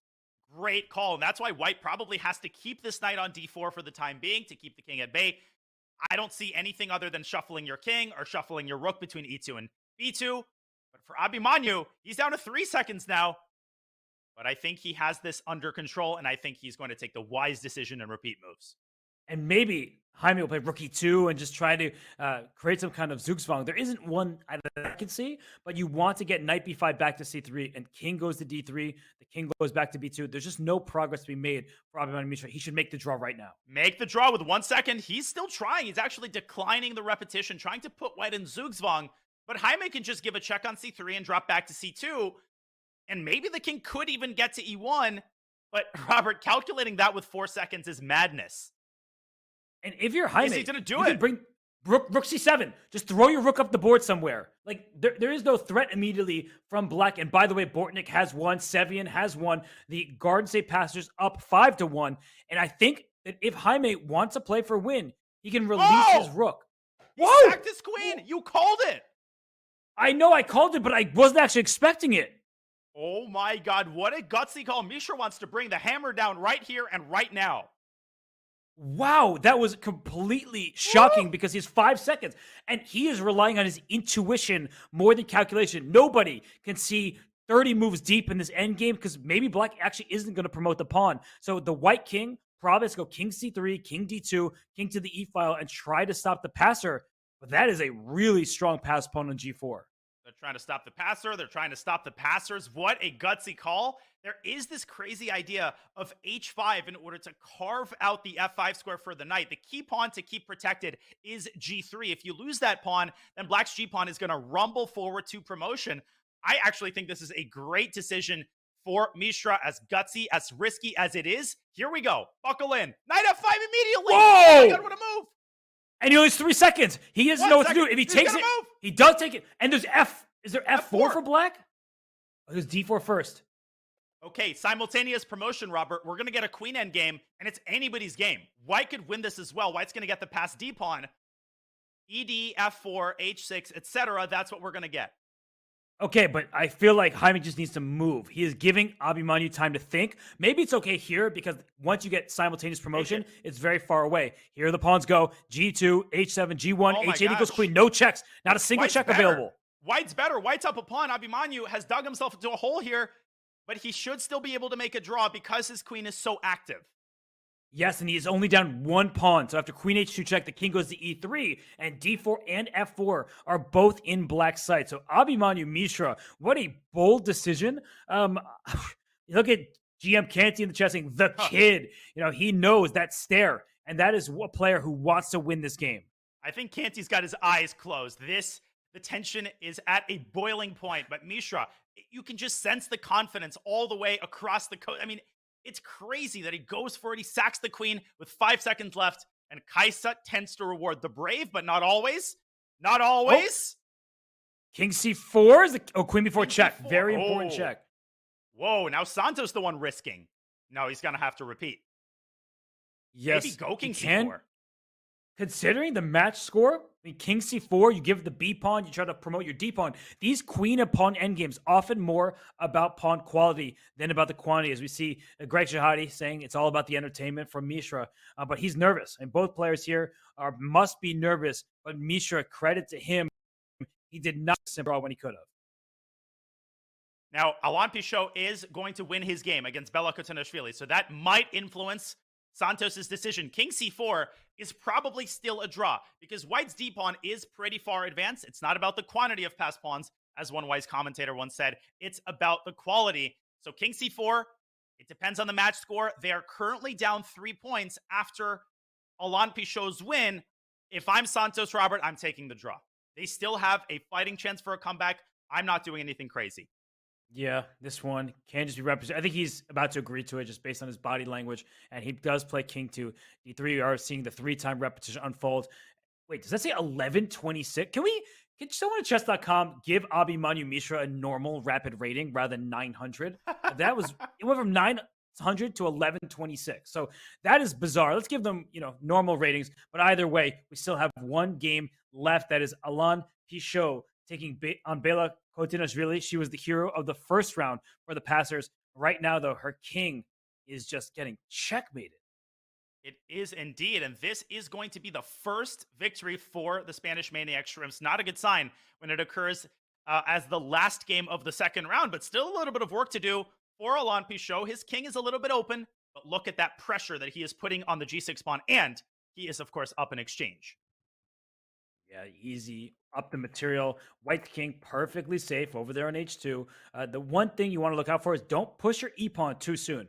Because as soon as you play E6, a bishop comes to D6 with check, and then maybe your king gets in some trouble. So for Pichot, he just drops his bishop back. Now his queen can maybe slide in, but his queen actually can't move down yet because then the black queen enters as well. And Bella doing exactly what she has to do. That is her only source of counterplay. But that pawn, Robert, it runs pretty fast, still completely winning. And I think Alain is preparing queen e6, but there was queen e3. Okay, queen e6. Does that end it? Or can Bella defend from h4 with her queen? Yeah, it's a big question because queen queen 3 at some point is going to be really annoying. So queen e6, queen h4 barely holds on there. Maybe there's bishop h4 as well.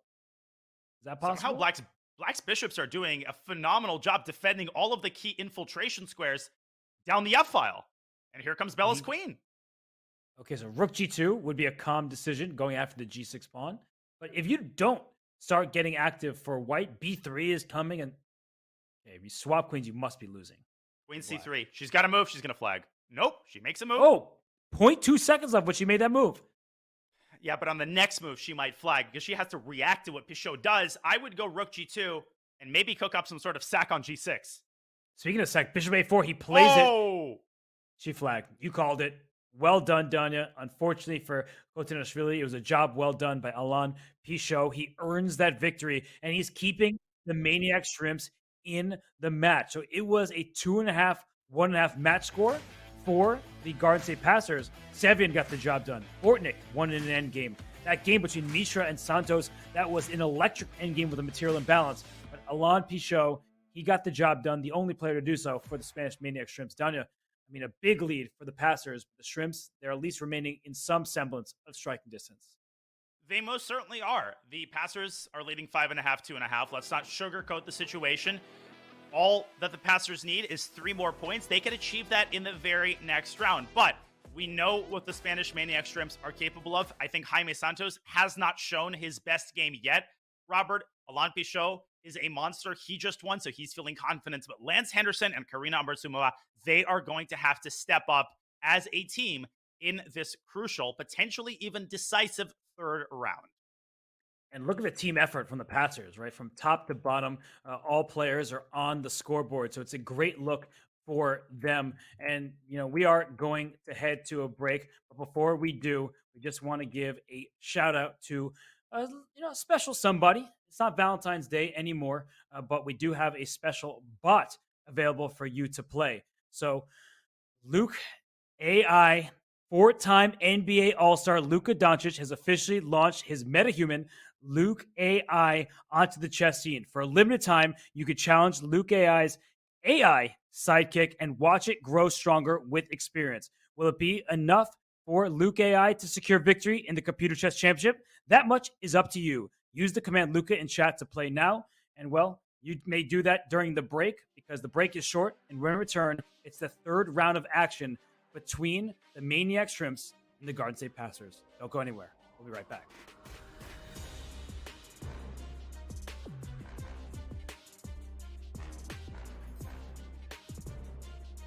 Do you wish playing a chess game with a friend was as easy as sending them a text? Well, good news. Now it is. With Chess.com's new iMessage app, you can start and play a game directly in iMessage. Your friend doesn't even need a Chess.com account. It's just tap and play. Head over to go.chess.com/iMessage or use the command iMessage in chat to learn more.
He was a free agent until a few days ago, until he was wisely snapped up by the Garden State Passers. The newly acquired Ukrainian Grandmaster Oleksandr Bortnik, now living in Florida, is a vital cog of the Garden State Passers machine, which thus far has yielded a 3-point lead going into round 3. Bortnik is part of a very rich roster of Grandmasters, headlined, of course, Robert, by Grandmaster Samuel Sevian. Yes, Sam Sevian is leading the charge from the top board, but Bela Hotinashvili scored an important win against the board one for the Spanish Maniac Shrimps. Currently, the Garden State Passers, they are in charge. They have been looking dominant today. James Canty joined us earlier, and now it's a 5.5, 2.5 lead. If they score 3 points in this round, Danya, they win the match. All that's needed is 8.5, and you look, 2 out of 2 for Sevian, 1 out of 2 for Bortnik, 1 out of 2 for the bottom 2 boards.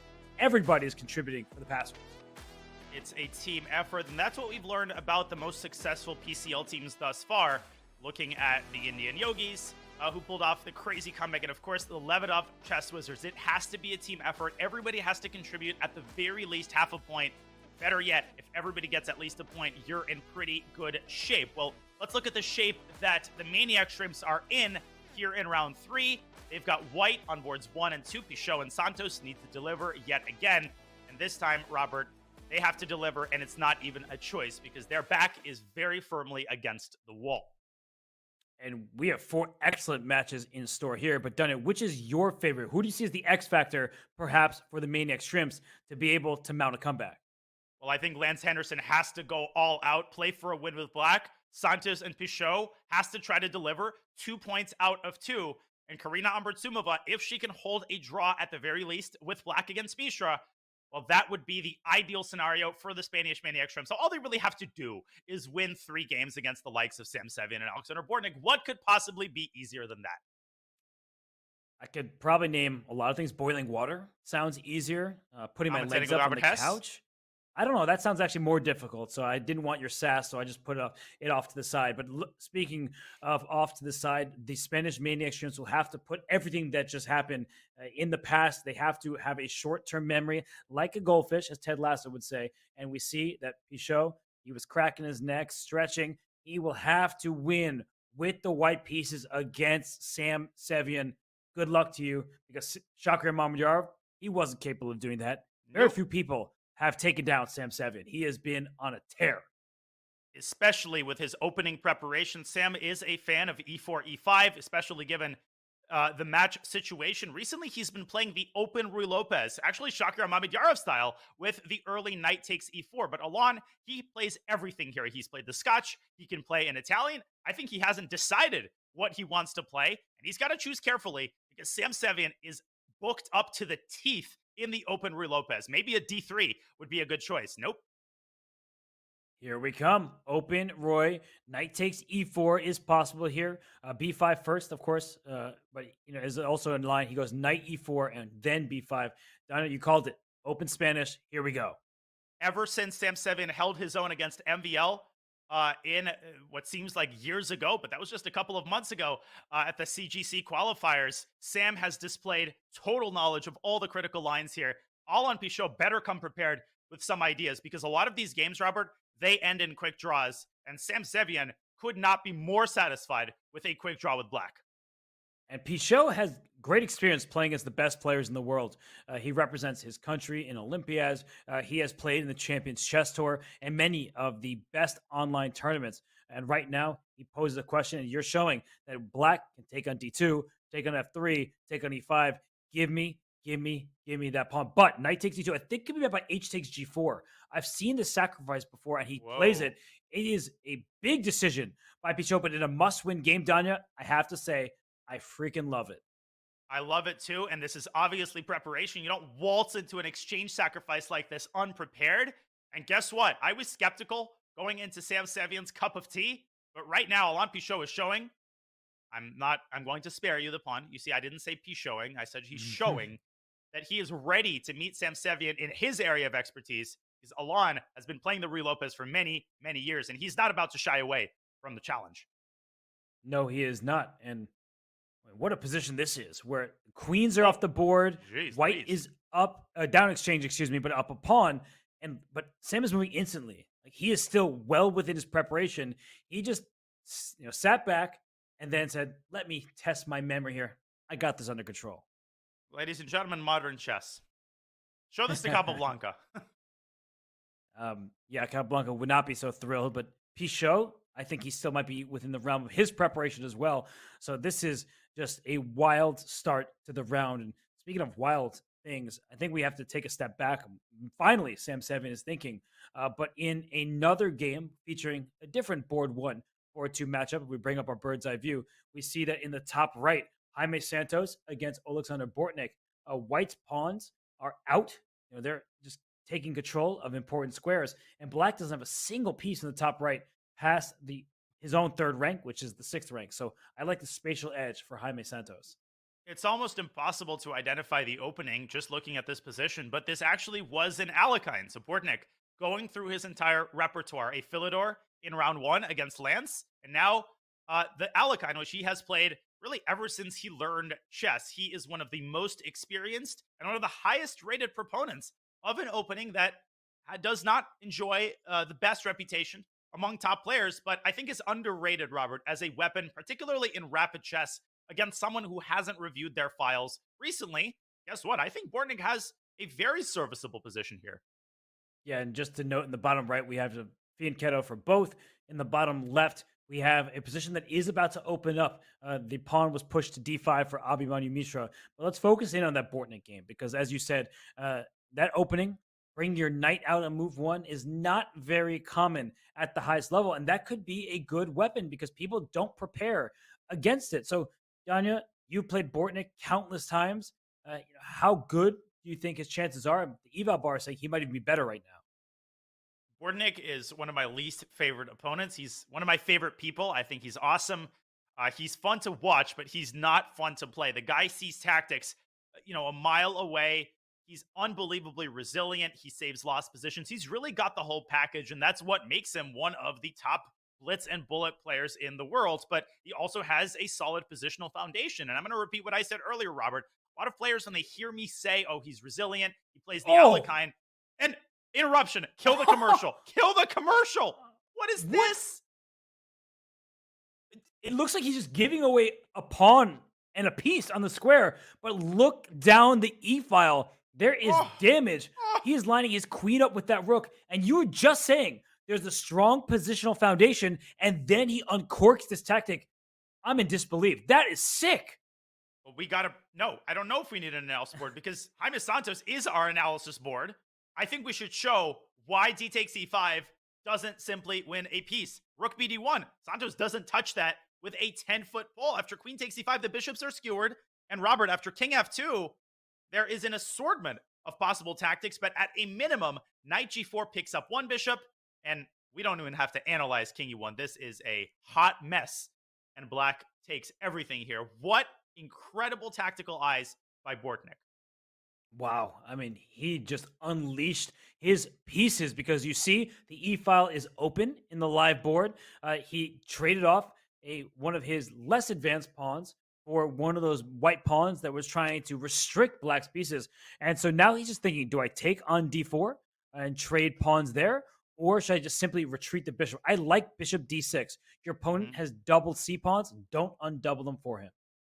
Absolutely right. Another downside of trading is that white could later create a passed pawn, which is one way to really exploit your bishop pair to the fullest extent. So I'm expecting bishop d6. Knowing Sasha, he's probably thinking about lines where he leaves the bishop on e5. It can actually just kind of chill there. But I don't think that idea is particularly effective because, remember, once the d-file opens, white can trade on d8, and the pressure is taken off the bishop. So there's a time for adventure, and there's a time to be solid, and I think this is the time to drop back to d6 and enjoy, at the very least, a very solid position in this middle game. And Alexander Bortnik, he listens to team captain James Canyon III's slogan, and we have James with us. So James, what in the world? I think Bortnik, he's showcasing calculation is really over everything.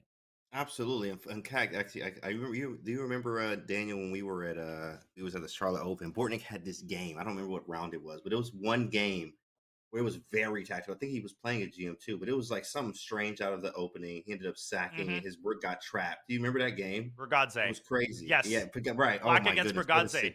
He won in bro. 15 moves.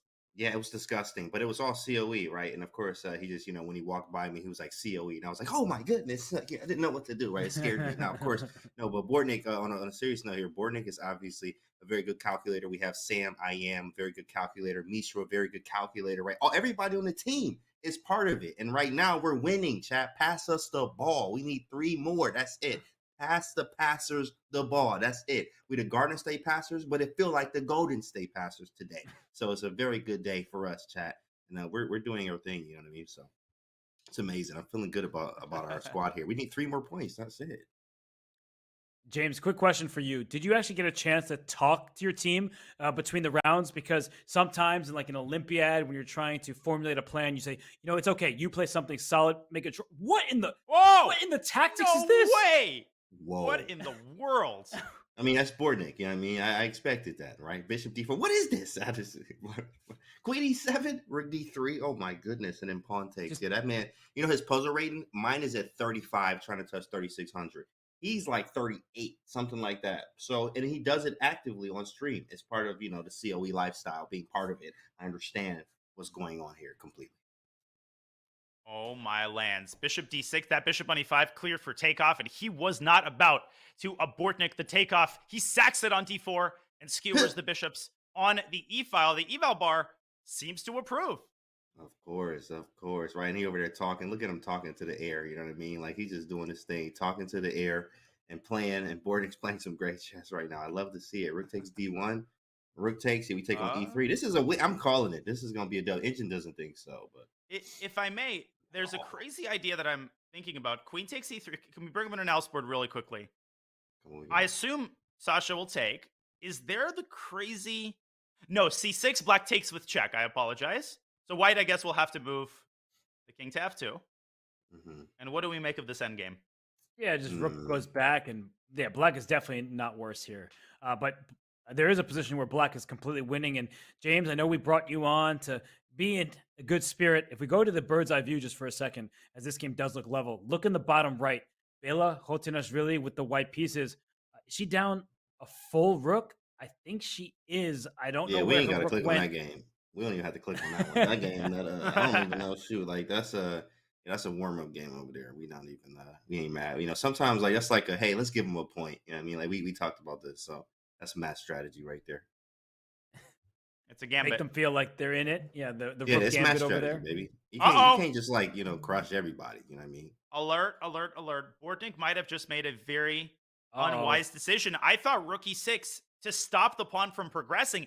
I think he's playing for win. He's trying to provoke C6, but could this potentially backfire? Bro. Uh-oh. Wait, What is going on? Yeah, C6, rook over, and bishop F3. Rook C5. Yeah. Oh, God, that pawn is a nightmare. It is. But it definitely is. You're But, right. I mean, He's trying to play for a win, perhaps, but he doesn't need a win for the team. So, James, that's kind of what I was asking you. Like, in a moment like this, he could have played simple chess, probably made an easy draw. Now it seems like it's a double-edged game.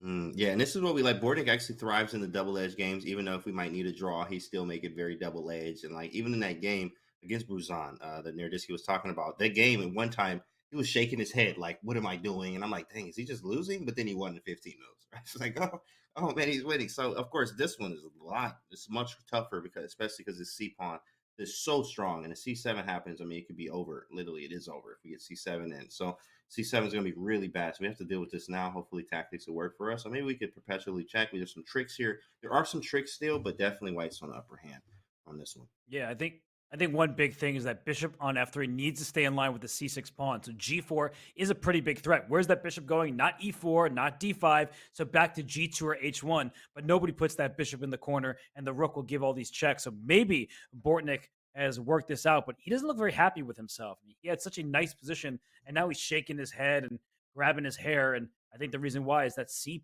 pawn still exists for white, and it's going to be a nuisance. Get G4 in, and maybe we just check into oblivion and just be done with it, bro. Like, really, where do you put the bishop? In fact, where I do you think put the H1. bishop? No, he puts. Oh, Whoa! E2. He Let's gives the go. pawn away. Give me the pawn. Dude. Let's go. Come on, Bortnik. You know what I'm saying? He got a little magic in him, like you do, Nerdisky. I don't know how y'all be doing that, but somehow it's a little magic. I can't believe what I just saw, and he didn't even think. He played that terrible move instantly. Shaking his head, yep. And you know what? I saw somebody in the chat that said, the Pastors had shrimp for breakfast, and I was laughing because it was very, very funny, and that's what it seems like right now. That's crazy. Oh, Robert, your mouth is open. Am I overstating the case No, here? That was crazy. I think I get it. We'll bring up an analysis board because it wasn't as easy as initially appears. And I think what he missed was this. He didn't spend enough time. So bring up an analysis. Bishop G2, let's say. Rook C2 check. It looks like a perpetual check. King F1, Right. Rook C1, King E2, Rook C2 check. It looks like you have to go back to F1 to protect your bishop, but you don't. You give up your bishop by going to D3. And after Rook takes bishop, push the pawn up to C7. You can't stop the promotion. That's gross. Wow. That's gross. I learned. Wow. I hope y'all learned something there, Chad. That's amazing, man. In games are so nasty. That was a sick one. And now look like Black might be pushing. Yeah, I was just thinking, Canty. I mean, Santos plays King G2 here. That is a check and mate on F1. Wow. Oh, I think it was King E2. Draw. Obvious. I think it's Look, draw. man, look at Jaime. I mean, he's just not happy. He has not had a good day. This was really just the best chess of his life, and he wants to forget about this one. So yeah, he is just looking at this board like, let's just make this draw, get me out of here. And for Bortnik, that's great news for him and your squad, James. Because you only need 3 points total to reach match victory. And let's go away from this game for a second because I see one of the games going well for your squad is the one the bottom left, Abhimanyu Mishra, with a huge advantage against Karina Amartumova. Oh, it's the kid, especially when he sacked his queen, when you're up a queen and then you sack it and you don't get it back and you're still in position. Like that was the game. That was the game of our match there. That last game, the kid's heating up, right? The kid is hot. You know what I mean? Look at him right now in the zone, already up. Engine says we have everything we need. But looking at the board here, you can obviously tell we have an open G file, bishop on H3, right? Tactics there. You can take on G6 at some point. Knight G5s are there at 94. What was this game actually? Let me see the position from the beginning. I'm curious.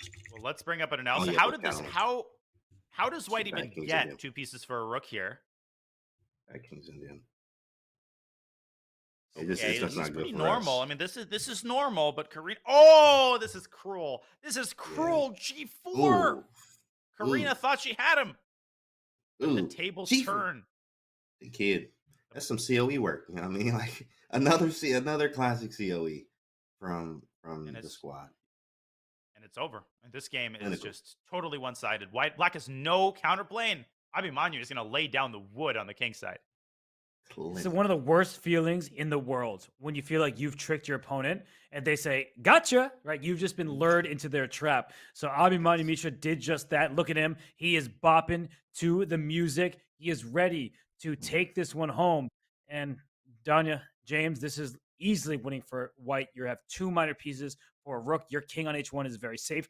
The rooks need open files. You can't even break free an open file. B5 is covered by White's pawns and knight. You can't play E6 because White has all of the firepower staring at the square. Yeah, this is just a closed position, and the minor pieces will shine. Absolutely nightmare here. It definitely is. And hey, we loving it on our side over here. Okay, we loving it. And then we also got Big Sam I Am doing the work too as well. So that looks like a dub over there as well. If he's able to convert, that'll be it too. And then the little draw would be close. That put us at 8. We'll be very, very close to what we want. And I'm looking at Bella's game. She's not going down without a fight. Unfortunately, I don't think she's got quite enough counterplay there. But she's trying. She's trying to deliver perpetual. If she holds the miracle draw and Bortnik draws, which she will, and Sam wins, you guys take the match immediately. But if not, you will still hold a commanding lead going into the final round. Robert, shall we take a look at Sam's up and exchange position? Let's go to that one because we can trust Lance Henderson to win his game. It looks pretty clear. This one, though, not so clear. An extra exchange for Black, but White has some chances because the C6 pawn is already targeted. And what happens if we just trade on E5 a bunch of times? Is that endgame actually a hold for White?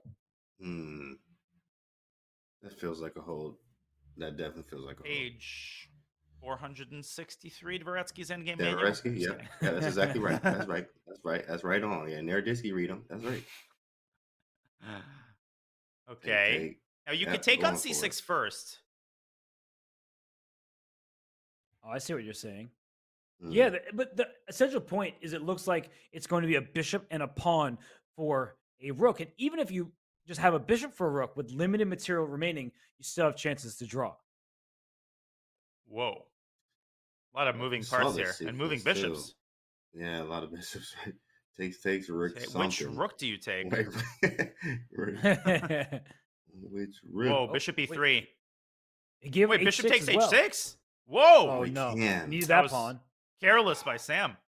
That is a careless one. Nothing I can do about that, huh? Okay. Just go rook c2 Maybe. and then maybe for bishop d4. Rook a5, rook a4 does pick up, I think, the pawn on g4. But then you could get your Oh, rook trapped at the end of that line with f4, and you could actually lose. Oh, you should show that. Okay, well, Whoa! Bishop took! It's what? What? What? Man, look, it's in the air. It's something in the air right now. Like, I think he was Undefeated, afraid of rook c2. I mean, it's Right? hard to visualize it this too, for though. most of our audience, but I think he was nervous about the rook landing on c2 and the bishop on d4 and things of that nature. He wanted to keep his a pawn as an outside passer, but Sam has a free end. He can bring his king up to g7, to f6, stay on the dark squares against enemy light square bishop. And by the way, Abhimanyu Mishra did in fact win the game by checkmate against Karina Amartsumova. So we can just show that in the bottom left. That game is officially in the books. That is checkmate on the board. But, sorry to interrupt, but Alexander Bortnik, a little bit of grim news. He might have dug himself into another hole, both on the clock, but more disturbingly on the board. He is suffering in that rook end game. I thought it was a bygone conclusion, but Santos has whipped up serious winning chances here once again.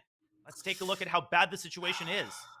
I studied a lot of in-game lately too. I studied a lot of Dvoretsky. So, in fact, on page 476 was exactly what Daniel Nerdisky said. So, it is.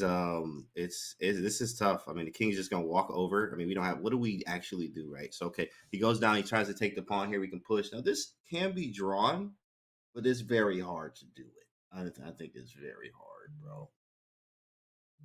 Yeah, the I thing think about it's this is difficult. Black's double pawns are not helping the cause because if you're to pawn the f file, you'll take on h2, spring free a pass pawn, sacrifice your rook for the a pawn. You don't have that benefit here because the g pawns are blocked by just one pawn on g3. So a5 would be my pre-moved option for white. Rook takes h2. I'm going a5. I'm going a6. I'm just getting the pawn to the other side. Yeah, he's gonna get But- the pawn there, and it's difficult. Black could try king d5 and rook b2. I actually think rook takes g6 was more precise, and so does Oh. the evo bar.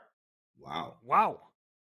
I think king d5, but then rook takes g6. I mean, drawing this is virtually impossible. If Bortnik pulls this off, that would be crazy. You know? I don't Hey, care what that's the what I'm evo bar saying, man. says. You have to often find like crazy only moves. Maybe even king e4. Who knows? Who knows, right? And then especially when you get these in Puzzle Rush, like I do these every day, PRs and I Puzzle Rush and doing these, and they give you these Boy. in games where like it Oh! really is something like King E4. Rook g2 Yeah, just go for the g pawn and you can stop the a pawn, right? with a Exactly, check on push the b3. others. And Mm. potentially, you could even allow white to promote and set up a fortress. And he And finds he it. finds it, and he finds it. Bordy, you better not be having the. We told you about this, okay? Don't have the stream on, okay? He played it. Do not have it on. That's why it's delayed. I forgot it's delayed. Okay, we good. We have to check him. All right, because that was nice. Rook G2 finds it, takes, rook check, takes, and then we push short. He has his hand out. He can't believe something, right? You saw that? He's like, what am I doing? And he's looking at a6 right now because let's bring up an analysis board. Now, this is in a very important line, and it could determine if the Garden State passers win the match. So if we can push the pawn up, rook takes g3 now. Sorry, James, to kick you out of the picture for a second. a7, rook b3 check. And by the way, Lance Henderson did win his game. You want to push the king onto the a file so you can stop the pawn. And then rook a3 check, and the g pawns will save the day. For black, if the king goes back, you have to take the rook. White queens on 8, and I guess this I is don't somehow a know. theoretical draw. Yeah, but this Whoa. position is on the board. It is literally on the board. Oh my goodness! Look at that. It happened. Okay. Whoa, this is scary. So one pawn is like usually, in the Dvoretsky book, that's pays like 1,000. Then you have this is actually like you can win with the queen, but with the extra pawn, it's probably in there. That's probably just way in the back of the book.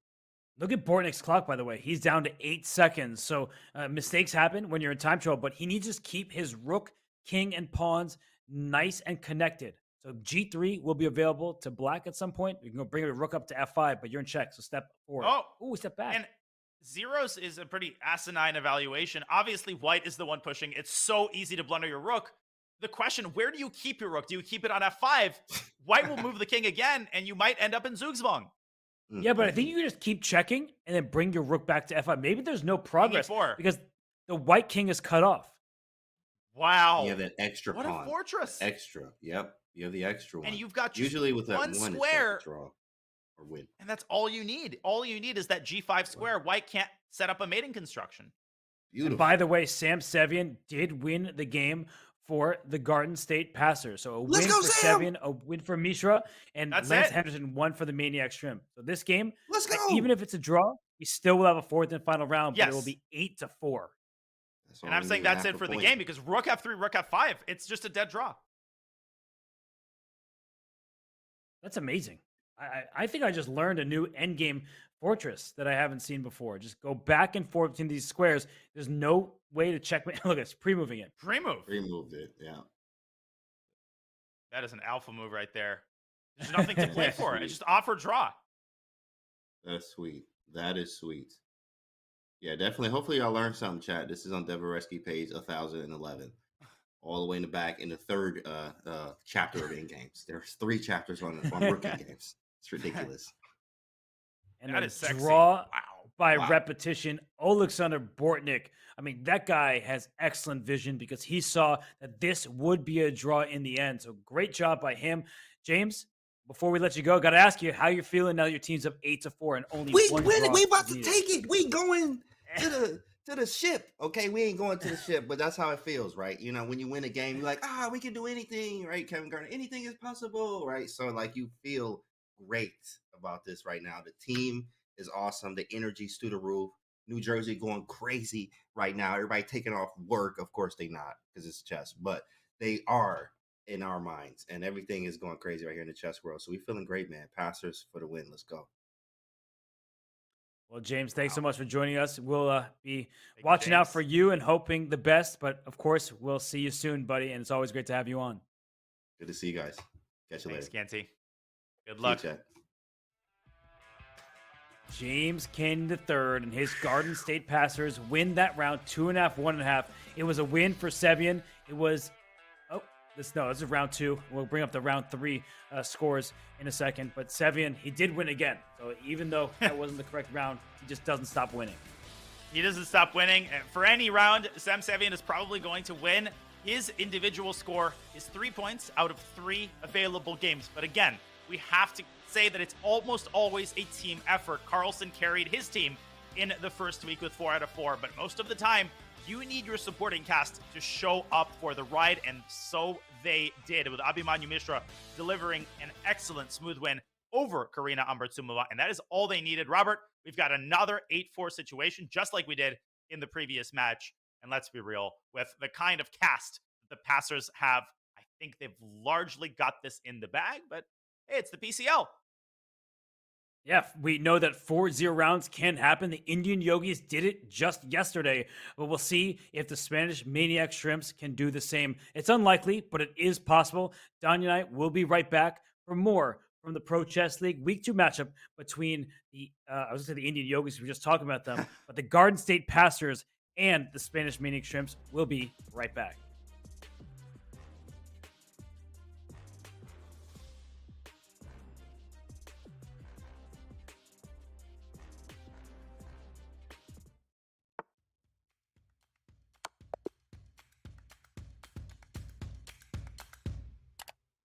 Just played an exciting game and want to see if you got a brilliancy? Or maybe where you could have improved? Chess.com's game review is just a click away. Game review is a fast, fun, and instructive guided review of your games. See your accuracy and your opponent's accuracy. Check out the eval graph for an instant overview and scroll down to see how many great moves, best moves, blunders, and yes, brilliancies you have played. Learn from Chess.com's coach who gives move explanations, opening statistics, and shows you the best lines of play. With retry mistakes, you can get another shot at finding missed opportunities. Try Game Review today on web, iOS, or Android.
Sam the man. Sam he is, and he is dominating the opposition. That is Grandmaster Sam Sevian, the Garden State Passers top board. He has been thriving for the team. James Canty, he's a big fan of Sam Sevian. And how could you not be, Dunya?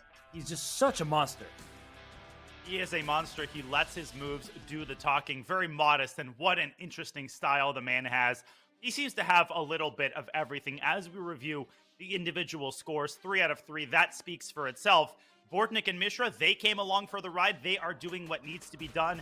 And a crucial win by board 4. Bella Katanishvili setting the tone with a phenomenal victory over the Spanish Maniac Shrimp's top board, Jaime Santos Latasa, who, with a score of 1 out of 3, you simply cannot have a minus score from your top board and expect to have a chance against a team as strong as the Garden State Passers.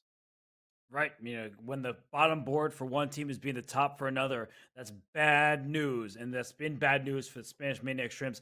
They need to win all 4 games in the final round. And look at these matchups, Dunya. It's already a Herculean task. When you have black against Sam Sevian and you get black against Alexander Bortnik, Euler, not seeing where you're going to get that win from. Listen, black against Bortnik is a nightmare in and of itself, but if you're going to choose someone to play a must-win game with black, it would probably be Alexander Bortnik. He will play combatively. You will get your chances. You'll get a sharp position. But beating Bella Katanishvili, not an easy task either. And let's not forget Abhimanyu Mishra, who has been solid as a rock and will continue to do so against Lance Henderson. This is, to say it's an uphill battle is, to say nothing. Yes, because the Spanish Maniac Shrimps need to win all 4 games. Not just, get a win here, draw on this board with black. No, they have to win every single game. We'll see some wild openings, some unpredictable starts to the games. And if you are a team member for the Spanish team, no draws. I don't care how solid your opponent wants to play. You mix it up. You lose before you make a draw.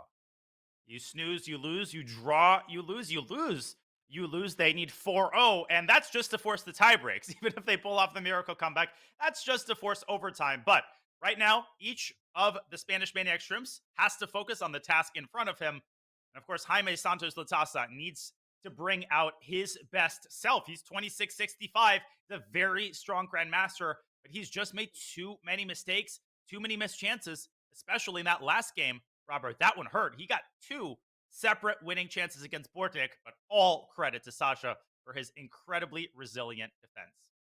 And it's one of those things when you're in an individual tournament, you're in a Swiss tournament or something like that, you may make draws towards the end of the event. You're like, I'm out of here. I don't want to play anymore. You can't do that right now. So he may be fed up with his play. He may be quite agitated, but you have to play for a win. And all right, as far as openings go, there are some forcing variations in the Vienna here. You want to avoid those and just keep it sharp. You do. And he has the bishop pair, does Jaime Santos Latasa. And the key, I think, for him is to get Sam out of his preparation. Because if Sam follows his preparation for 20 moves, that is just not a game that you're going to win. The way that this game is going, if Sam recaptures with the queen, Robert, and forces an endgame, do you see any realistic winning chances for black? Maybe if Santos takes on c3 at the right moment and cripples white's queenside pawn structure, then we'll have a conversation. So Sam with a big decision here. And I like that Sam is thinking, because you can be tricked into playing queen takes d4 without thought, because like, okay, queen trade, that means an automatic draw. That's not necessarily the case. He plays e5, throws that move in. He can take on d4 right now. He can also slide the knight into e4. We saw Nihal Sarin do things like this where he doesn't even take the pawn back on d4. He just plays around it. So I believe for Sam Sevian, who is 3 out of 3 today, who beat Mamajar with black last week, he's just playing his regular chess. He is not simply playing for a draw. And he's so versatile. You've seen him play basically everything under the sun. He grew up as an e4 player. He was incredibly tactical in his early youth. Then he incorporated 1d4 in his repertoire. He's also become essentially an English expert, crushing Lance Henderson with a sideline English opening. I love young players who play a bunch of different openings. And given the circumstances, given that he only needs a draw, I love this choice for Sam Sevian. And Jaime continues to blunder. I think bishop takes c6 and rook takes c6 might be what the doctor ordered here.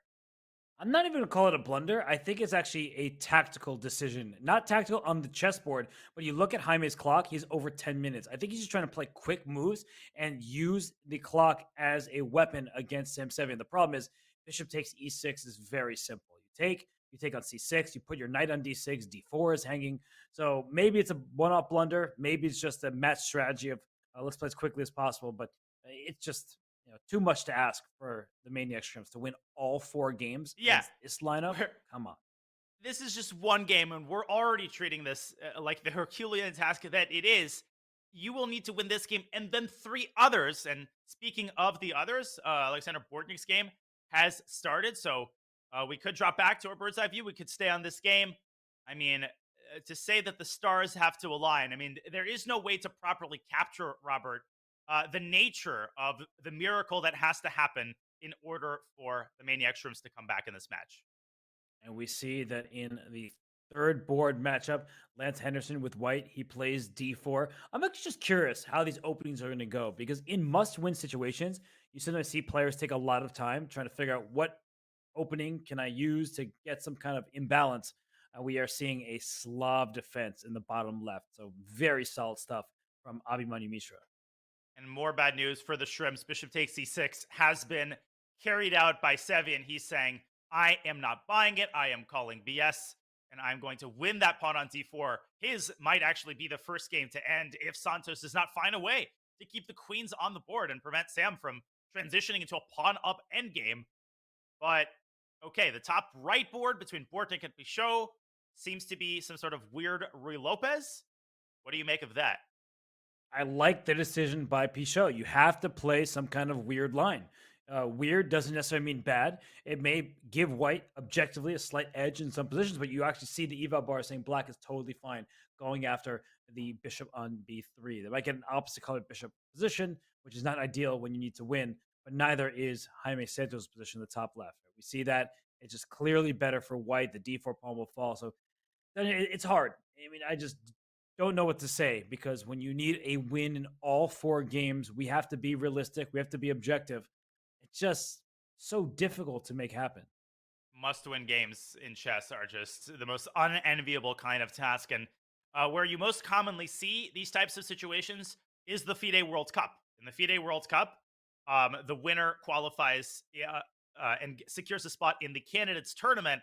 And each mini match up until the final consists of 2 games. So when a player loses the first game of the mini match, they are automatically in a must-win situation to force the rapid tie breaks. And we see some absolutely crazy openings in those situations, Robert. My absolute favorite is when you have a terminal Berlin player having a must-win with black, and then suddenly you see a Sicilian from Kramnik, and you see Geary with, a French. You see all sorts of unhinged openings by players who are not accustomed to playing them. That's what makes chess fun. Yes, and I remember Jan Krzysztof Duda in a World Cup, not the one he won back in 2021, but I think in a prior event he played the Najdorf with black when all he needed was a draw, and people were critical of his choice. And then he went ahead to win the 2021 World Cup. Be like, okay, that guy knows what he's doing. Let's store our faith in him. This game that we have on screen between Bortnik and Pichot, nothing happening here. Opposite colored bishops, centers are closed, not a single pawn has been traded. So without tension, that's good news for Bortnik and the passers. But f5, as you're highlighting, that is about to happen. Opening up the rook, opening up the bishop. I would prefer this position for black, but I think that Bortnik is just going to sit back and play passive chess and try to hold the draw. Yeah, but I think there's no disputing that black is better here. And f5 actually comes with great effect. If you can open up the diagonal, the knight doesn't have anywhere appetizing to go. It might have to drop back to h2, but that opens up the bishop's diagonal even further. So Alan doing exactly what he needs to do out of the opening. Your reference to Duda reminds me of another incident at the World Cup where Vasily Ivanchuk was leading in his mini match against Anish Giri, and he played an excellent game with black. Anish Giri offers a draw because Ivanchuk has a perpetual, and Giri essentially gets up from the board, obviously expecting Ivanchuk to accept because he advances to the next stage. And Ivanchuk actually declines the draw, which is totally unprecedented, but I loved it because it shows you that Vasily Ivanchuk is an artist, right? He plays for the art. He is always in pursuit of the objective truth. The game ultimately ended in a draw, but I just thought that that was such a gutsy, interesting call. Speaking of gutsy calls, Alexander Bortnik not going to sit idly by and wait for F5 to happen. Yeah, not sure I love that decision because this opened up the king on G1, but Bortnik saw what black was intending. He stops it all at once, but G6 not available to black because the H6 pawn is loose. So maybe it's actually not nearly as bad as I initially thought, but that knight on D7 is likely going to be on C5 and then back around to E6. You got to want to improve the location of that knight. Yeah, this is a nasty maneuver. Pichot strikes from the other side. I don't love that move. If it ain't broke, don't fix it, Robert.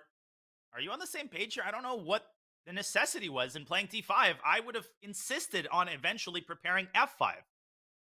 And look at how quickly Bortnik takes it. Opens up the bishop on the long diagonal, but he's going to push his C2 pawn up 2 squares, then go bishop C3. He's just going to go after black center, and he kicks the bishop back. D4 will be available as well. Just queen on E7. It's not protected, and there's a pin on the pawn E5. The rook wins that stare down with the queen.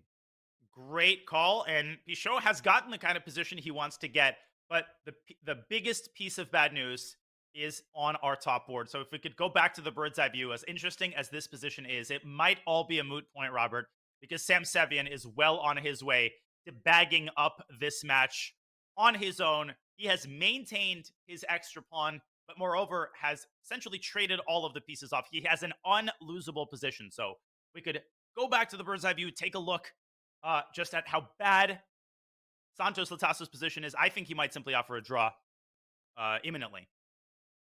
Okay, well, let's look at that. In the top left, we see that white is up a pawn, and it's just a queen and rook position. No risk for white whatsoever. So yeah, Sam Sevian, he is not losing this. He would have to mouse slip the likes of which we haven't seen since a week ago when the Spanish Maniac Shrimps did that. And something about that would make it even crazier. And even if he does mouse slip, the 3 other boards would have to go the Spanish Maniac Shrimp's way as well. I think a draw for might be forthcoming. Sam Sevian might be the one to offer it. Okay, queens are going to get traded. Let's go to that game because I think that it's going to conclude in just a couple of moments.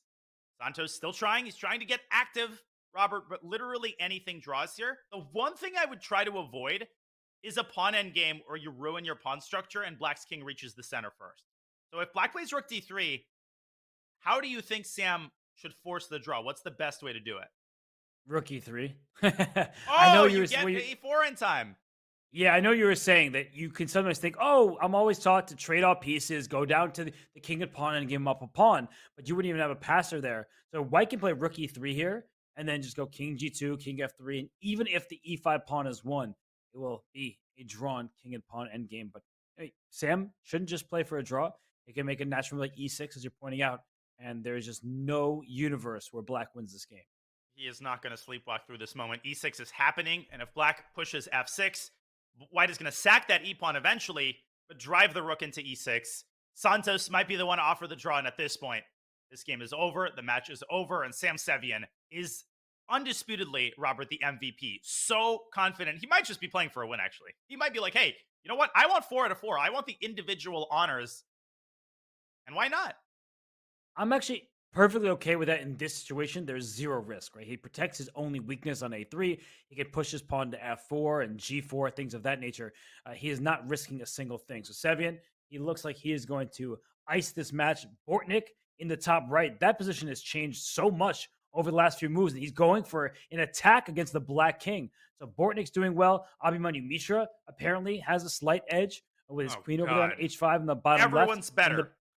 In the bottom right, Bela Kotinashvili, no problems in her position either. What is happening? The Garden State passers have been in great form today. Yeah, I mean, it's literally unrecognizable compared to last week. I say literally because it's actually a different team. Sam Sevian was the MVP last week, but unfortunately the supporting cast didn't quite arrive. But the arrival of Alexander Bortnik, Robert, and Abhimanyu Mishra has given them the infusion that they needed. They honestly kind of looked like the Leviatov chess wizards, and that's the highest praise that you can give a PCL team thus far. I mean, it is a different team. It is a new injection of skilled players for the passers. Let's go to the top right game between Bortnik and Pichot, just because that board is heating up and it feels like it's very bad news for Black. The knight on F5, a knife on F5, as Ben Feingold would say, a bishop on C3, slicing across the G7 square. If you block the diagonal with knight F6, I just want to show a quick tactic. You can just make it on the board very quickly. Knight F6, pawn takes D5, and unfortunately for Black, you can't take back on D5 because bishop D5 loses a piece. The bishop takes F6. You have to take with the pawn, otherwise your bishop on D5 is hanging directly, but you still get to take this bishop on D5 if you want it. There's maybe even checkmating attacks, but just take the bishop, knight E7 check, fork at the end, you win a full piece. So F6 was played by Alain Pichot there, but that was because he had to, not because he wanted to. There's a certain moment, at the risk of sounding like, San Francisco hippie from the 70s, when it feels like the energy has left the building for a certain team. They have collectively understood that they do not have any chances in the match. And I think that moment has arrived on Santos Latas's board. And for Alain Pichot, he also realizes that Bortnik is dominating here. That decision to play D5, Robert, has completely turned this position on its head. Pichot was off to a great start, but it was just a little bit hasty, and Bortnik pounces with the fury of a tiger. Wow. I mean, this turned around so quickly. G4 looked risky, and now it looks like it launched a great attack. So Bortnik, he's getting the job done, and apparently that was another mistake. Bishop B4, and then Rook C1 to follow. Yeah, that should win some material with Queen D4 in addition. Oh, this is just bad news, getting worse for the Maniac Shrimps. And by the way, if we zoom out of this one for a moment, because if we bring up our four-board view, Sam Sevian in the top left, that one's over. Completely winning rook and pawn ending. Unbelievable how smoothly he converted that. And if Black plays H4, then White drops the king back down into G4, forcing either a lost pawn endgame or forcing Black to give up a second pawn. I thought that Jaime might offer a draw earlier. Now I think he's just going to resign. And Sam Sevian, Robert, 4 out of 4. This has been achieved, I think, only once thus far on the PCL by Magnus Carlsen in his first match against the Cobras. Has anybody else done it? Yeah, Wei Yi did it. Wei Yi went 4 out of 4. Wei Yi did it. But we want to, bring on somebody who may be a little bit happy about what's happening here. James Canty III. He is here. He is the captain of the Garden State Passers. And James, we in here, says your team, because we in here. We won. That's it. You did. We going to the ship. Okay, we are not going to the championship, but today energy is letting y'all know. Look, Sam I Am just did some historical 4 out of 4, right? They just mentioned in that, guys. It's the Garden State Passers, but we feeling like Golden State right now as a super team in a way. We're feeling great, chat. Okay, hey, let's get some energy in the chat right now. James, Golden State is 29-29, so okay, maybe they'll feel like Golden State in 20 games when they make the playoffs. Right, when they make the playoffs, of course, right. So we still have 2 more wins, of course, to make it. So, but this is the start of one good one. Of course, the Spanish Maniac Shrimps made it through the qualifier. That was hard to do, So they played some teams, they did their thing, and then they are very strong and they have very strong lineups. But today we had a Bortnik on our team. I think that's one guy that we're going to rack up points. Sam I Am is going to do his thing. We don't worry about him. Then we had Mishra, and then we had Bella here, fresh off of a Georgian win for the women's championship. It's amazing how strong this team was today, and we just clinched it. But I knew this was going to happen. When I saw the lineup, I was like, this is it. This is going to guarantee us a win here. Now, of course, Spanish Maniac Shrimps are very strong, but about this lineup, and as you see, chat, we're winning. We're going to the ship. I'm going to keep saying that. We're going to the championship, chat. So, of course, speak things into existence. But we are here. We are here, and we made it. And I'm proud of the team 100%. Well, James, after a match win like this, is it your duty to send an email? Like, what are you going to do for the players? Oh, of course, we're going to send them all $100 Starbucks gift cards. And then we're also going to send them $100 in anything if they want gift cards. And then we send them their payment that they get for being on the team as well. So I give them a little extra pats on the back, some COE gear. I mean, it's amazing, right? We're going to tell them you don't have to work this week. We're going to pay your bills. It's amazing. That's what we're going to do for them. Yeah, it's nice. It's nice. They delivered, right? Oh, They delivered. So oh. We're looking we up took now. that Of 6. course, Sam Sevian has officially won. Look at this last move by Alexander Bortnik. The passers don't just want to end with a whimper with like a 2-2 score. They want to wipe the floor and get to 12 points. Isn't that right, James? That's You're not about right. Yeah, interested of in course. tying the last round. Yeah, we want to we want to have shrimp for breakfast, lunch, and dinner today. So that's what we're looking to do, and it looks like it's happening right now. Bortnik cleaning up. Look at him lean back, my guy. Are you telling him to do the rockaway, James?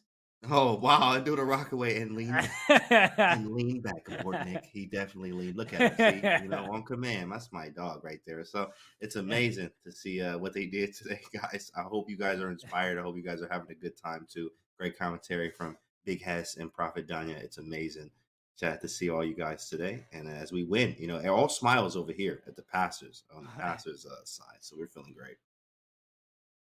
We got the group chat going too with the manager and like some other people too. So like we're like going back like, oh, Mishra did this. Oh my goodness. Like we're going back and forth. It's everybody's hype right now. Gosh, it's easy to commentate when you've got this quality of chess being played. Bortnik doing Bortnik things. The queen coming out to f3. So this is going to be a second win. And we haven't even looked at Abhimanyu Mishra's game. He seems to have everything under control. Board 4 has everything under control. And Canty, it just feels to me that this roster in particular has no weak spots. Like, everybody is in good form. Everybody has a proven record of playing well online. So is this roster, like, can we expect to see something similar coming into next week? Obviously, you don't have to reveal any of your personal choices. Of course. Well, I mean, with this roster, a lot of times it's about this is like our I'm gonna tell you, our heavy hitting roster, swinging. You know what I mean? Like you ever see those boxing matches or like chess boxing matches? Okay, that's exactly what this one is right here. We're swinging left and right uppercuts. Tyson's on every board in this lineup, so it's very fun, and I think we're gonna have more of this. We actually are, so we're gonna talk a little bit to see who we move around. What we do for the later ones, obviously, but. Feeling good, so lots of hits. Boom! Hitting. Lots of hits everywhere. Oh my goodness, you don't want to get caught with one of those. And that's exactly what's happening right now. Well, James, it looks like Bortnik won on board 2, so that means the match is just, you already locked it up, but your team keeps winning and won't stop. But, we don't want to say goodbye to you, but we have to. And the reason why, if we're being honest, is we're going to bring on Sam Sevian. So, James, we love hearing your thoughts. We love how enthusiastic you are. Before, I do let you go. What should I ask Sam? You have a question for him that I can ask? You know what? I want to, no, let me see. Ask him if he's been using the diets and the lifting program I gave him. I gave him that at CGC and we talked and he was like, yo, how do I I'm trying to get swole. I'm like, all right, let's go, bro. So I gave him a whole thing. So let's see if he's been using it because right now it seemed like he's been using it. Okay. So let's All right, James. Well, great to have you on. We will ask that question, but congrats again to you and your team. It was an awesome week for the Passers. Congrats, James. Man, oh man. And it continues, Robert. The fireworks continue. Mishra saying, hey, I want in on the party too. Yeah, why not? If the match is already locked up, let's keep getting those wins. And there probably is a little bit of pressure when you're on a team roster. You can only pick 4 players, but the team has more than 10. You want to prove that they should pick you week in and week out. So for Abhimanyu Mishra on board 3, 25-49, that's what the average rating needs to be for your team. Right? The rating cap is at his level. I mean, he's proving his worth, and he is going to take down, it looks like, Lance Henderson in this game, but time trouble. That's been a bit of a burden for these players, and it's not going to stop here as Black sacrifices a piece. He does, and I think he's going to pick that piece back up if f takes e4. The queen swoops in and captures the knight, but more importantly, it hits the bishop, and even more important than that, the bishop pins the knight. So White seems to have a threat on g7, but he can't move any of his pieces. Lance is dropping on the clock, and this is just a total and utter devastation, a massacre by the Garden State Passers. And Canty deserves to be proud. What a lineup he assembled for us today, Robert. This wasn't even close. You would have thought that the passers need to win a few games in this final round. The way they're playing, they're not just accepting equal positions. You could tell by Abimanyu Mishra's play that he was going for it from the start. And Lance Henderson, I mean, he's dipping down on the clock. He's well under a minute at this point. And for Mishra, a minute lead, he's also grabbed a pawn in the center. You take the knight on e4, down goes potentially this knight on e2. So many pieces are hanging right now. Yeah, Nicholas the knight and the other knight, everything is hanging, and Lance is making no headway. I cannot figure out a move here for white. He might end up just taking on e4 because there's nothing else to do. Maybe a sack on d6 to muddy the waters, but even that might not work out. Abimanyu could just take back and then take on b2 when the time is right. Queen takes e2 incoming to a theater near you. Take that bishop on b2, and that takes the sting out of what looked like a kind of vicious attack with the queen on g3, bishop on b2 lining up to the g7 pawn. So, yeah, this looks like it's all Abimanyu Mishra, but there is a bit of good news, a silver lining for the Maniac Shrimps. I'm looking at their board 4 game. Karina Ambartsumova, she is a fantastic position against Bela Kotinashvili. So even though Bela won the first game against Jaime Santos, it looks like her day kind of spiraled downwards from there. And what I'm learning about the PCL and about the sort of psychology of being a part of a successful team, not that I really know what that's like yet, but setting the tone in the first round is incredibly important. Maybe that'll be obvious to most people listening, but when you know that you're up 3-1, that already feels so good. You feel like you have to be a part of a team that delivers and doesn't choke away the lead. Conversely, when you're down 1-3, even when you're down 2.5, 1.5, Robert, that additional pressure that you feel, you immediately already feel that you're in a must-win situation. That creates additional pressure. And man, it is hard to handle these players as it is. Add in the additional pressure of feeling like you already have to win, and you've got yourself an insurmountable task. Speaking of pressure, these two are under time trouble. And Oh! Rook takes f6. Wait, what's going on here? King Bishop takes h2? Or what's the idea?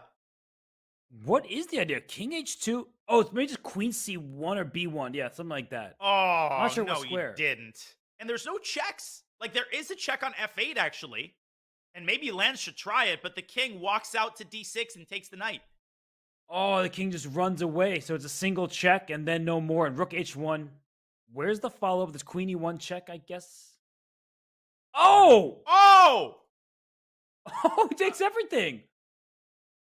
Unbelievable tactical eagle eye by Mishra. He's going to take the rook and defend d6, or take the knight and take the rook and take the king and take the Rook match. f1. Rook f1 check, forces the knight back. The rook on f6 is hanging with check to boot. That's a win for Abimanyu Mishra, and you see that he is pumped up. That is the youngest grandmaster of all time. He scores another big point. Not that it was needed, but he's just saying that I am here and I will be a force in the Pro Chess League. So one game remains. And Danya, the Garden State Passers, they only needed a half point.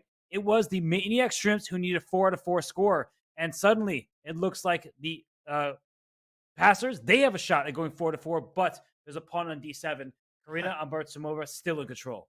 Nothing to sneeze at, Karina, if she can finish this off. And that is a big if, because she's got 18 seconds. Still needs a little bit of accuracy. So we will go to our final game of the match. That will be a major bright spot for the Maniac Shrimps, who are not out of the competition, but they have their back against the wall. They will have 2 match losses, 3, and you're out of the PCL. They've got a good lineup, Robert. And a lot of it really does come down to the kind of form that your top players are in. If Santos Latasa had scored 2.5, 3 points out of 4, we might have been talking about a different match. But Sam Sevian, speaking of form, that guy is in phenomenal form now for what feels like ages. Yeah, he's been on a tear, really just playing great chess. And this one here, 11 seconds for white. It doesn't matter for the match score, but you see a knight coming back to e6, stopping that passed pawn. It is 1 square away from promotion, but I think blockade that, there is a chance to survive. Queen c5, I think, and black could start to try to weasel out of this. And queen c8 check, but still black is controlling the promotion square. It's not over yet. Bishop f8. F8? And then there could be some checks against the white king. The knight is also hanging. That's easy to blunder. Mm-hmm. King The G7, black- maybe get out of the pin. Oh, but there's some kind of knight moves there, and the 96 is under attack. The D pawn promotes. Brilliant. What a move by Ember Tumova. Retreating knight moves, Robert. To find that with no time on the clock is very impressive. Take and promote and win the game. And an honor goal scored by the Spanish Maniac Shrimps. Yes, the queens are having a stare down. White is up a full queen and is about to deliver a checkmate. What? What? What? No! What? No, the queen queen D1, on D8's queen hanging. D1. What is happening? Oh my goodness! Oh, my lands. Black could have just taken on D8. Oh, no. Oh my. Imagine if that would Thankfully- have been the decisive game. Yeah, that was absurd because the queen on D8 was just hanging there. Like, instead of moving like queen H8 check, she Winning the freaked out queen. in time trouble. You win the other, and you deliver checkmate in 2 moves. But oh my goodness, that was ridiculous. It didn't matter for the scoreboard or the standings. And while some player who did contribute and helped his team to victory, we have him here with us. While this game concluded, the board won for the Garden State Passers. He is joining us for an interview that is none other than Sam Seven. So, Sam, congratulations. How are you feeling after a 4 out of 4 performance? I don't hear you guys right now. You don't hear us. You don't hear That's us? a good thing. That's better for your life. Yeah, But, exactly. All right, you're it's good now. It's good now. well, that's a little awkward. What I was saying was, congratulations, 4 out of 4 performance. How are you feeling about your performance and your team win? Yeah, today I'm really happy with how I played, and I mean, it was really smooth from game 1 to game 4, and my team just played phenomenally as well. I'm really happy with today's performance. Sam, in the final round of the last match, the match didn't go your way, but you scored a brilliant victory against Shakira Mamidzarov. How much confidence did that game alone give you going into today's match? I mean, I've had a lot of confidence since last year playing all these rapid events online, so I didn't really need that game. But I mean, I'm feeling really good playing these 10, 15-minute time control. So you're feeling good, and your team captain, James Kane III, he joined us. He was praising you, but he had a question for you. He wants to know if you're following the diet and the lifting schedule that he apparently gave you during the Global Championship. I have been following some of it. Yeah, I've seen it. I've used it a couple of months ago. Sam, before we let you go, we've got a couple feature chat questions. First from Dan Plays Chess. That was not me. Somebody else named Dan asks, Sam, do you think it's better to have a top-heavy team or a balanced team? And I will extend that by asking you, do you personally feel like you want to show the PCL that you don't actually need to have somebody technically over 2,700 FIDE to succeed in the PCL? I mean, I really hope so, because if more teams are balanced, the league is going to get better. It's going to get more eyes. Like, balanced teams playing against top-heavy teams is really exciting to watch. So I really hope the balanced teams do well this season. And I just have to do the honor of taking the questions that James Canty has sprung upon us. So Pumpkin in the Cat asked, Sam, are you cool with us calling you Sam I Am now? Because James does it all the time. Sam I Am? I mean, it's okay with me. Sam, final question for me. You, I'm sure, remember that classic 7-Up video, and I use the word classic deliberately. That was many years ago now. Caucasian Andy asked, the 7-Up help you play better chess? But I'm also going to ask you, do you ever rewatch that video? And do you ever think about the memory of that incredibly viral video, which I think has dozens of million views now on YouTube? I probably haven't watched that video in over 5 years now. I mean, I'm really cringing when I'm watching it. So. And as for 7-Up, I mean, I don't really drink 7-Up anymore, but I guess it would help if I'm playing a live game. Get an energy boost. Well, James might be happy about that. But something that I've noticed for both weeks, you wearing a hockey jersey. So can you tell us about this Winnipeg jersey that you have on? You know, I usually, when I'm playing well, I like wearing the same jersey to a game or a tournament, and I've been playing well for a couple of months in this jersey now, so I don't think I should take it off just yet.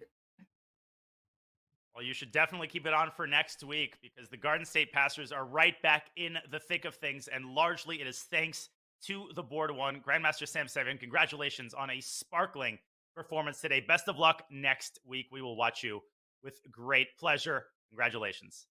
Thanks, you guys. Congrats, Sam, and congrats to the Garden State Passers. They win this match 11-5. This is lopsided, and you see it was the heavy hitters for the Passers. Boards 1, 2, and 3 scored 10 points between them. Danya, Sam Sevian led the charge with a perfect 4-4, but Oleksandr Bortnik and Abhimanyu Mishra 3 out of 4 each. This is just a really difficult team to take down. Well, listen, James, he said it. Oleksandr Bortnik was just a free agent kind of lying around. You talked about the Luka Doncic AI bot. That's as if Luka Doncic was not signed with a team. He was just sort of sitting there waiting to be signed. And the Garden State Passers, they needed an infusion after a painful loss last week. They got that infusion in the name of Bortnik and, of course, Abhimanyu Mishra, who makes a very successful debut. Not a given. He's young. He's not quite as experienced in these rapid time controls, but acquitting himself fantastically. Abhimanyu Mishra is always focused, always driven. And the Garden State Passers, Robert, they might have lost week 1, but they are most certainly a force to be reckoned with going into week 3. They now have 1 match win in addition to that loss to their name. And in this league, you need 3 match wins to make the playoffs. So as we look at the standings, we know the Indian Yogis and the Levitov Chess Wizards are at 2-0, but the Garden State Passers, they're making their way towards the upper half of the standings. They are 1-1. Other teams who won their first week have yet to play. But on the other side of things, Danya, we know that the Spanish Maniac Shrimps, they join your squad, the Charlotte Cobras, as the only other team to have 2 losses to their name. Indeed, and no shame, the PCL is brutally strong. It's really all about what kind of form the players are in, because everybody's roster has its own signature personality. Every manager infuses the team with their personality, and we've got so many new and exciting faces for chess fans to watch. I started my PCL commentary, Robert, with this remark, and I will close today with this remark as well. One of the great and exciting things about the PCL is not just the sportive element, right? The actual matches themselves, but finding out new players who might be rated below 2,700, players like Oleksandr Bortnik and Sam Sevian, and the players on the Levitov Chess Wizards who you can now root for and whose tournament career you can now follow. I think that as a chess fan is really valuable, and we have gotten a lot of that with so many exciting players participating in the PCL. Well, while you are saying sage things, I started the day being tongue-tied, and I think I am going to be uncertain about tomorrow's matchups, because normally I look at the matchups like, okay, that team seems like a favorite, but we have another great doubleheader in store, and I don't think we're going to see the lopsided matches that we saw today. We have the Shanghai Tigers taking on the one name, the Blitz, and that Blitz team that has Alexander Grishuk as his wife as well, Katerina Lochno, both of them strong grandmasters. Maxime Vacher-Lagrave on the Blitz. But the Shanghai Tigers, they had a 4-0 score that was Wei Yi. They have the women's world champion, Zhu Wenjun. Donna, what do you think is going to happen in that matchup tomorrow? Shanghai Tigers are just ridiculously strong. They're underrated. They're experienced. They seem to have a little bit of everything. They have Zhu Wenjun, an ace up their sleeve. The women's world champion. They've got absolutely everything, and their low 2,500 GMs are A, ridiculously solid, and B, incredibly dangerous. So I am looking for Shanghai to be the slight favorites in that match, but do not sleep on the Blitz. They are going to try to blitz those Tigers and make them into a paper tiger. And of course, St. Louis was a paper tiger, much to everyone's surprise, and they are going to try to transform themselves into a real tiger as they face MGD1. Surprising that St. Louis and MGD1 are the matchup between teams that lost week 1. Fabiano Caruana, he will be playing for the Archbishops. Arjun Erigaisi for MGD1. So it will be another great day of chess tomorrow, no matter if the teams won in the first week or not. But Danya, it was an absolute pleasure. We saw 2 matches with dominant wins. It was really kind of a hectic day, but some control there. The passers in particular, they were impressive. So, Daniel, how would you summarize what we saw in those 2 matchups? We saw 2 well-oiled machines. We saw the Levitov Chess Wizards setting the tone in the morning. They've got stars on all boards. And we saw board 4 defeating board 1 in both of our matches. That set the tone. It was really a wire-to-wire victory for both of the victorious teams. It was an 8-4 lead going into the final round. And rather than ending with a whimper, rather than pulling out one draw and then losing the other games, no, both teams, they ended with a bang. And they have shown everybody in the PCL that they have come to play. The Lebanon Chess Wizards and the Garden State Passers, put them on your radar because they are here to stay. They certainly are. 3 wins, you make the playoffs. 3 losses, and you're eliminated. So no teams have yet either reached the playoffs or been eliminated. And I just want to thank you. It's always a pleasure to commentate alongside you. And I want to thank the players because they're giving it their all. We heard from Sam Sevian. He discussed how he loves this league. He feels like the rapid formats online bring out his best chess. He likes to see that the teams are quite competitive with one another. No matter if you have Magnus Carlsen at the top or if you have a more balanced lineup, you still have a chance in the Pro Chess League. So thank you to everybody who tuned in. I know some of you have been here for many hours. We appreciate you, even if your bosses aren't so thrilled. So thank you to everybody. Thank you to the players. Thanks to everybody at chess.com who makes this event happen. We'll see you tomorrow. Same time, same place. And it will be the Shanghai Tigers taking on the Blitz. You will not want to miss that action. But for now, goodbye, everybody. We'll see you tomorrow.